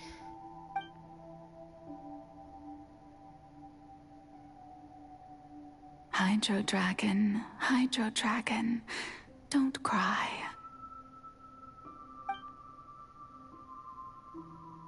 I must say, had it been within my rights, I would have loved to judge the heavenly principles themselves. Were they not guilty of essentially the same crime? Egeria stole the power of the primordial sea, and the heavenly principle stole the power you ancient dragons possessed. That is true. I, for my part, am the god of justice. And is it not just that your original powers should be returned to you? Speaking of justice, I have always believed that justice lies in the process of pursuing human existence itself. So, if the theft of the primordial sea's might was Fontaine's original sin, then, leaving matters of procedural right and wrong aside, the descent of the Fontainians as humans and their right to exist in this world would be Fontaine's original justice.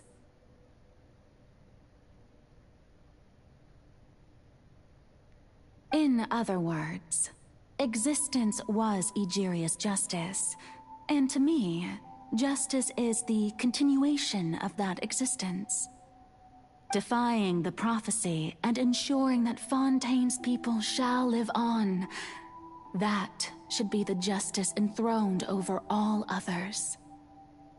At this point, we, whether it be myself or all other Fontainians, have shouldered the burden of this sin for far too long.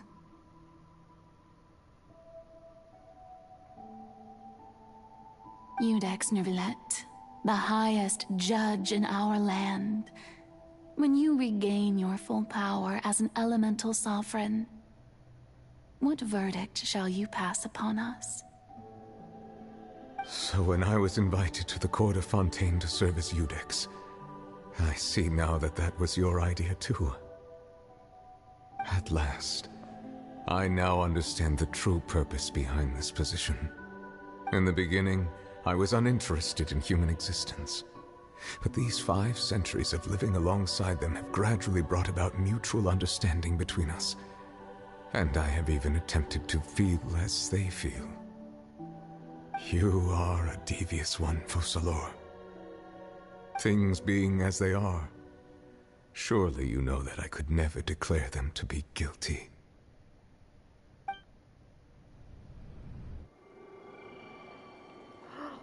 No. The hour of my execution is almost here. For the sinner, the curtain call has come. I know I may not sound it, but faced with death, I find myself a little afraid. Perhaps this is one thing both gods and humans have in common.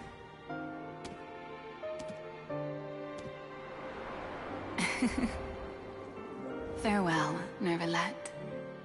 I hope you've enjoyed the part you played these 500 years.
Huh?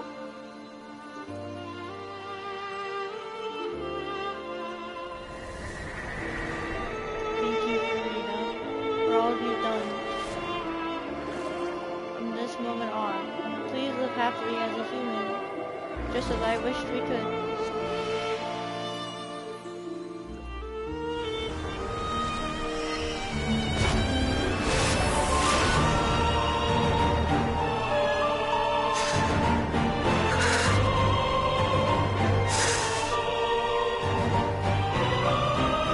I, Iudex Neuvillette, hereby declare,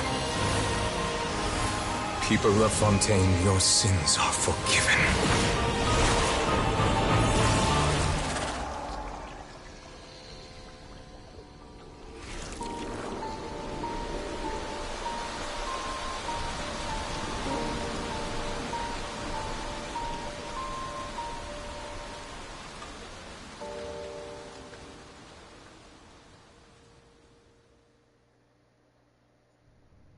Oh my gosh, I feel like crying right now, honestly. This is sad. This is way too sad. What just happened? Has the death sentence been carried out?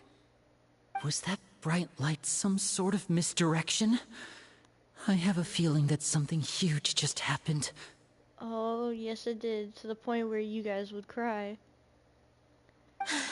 But since we're all still alive and haven't been dissolved, I assume whatever happened was good for us. It's time to end this. We must mete out punishment to that beast. Didn't you say just a moment ago that it can't be defeated? I have gained the strength sufficient to deal with it. Through certain means, I now have the ability to separate the power of the Primordial Sea from that creature. We should seize the opportunity to pursue our quarry. You obtained power just now. Traveler, now that the oratories can no longer function, I require an executor to help me mete out justice. You mean me? The root of the calamities befalling Fontaine. The beast that enacts the prophecy. Its name is the all-devouring narwhal. Dang it! I'm sorry. I know I was supposed to be sad, but once he said narwhal, that stupid narwhal song popped in my head. The one where freaking children in school would not stop singing. The narwhal swimming in the ocean song. Oh my gosh, I hate that song because I heard non-stop of my friends non-stop singing it. It's so annoying. Oh my gosh. Okay. The root of the calamity falling Fontaine. The beast that enacts the prophecy. Its name is the all-devouring narwhal. That stupid song. Come with me, traveler. The hour of execution has come. Oh.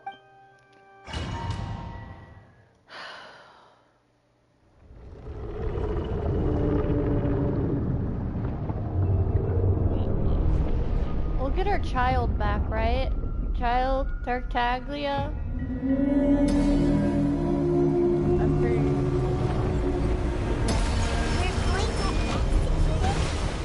But how are we going to do that? It's huge! For a second I was thinking, why is Bench I've already done my there? best to separate the power of the Primordial Sea from the whale. Considering the size of the beast, I cannot reach the power source. Unless we can find a way to attack it from within. We shall share a part of the ancient dragon's power. We shall look for an opening together. Oh, yeah. Hold on. I couldn't read the last part, so I'm looking at my stream. We shall look for an opening together. Oh. Okay, Feel its sorrow turning into hostility. do I need to hit that? Ah! What is that? Ah! Sorry for the screaming. Oh my gosh. Okay. Destroy the island of the dead. New and swiftly destroy the ocean in Numa Oasia. Where is it? I didn't see it. Oh no. Oh, I can't get out in time. Cannot resist its instinct to devour. Continue to trigger its hostility, and a chance will present itself. Okay. Chance will present itself. But it has a lot of health.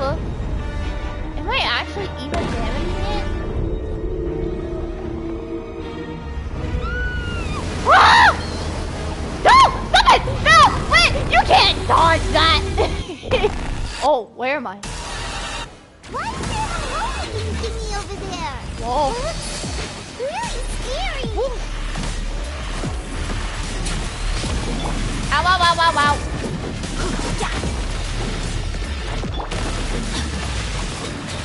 Ow! I can't dodge right!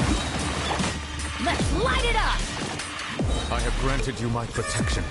Do not fear.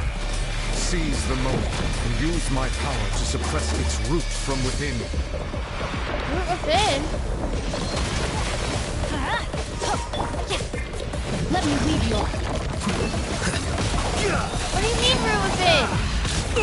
I can't even defeat it! No bolt. Ow! Scatter. Oh my gosh, this has too much damage. Destroyed it with Numa.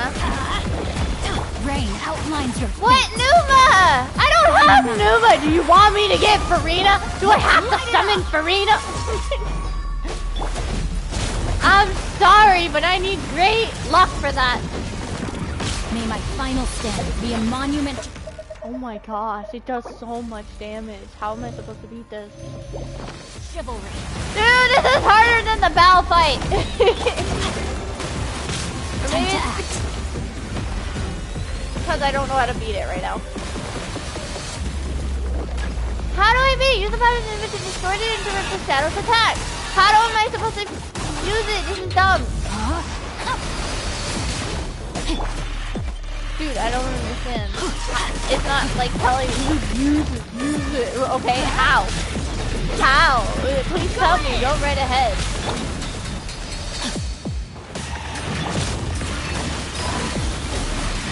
Well now.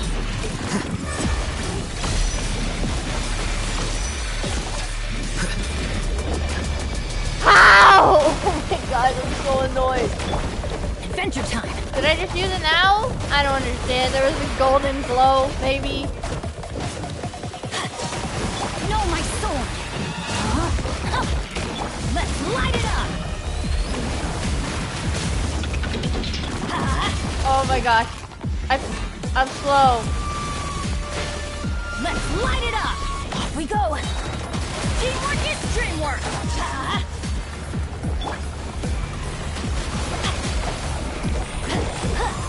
I didn't even get close to it!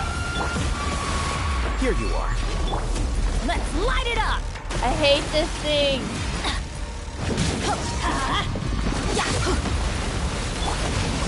Time to let's light it up.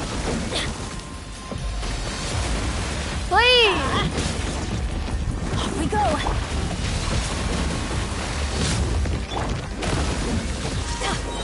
I'm going in. Body and mind.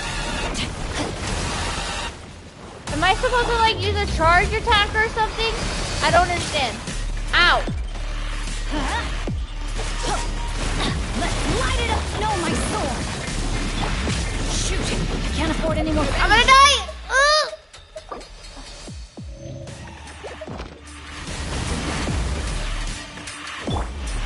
Witness the power. Teamwork is dreamwork.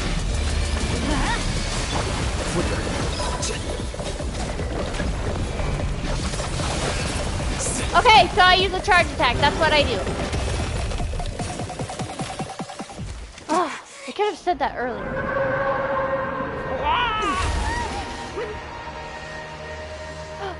Nouvellette.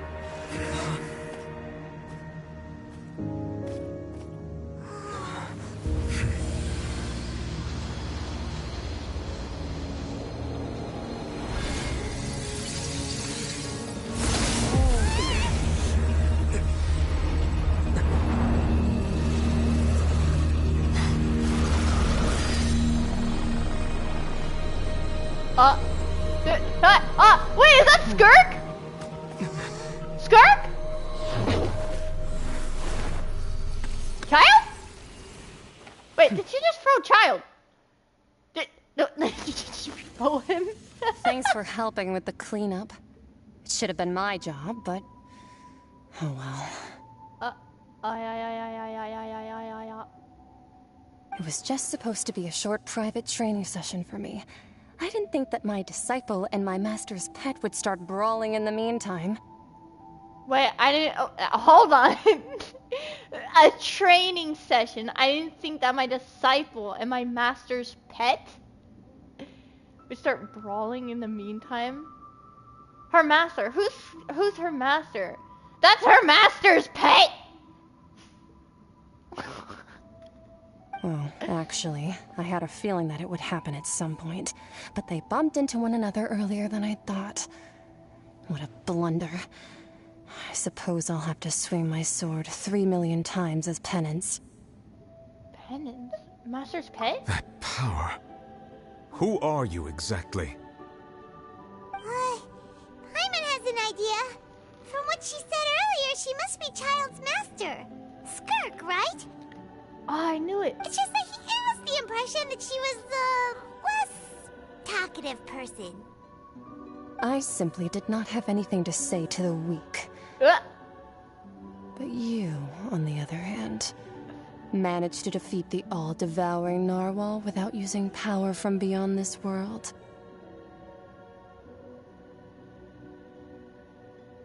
Wow. So you may speak to me as equals. Dang. This is called Giles. Wait.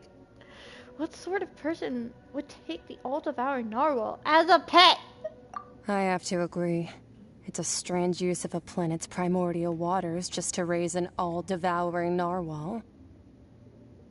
That kind of power is wasted on it. It's not cooperative. It eats too much.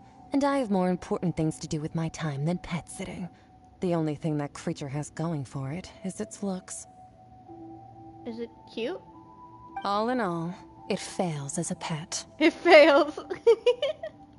Dang, she's just that powerful just to say all that. Jeez.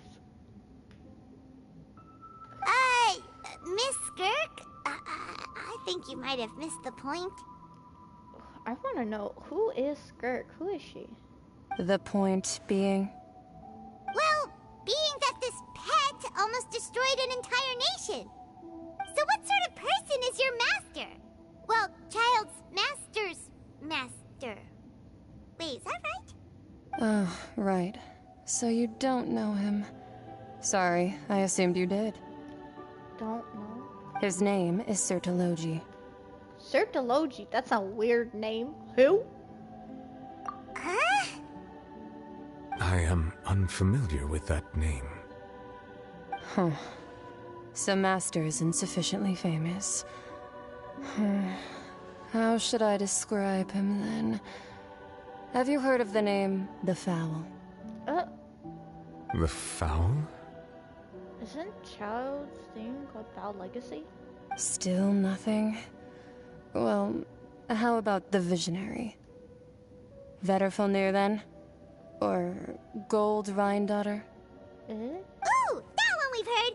Rhine-daughter's part of the Hexen Circle. She's Albedo's mom, right? Huh?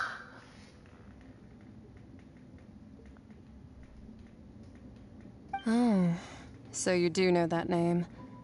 To be honest, I also heard all of those names and titles from my master.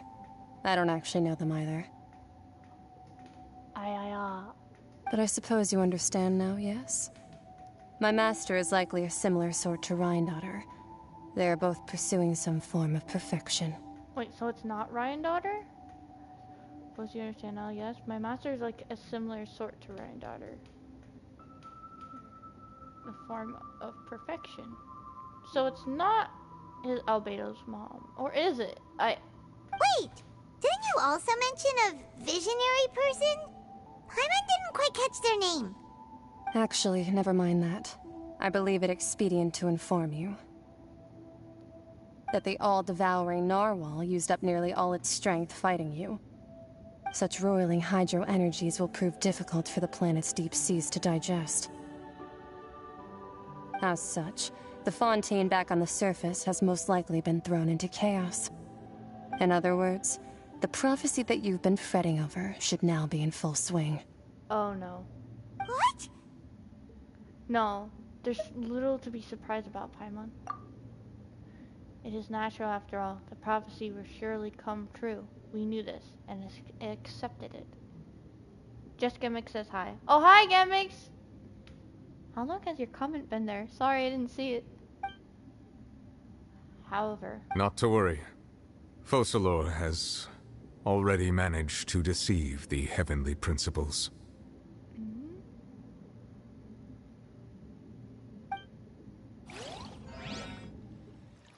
In the end, the people will all be dissolved into the waters, and only Furina will remain, weeping on her throne.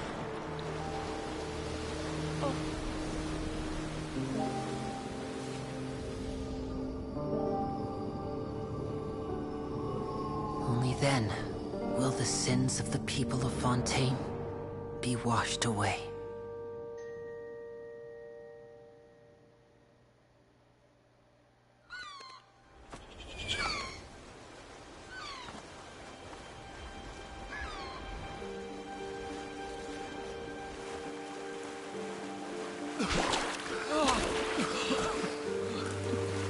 regular water. Hey! Help! Over here!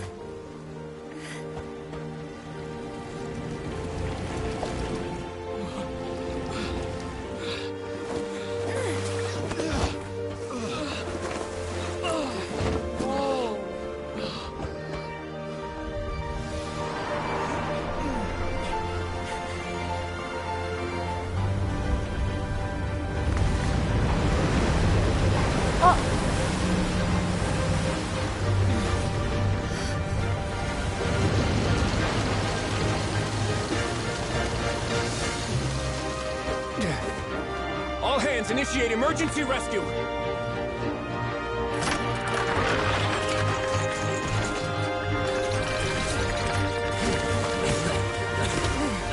Hurry!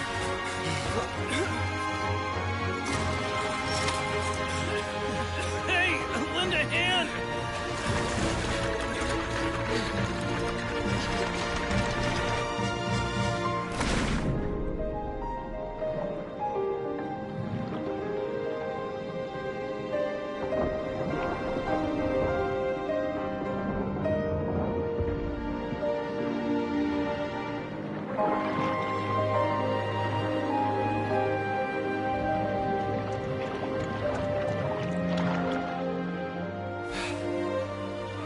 Look!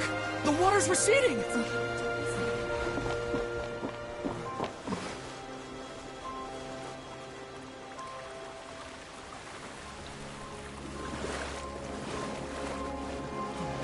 It's a miracle! Water's receding. We didn't dissolve. The prophecy was wrong. The prophecy was wrong.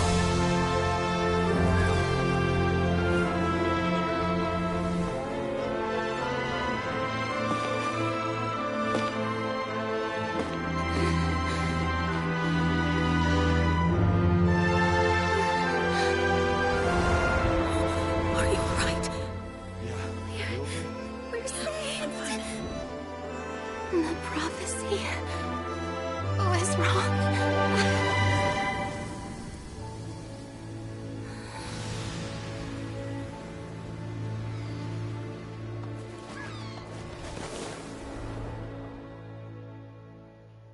Dang! That scene was awesome! Especially Riceley coming in, like, wow. Riceley coming in with his big bow as planned. The soil renewed. The Spina di Rasula talks post-disaster rebuilding.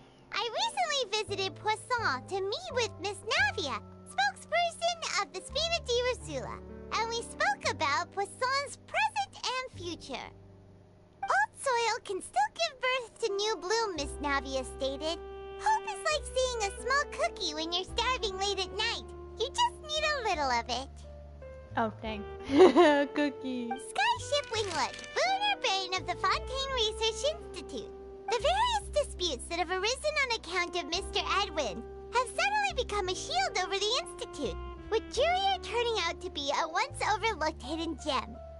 People always call the first researcher mad, but few know what to call the second.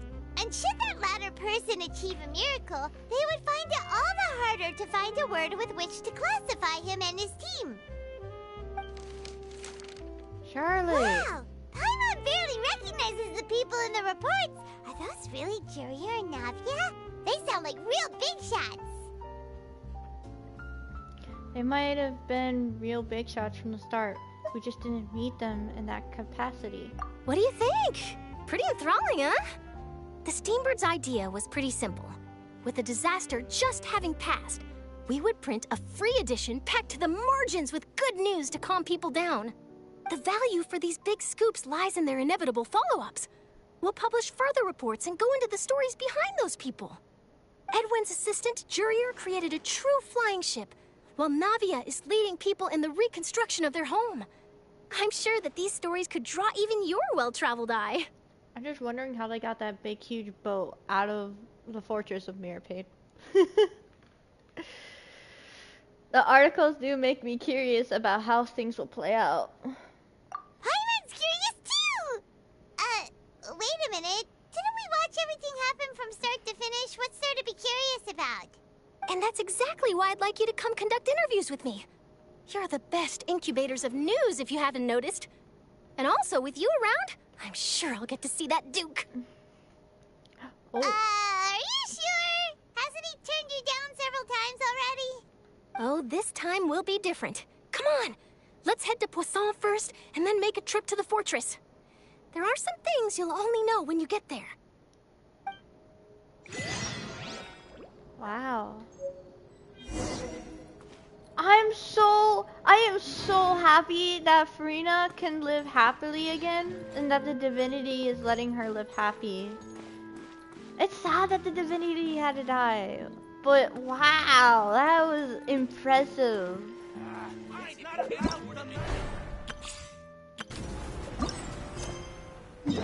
The finale. Dang.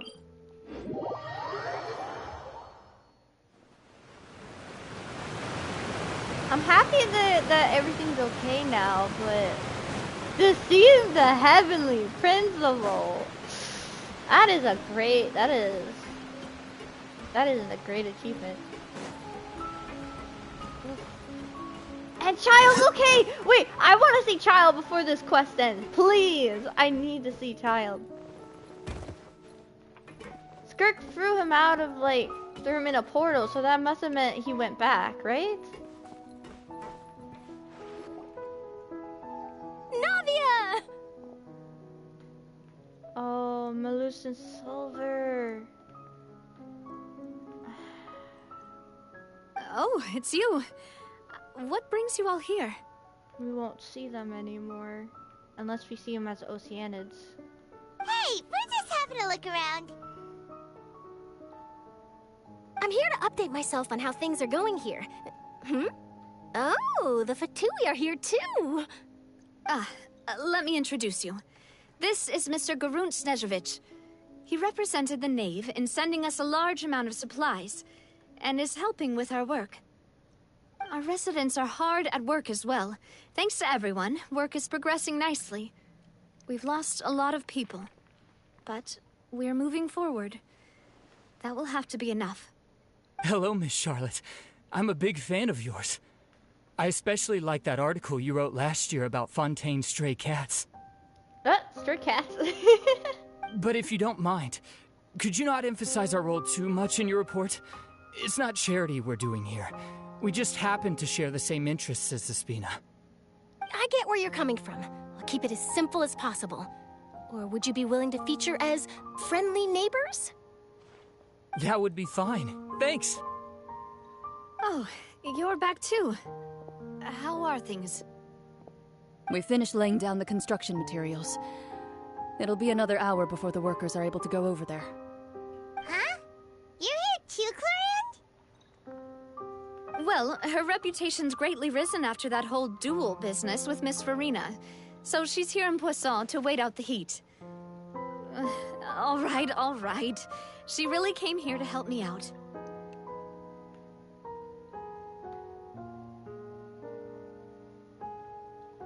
There's too much to consider in the reconstruction of Poisson.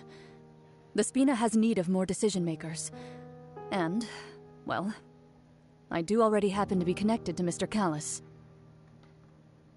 Oh, wait just a moment. Do you mind me asking a few questions? You know, about how you felt before the duel, about what it was like facing down a god. There's lots of exciting material there, I bet. Forget it. I'm sure you can find a better theme than that, Miss Charlotte. I see you're the same as always. Couldn't you do me a favor, for Navia's sake? Well, if we're talking about doing things for my sake, you might as well just take a few more photos of me. Or of the Traveler. It's better than wasting time persuading Clorinde, at any rate. Of course I will. I'm not gonna let him off that easy. All right, then everyone who wants to be in the photo, gather up. And smile. Aww. How did it go? Was it a good shot? Did Paimon look cute in it? Paimon's always cute. Not bad. Your addition really helped the composition of the picture. All right, hang on a moment. Let me snap a few more shots.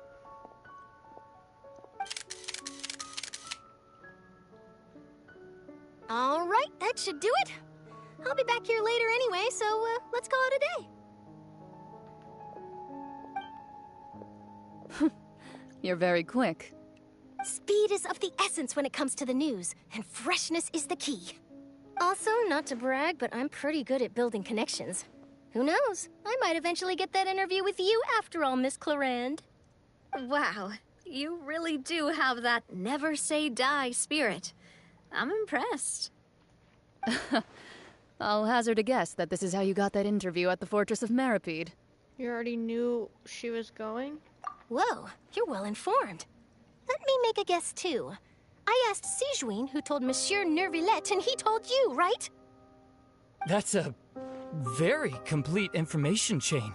In truth, all Monsieur Neuvillette asked me was, when did the fortress become so friendly towards the media?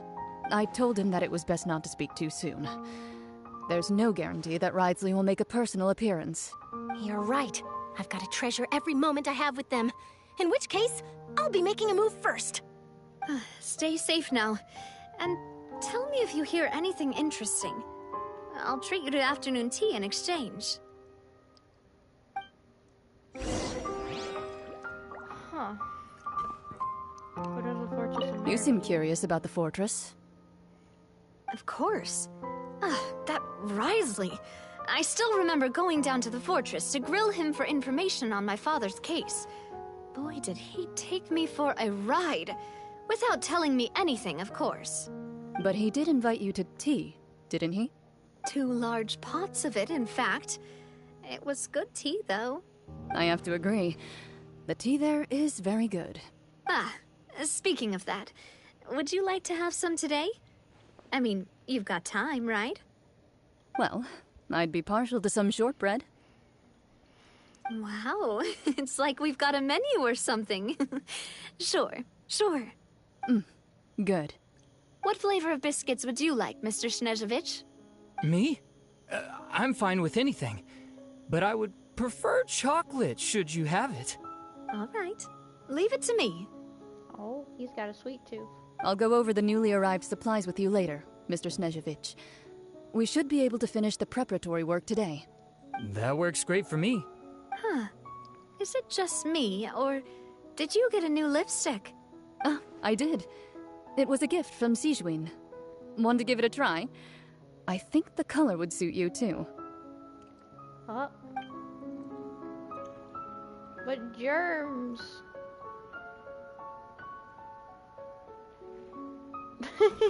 Sorry. Okay. Alright, do we get to see Ridesley again? I want to see Charlotte just barge in. That would be funny.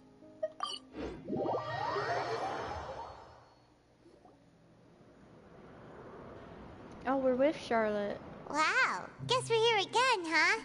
There's a real nostalgic feeling to this place. I'm just happy we can come back anytime. Looks like you've been missing us. Yes, I have. Duke! Did you come all the way to the entrance to greet us? Of course. I'm here to welcome you and our dear Miss Charlotte, whom our good head nurse recommended to me. It's an honor to finally meet the much-rumored Duke. Thank you for consenting to my visit to the fortress, sir. No need to thank me. But that said, I shouldn't be the focus of your interview. I trust you recall our agreement? Of course, of course.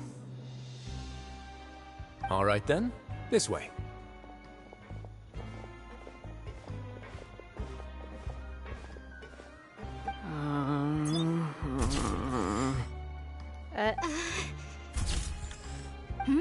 Hey, no need to be so nervous. I've already taken all the photos we need. Miss Charlotte, do these pictures really need to be published on the cover of the Steambird? It would seem that Miss Lorvine doesn't want her face to appear beside that of Mr. Jurier, Sir, please don't say things like that. But it looks like dear Mr. Jurier denies it. Might this interview be very important to you, then? No, I just...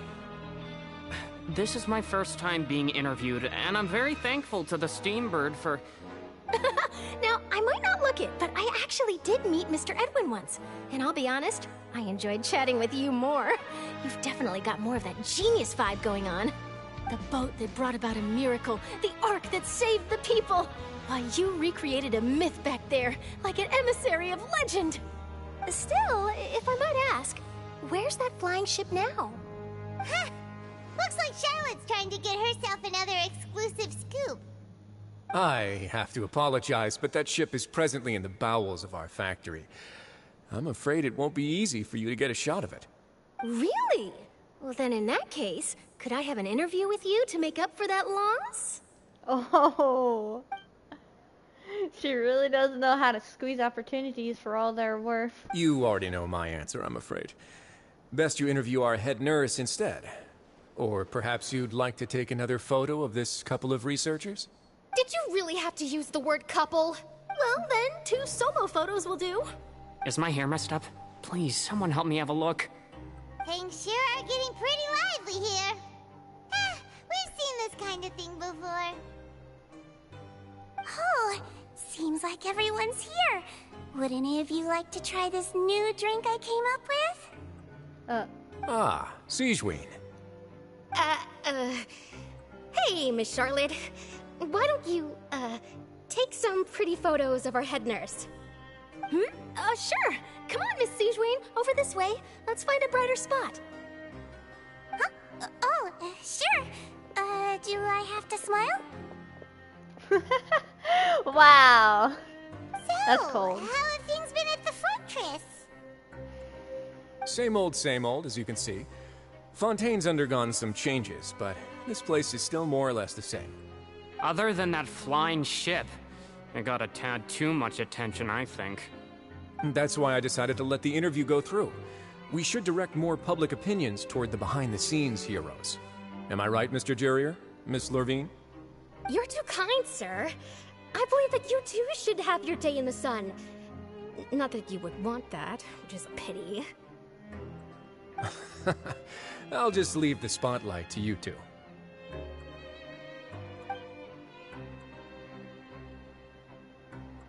I see. Lots of things happened that day, huh? Anyway, regarding that Harbinger, I'm not sure you remember, but his 3 young followers are still waiting for his return. Oh, 3 young followers. He sure did win them over, huh?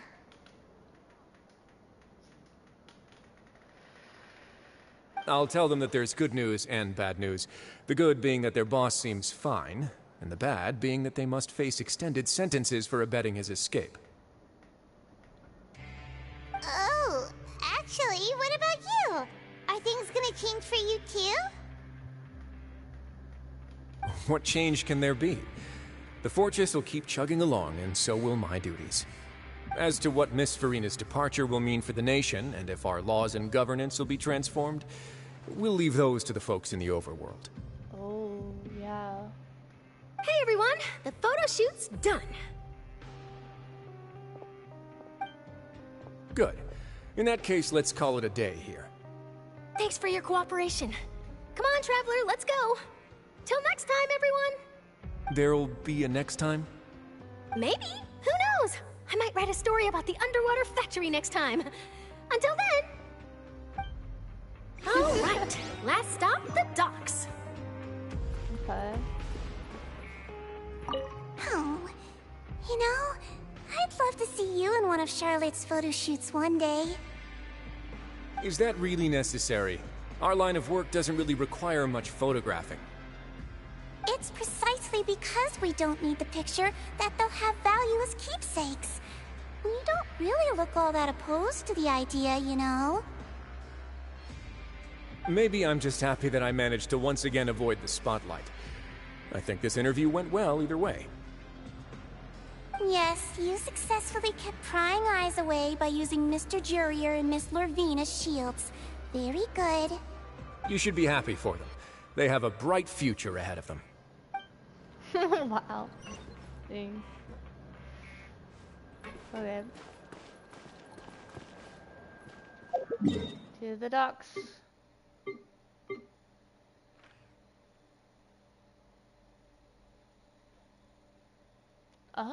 Right there?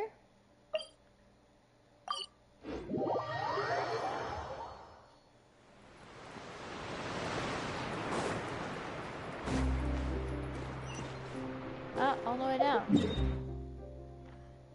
Is there not a waypoint? Guess we gotta go by elevator. I mean, we could jump. Yep.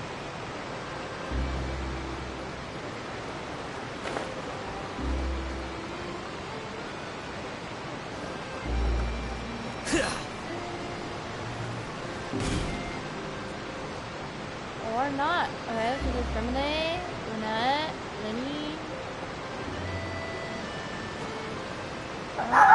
Oh my gosh, the dogs. I'm muting my mic because they're gonna keep barking. Sorry.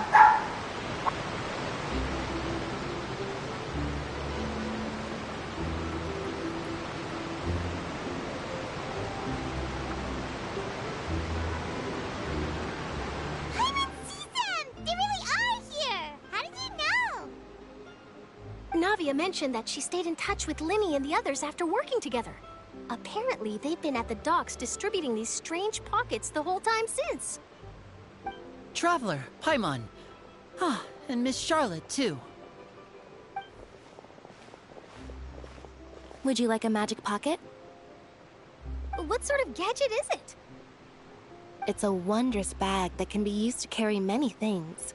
The water level has returned to normal, but if you see any of your things floating around, you can use this to carry them. Or you could trick a friend into doing it for you. Trick a friend? I wonder which of my friends would fall for that.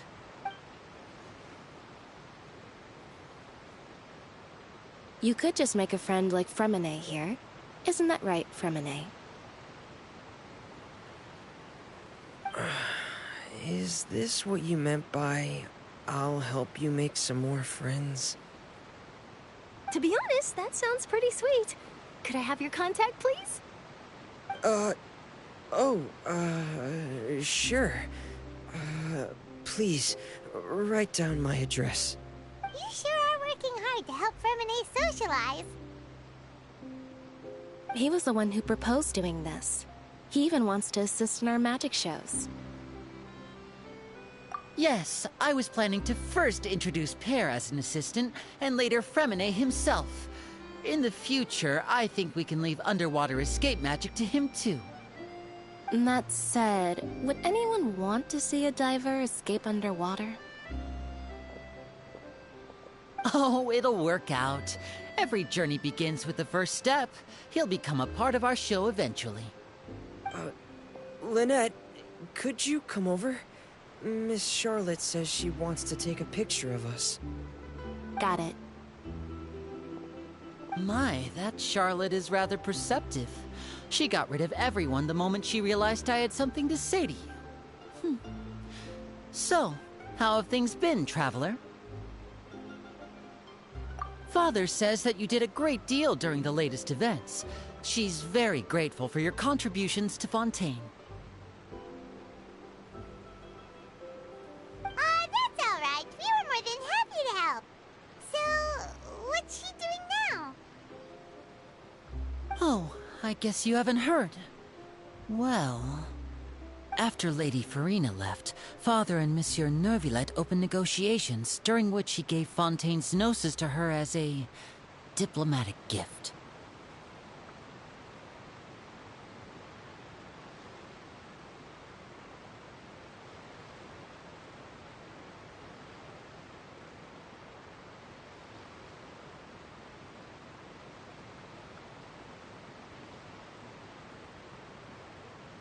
Sorry about that, my mic is now unmuted. Lady Farina left, Father... After Lady Farina left, Father and Monsieur Neuvillette opened negotiations during which he gave Fontaine's gnosis. Present of Momoga. So wait, Farina actually left? A diplomatic gift? A gnosis? Yes, I was quite surprised at first myself. But when I thought it over, there were actually a number of things going for it. It could have been done as an apology for the incident with Lord Child, or as thanks for his help in tying the all-devouring narwhal down. Furthermore, Father did also lend significant aid to Fontaine and Poisson. Well, that's were talking about. Doesn't this seem a bit irresponsible? I would agree, but I've also heard that it seems that Monsieur Nervulet has had a significant change of heart regarding the matter. So there's some reason for this that only Nervulet knows about? I suspect you'll have to ask him about that yourself. Ah, yes, speaking of which, I did see him strolling around the entrance to the Fortress of Maripede a while back. Isn't he real busy and stuff? Paimon didn't think he'd have the time for that. But back to the topic. The Gnosis was given to the knave, right? What about Child? They say that he's returned to Snezhnaya to recover from his wounds. I hear that the recent disaster really did a number on his health. Well, I guess I can now call him one of my war buddies. Well, thank goodness he's okay. I was so worried about him. Well, he's going to be okay. That's true. When you think about it, we've had loads of run-ins with the Fatui. To think we'd be allied with them this time. So shocked by such a simple switching of sides? Hmm? The knave! Father! Well, well, what do you know? Come to the docks to see how my children are doing and meet the Traveler by chance. Please do not pay my accomplishments in Fontaine too much mind. I would have done them regardless. Are you going to take the Gnosis back to Snezhnaya? That is our duty as Harbingers, yes. Don't be too preoccupied with sides. The goal of the Fatui concerns not a single place or person, but the entire world. With such a grand goal in mind, it is inevitable that we must wear many masks. Switching my masks is something I've always done. Will you keep to your position? Well, that depends on many things. No one truly knows what the future holds. What good is honesty if you can't rely on it forever? As for you, I very much look forward to our next collaboration. Good things cannot be achieved alone, and you've proved yourselves to be great partners. Actually, I just remembered something. Please help us deliver this. A vision? All right. I'll remember to return it. Thank you for keeping it safe for him this entire time. And that's a wrap for me. Huh? You're... Oh, another exclusive. Greetings, Miss Journalist. Hello. If I'm not mistaken, there are diplomatic channels I'll need to report to take a photo of you. That is correct. So forgive me, but I will not be able to serve as a subject in your article. However, feel free to write as much as you'd like about our dear magicians and our upcoming rookie talent. I will. The sea breeze is quite pleasant. I shall continue my walk while the weather remains so agreeable. Farewell. Farewell, Father. Don't forget to go and talk to Nervulet after this. Oh, she has such an intimidating presence. I didn't even dare to take a picture. Thankfully, I've already wrapped up all my pre-scheduled interviews. Thank you all. This'll be more than enough for me to write about, I'm sure. Don't be too nervous. Why don't you take a magic pocket before you go? Here, Traveler, Paimon, you take one too. Magic pocket. To move things about? That's right. Funny. I was giving out magic pockets when we first met too. And what do you know? I'm doing the exact same thing right now.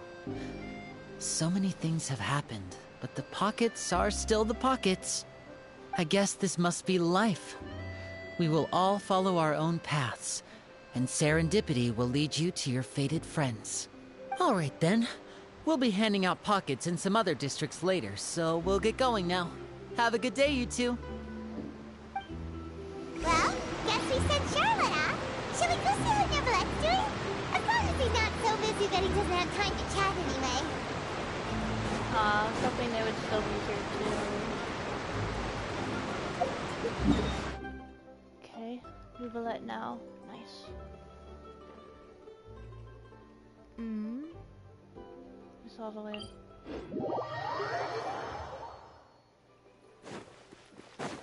Ah, we have to run all the way over there.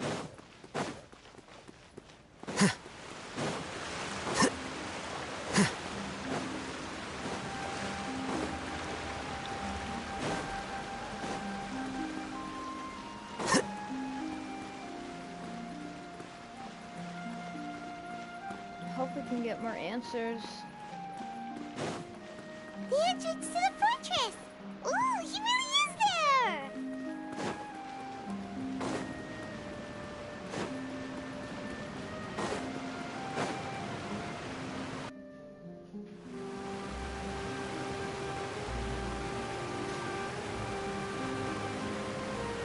So, you really are here, Neuvillette! Paimon didn't think you were going to have free time this hour of the day. Really? Oh, I suppose you must have met Mr. Linney. He took the time to greet me earlier when he passed this way. In any case, you came at a good time. I was just considering reaching out to you to set up a meeting, so I may explain some things that I haven't had the time to before. Aw, Paimon's glad that you remembered. Thank you for keeping us on your mind, what with you being busy and all. Alright, let's have it then. How was Fontaine actually saved? The whole business is still quite the mystery to us. It is strange how words can often leave a bitter taste in the mouth when it finally comes time to say them out loud. Neuvillette sighed softly before telling me the truth concerning what he saw that day. Fossilor is deceived to having Pigeon used Farina's endless performance to save Fontaine. Whoa. So that's what happened? I only saw Farina part myself. Fossilor destroyed the divine throne of the Hydro Archon and restored your power to you, transforming you into a fully fledged elemental dragon sovereign. But Paimon still doesn't quite get what you did to save the Fontainians from dissolving. For me, the authority of the ancient dragons refers to absolute control over the hydro element. Fontainians were incomplete humans born of Egeria's use of the power of the primordial sea, with constitutions similar to that of mimics. But so long as those primordial energies remain within them, I could use the ancient dragon's authority to grant them true blood, after the fashion in which life was first brought into being on this planet. I can grant them true blood after... So are they now human? In other words, when I gave my verdict, Fontainians became true humans, and thus would naturally no longer be dissolved by water from the primordial sea. That's great! Fossilor must have counted on you to make that decision as well. Your verdict was the key to making the prophecy appear to have come true while saving everyone.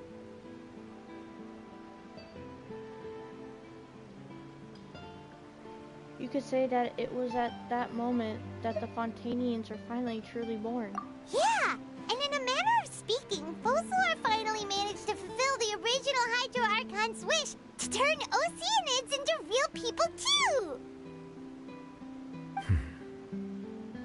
It seems from your expressions that you still have more things you wish to ask. Yeah. Ask away. I will tell you the truth as I know it. Let's see. About the initial verdict that was passed on trial, about Fontaine's future, about the Gnosis, about the next stop on my journey. Wait, what about Farina? I heard that Farina left. Maybe that's due to the story quest. Probably. About the initial verdict that was passed on trial. I have investigated his case along many avenues, and I have learned that he once fell into an unknown chasm when he was young. There, by chance, he awakened the all-devouring narwhal. But whether it be by sentiment or reason, that should not have been enough to consider him the root cause of the disaster. At most, he would have had tangential liability. As for the judgment passed by the Oratrice during the trial, whether it was due to that liability by association or Focalor deliberately using him to buy time for us on the assumption that he would be able to hold the creature off. I cannot say. Guess Focalor had Fontanians in mind the whole time. In the end, it was thanks to her that they finally became real humans. Hang on a second. Paimon suddenly got another question.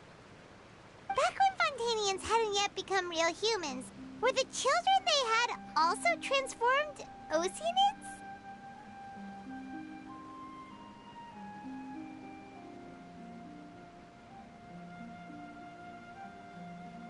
Life has always flowed like water. Do you recall how Fontanians would often come to the Fountain of Lucine to pray for children? Oh. Yeah! Lynette said the fountain is where all the waters in Fontaine converge. In truth, even those couples did not know that such prayers were no mere custom, but instead a form of ritual. Those Oceanids who were blessed within the spring water would later descend as new humans in the coming months.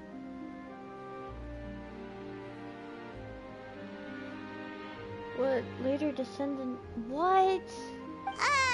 Paimon sorta gets it now. Either way, it seems like this ritual won't be of any further use, but it'll probably live on as a local custom. Ask away. I will tell you the truth as I know it. About Fontaine's future. Yeah, about that. Risley said Farina has already left. Oh. What's that all about? Ah, Lady Farina. The people are only aware that her death sentence has not been carried out. She abdicated the post of Hydro Archon and left affairs related to that title to me, before leaving the Opera House. Wait. Lady Farina. The people are only aware her death sentence has not been carried out. She abdicated the post of Hydro Archon and left affairs related to that title to me. Abdicated. What does that mean? What does abdicated mean?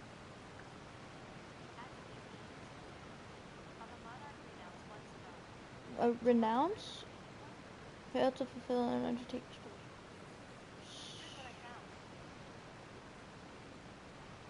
What does renounce mean?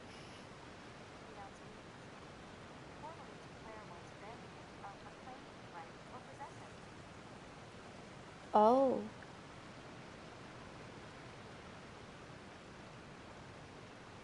I related Focalor's words to her faithfully and completely.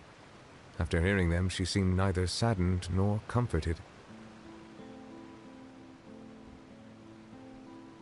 She simply said that she was tired and needed to rest. Yeah, I bet. Having said that, she then packed her things and moved out of the Opera House, not unlike how an ordinary person might. But she's still got a place to stay, right? You need not worry. I will make arrangements to ensure that she will not want for food, clothing, board, or travel. In truth, I am somewhat happy for her. The wear and tear on her spirit will, of course, take time to heal.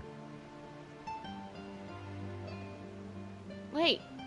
Now she is human and Focalor is no more, so... That means she'll live out a human life and die, right? Because she said the only reason why she lived on was because Focalor is still there. And... so confusing. But now that she no longer has to play the role of Focalor the Hydro Archon, she can finally lay down her burdens and lead a normal life. What about you then? What are your plans now that you've regained your full powers as the Hydro Dragon? After Focalor passed on, the Oratrice also ceased to function. This matter will directly affect our trials. After much careful consideration, I've decided to take over its role in our courts. From now on, I shall hear cases and pass verdicts by myself. Looks like you're still considering stuff from the perspective of the Udex, huh? As an elemental dragon, there are indeed many things that I must do. But this power and this duty, in a manner of speaking, you could say that both were granted to me. As such, before I attend to my other responsibilities, I must first and foremost continue to serve Fontaine as its highest judge. The duty of the Hydro Sovereign and the duty of the Udex shall coexist within my person. Additionally, the Hydro Archon's departure has brought about another problem, which is that the Opera House shall no longer produce indemnitium. That's true. That power was derived from the people's faith in the Hydro Archon, wasn't it? Wait, but the various mechs and machines in the city are all still okay. Where are they getting their energy from? As I am now, I have full command over New Musia, and it can serve as a complete substitute. Another reason why I cannot quite leave Fontaine immediately.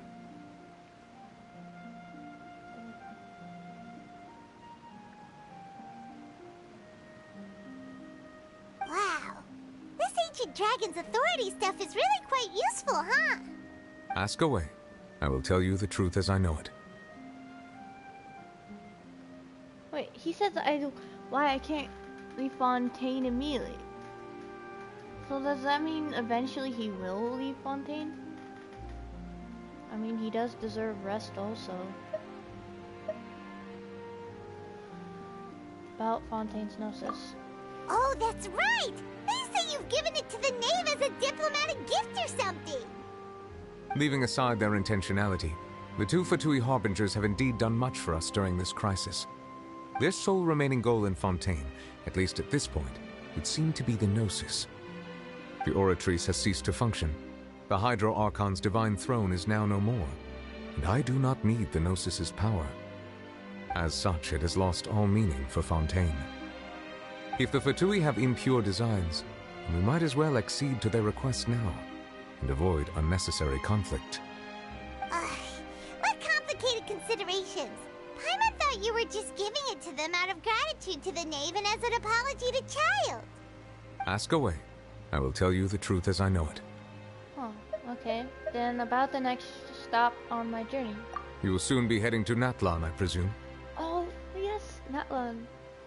I'm afraid that I have little talent as a travel guide, so all I can do is tell you what I know about that land. As far as I'm aware, Natlan can be said to be a nation of dragons. A nation of dragons, that's cool. Okay. A nation of dragons? You mean like you? No, I suspect that I would not find myself welcome there. Unlike ancient dragons such as myself, the dragons of Natlan have undergone long years of development and evolution. Large numbers of them have entered a form of coexistence with humanity. Whoa, what? Natlan is also the nation of war. War ravages those lands like an undying flame. That sounds terrible. There is one other piece of information I got incidentally from my negotiations with the knave that I believe may be useful to you. The harbinger known as the Captain has thrown his hat into the endless ring of war. Oh. The Captain. Sounds like a real tough customer.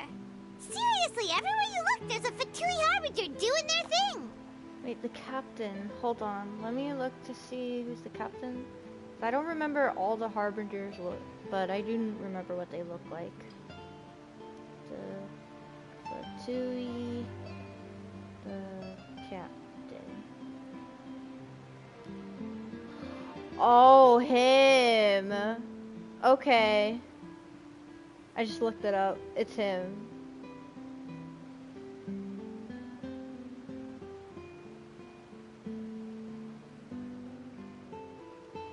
Dang.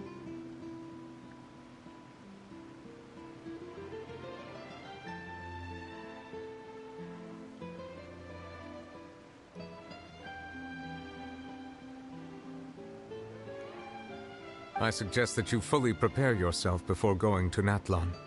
In the meantime, Fontaine's doors will always be open to you. Yes, thank you. You should fully prepare yourself before you go to Natlan. Ask away. I will tell you the truth as I know it. That's everything. I have no more questions. Hang on a sec. Paimon's still got a question about the Gnosis. When we spoke to Linny earlier, he mentioned that your attitude towards giving away the Gnosis had clearly changed. We guessed that there might be some reason for it that only you were aware of. No wonder the House of the Hearth is the Fatui's intelligence division. They are certainly sharp. So regarding this specific issue, I was just getting ready to share something with you. What is it? In truth, I exchanged some further words with that lady named Skirk after sending you two back to the surface. It went something like this. Oh?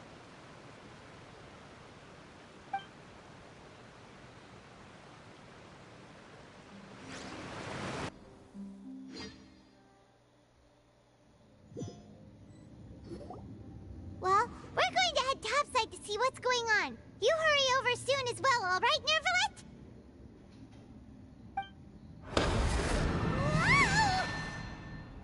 Nervalet? What next? The all-devouring narwhal isn't here, so I'm no longer getting any interference. I can finally catch the scent of your power, what it's made of. It is the authority of the planet's primordial dragons, but with something very similar to a god's curse mixed in. It's quite a novel blend. A god's curse? I'm sure I've encountered something like this before. What was it again? I do not know what you speak of. Ah, of course. How could I forget? You should have the remains of the third descender on your person, yes? Huh? You should have the remains of the third descender. Oh my gosh. Remains? I've never heard of any such thing. What does that truly mean? Does that mean he has something dead on him, or is he the, like... Huh. According to your parlance, I believe it may be called a gnosis. Wait, the remains of the third descender, is that gnosis?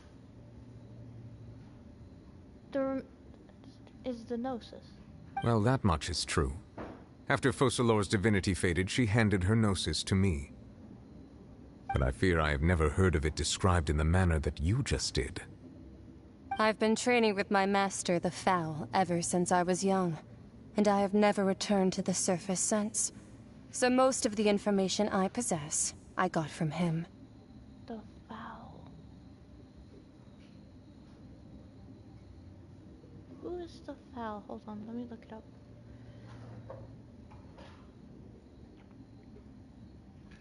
Genshin back the Foul. Oh no, all that popped up is the Foul legacy from Child. Okay, so they don't have the actual Foul, so we really don't know who he is. It is only natural for those who are greater than humanity to possess a different sort of common sense. Which is why there are so many problems in our attempts to communicate with humans.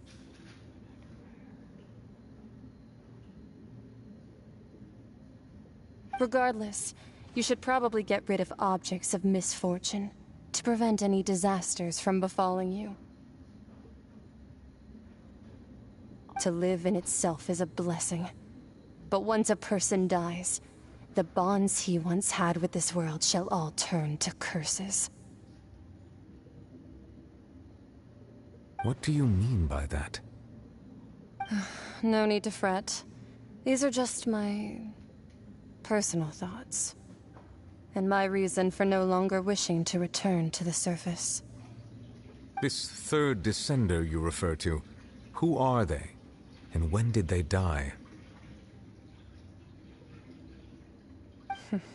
Master never mentioned them to me. Perhaps it just wasn't that important for me to know. If you're interested, though, I could ask him. I'll be sure to pass the answer on to you next time. Next time? You believe we will meet again? I do. Wait. I have a disciple of my own, don't I? He can be the messenger, then.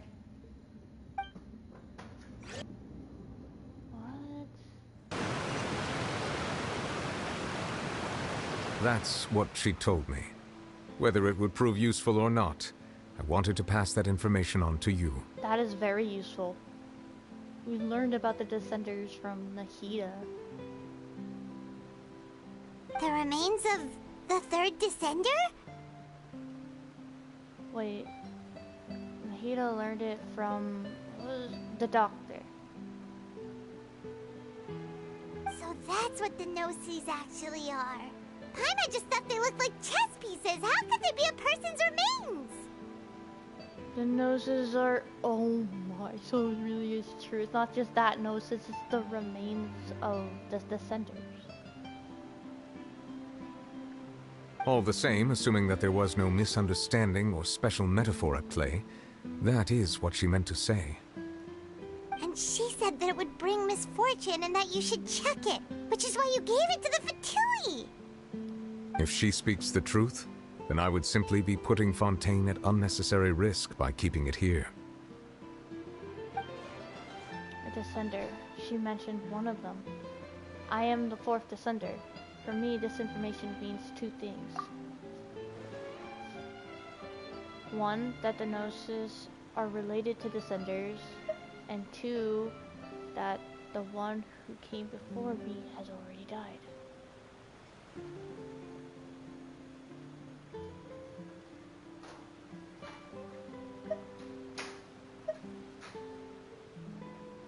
I had guessed that you might already be familiar with this concept, but I did not expect you to be one of them. That means that the Gnosis, which are exceedingly element compatible and can even enhance elemental abilities, do indeed come from the third Descender. Wait, so all the Gnosis come from the third Descender, or...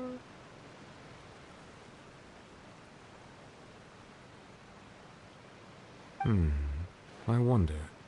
Does your body also possess similar properties? Oh, that's some dangerous thinking right there. Like being able to use elemental powers without a vision.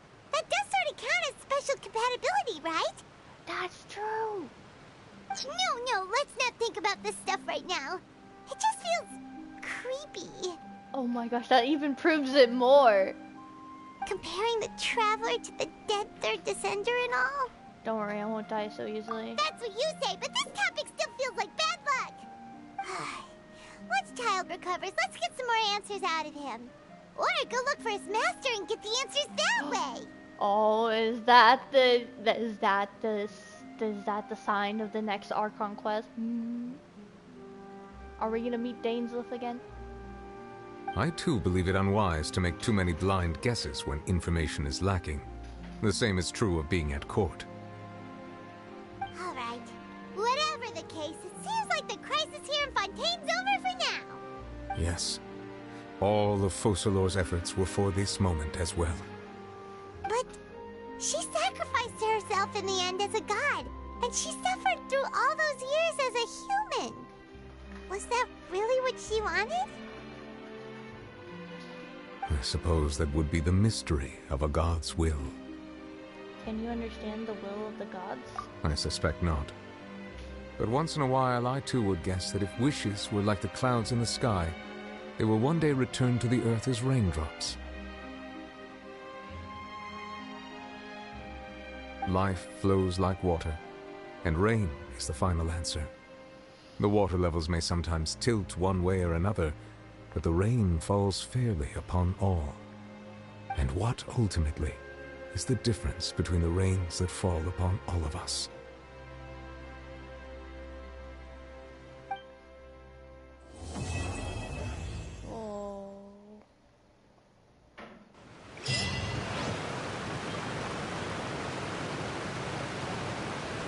Okay.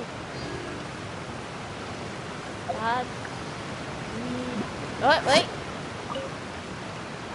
It seems from your expressions that you still have more things you wish to ask. Ask away.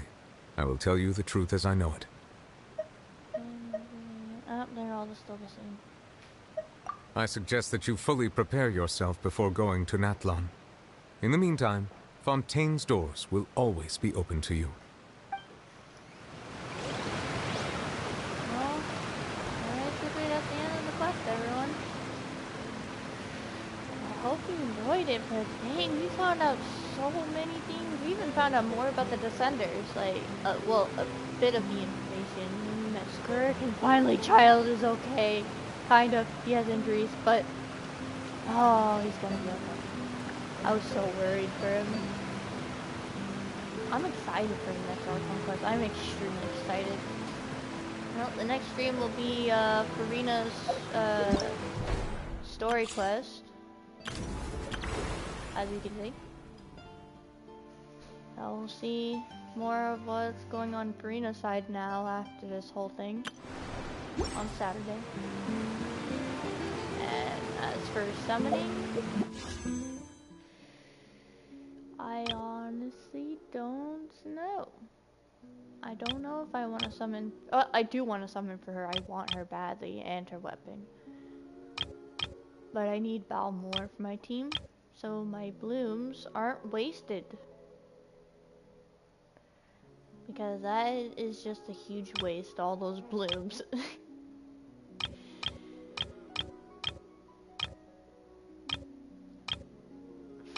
Bal would be the best pick for right now.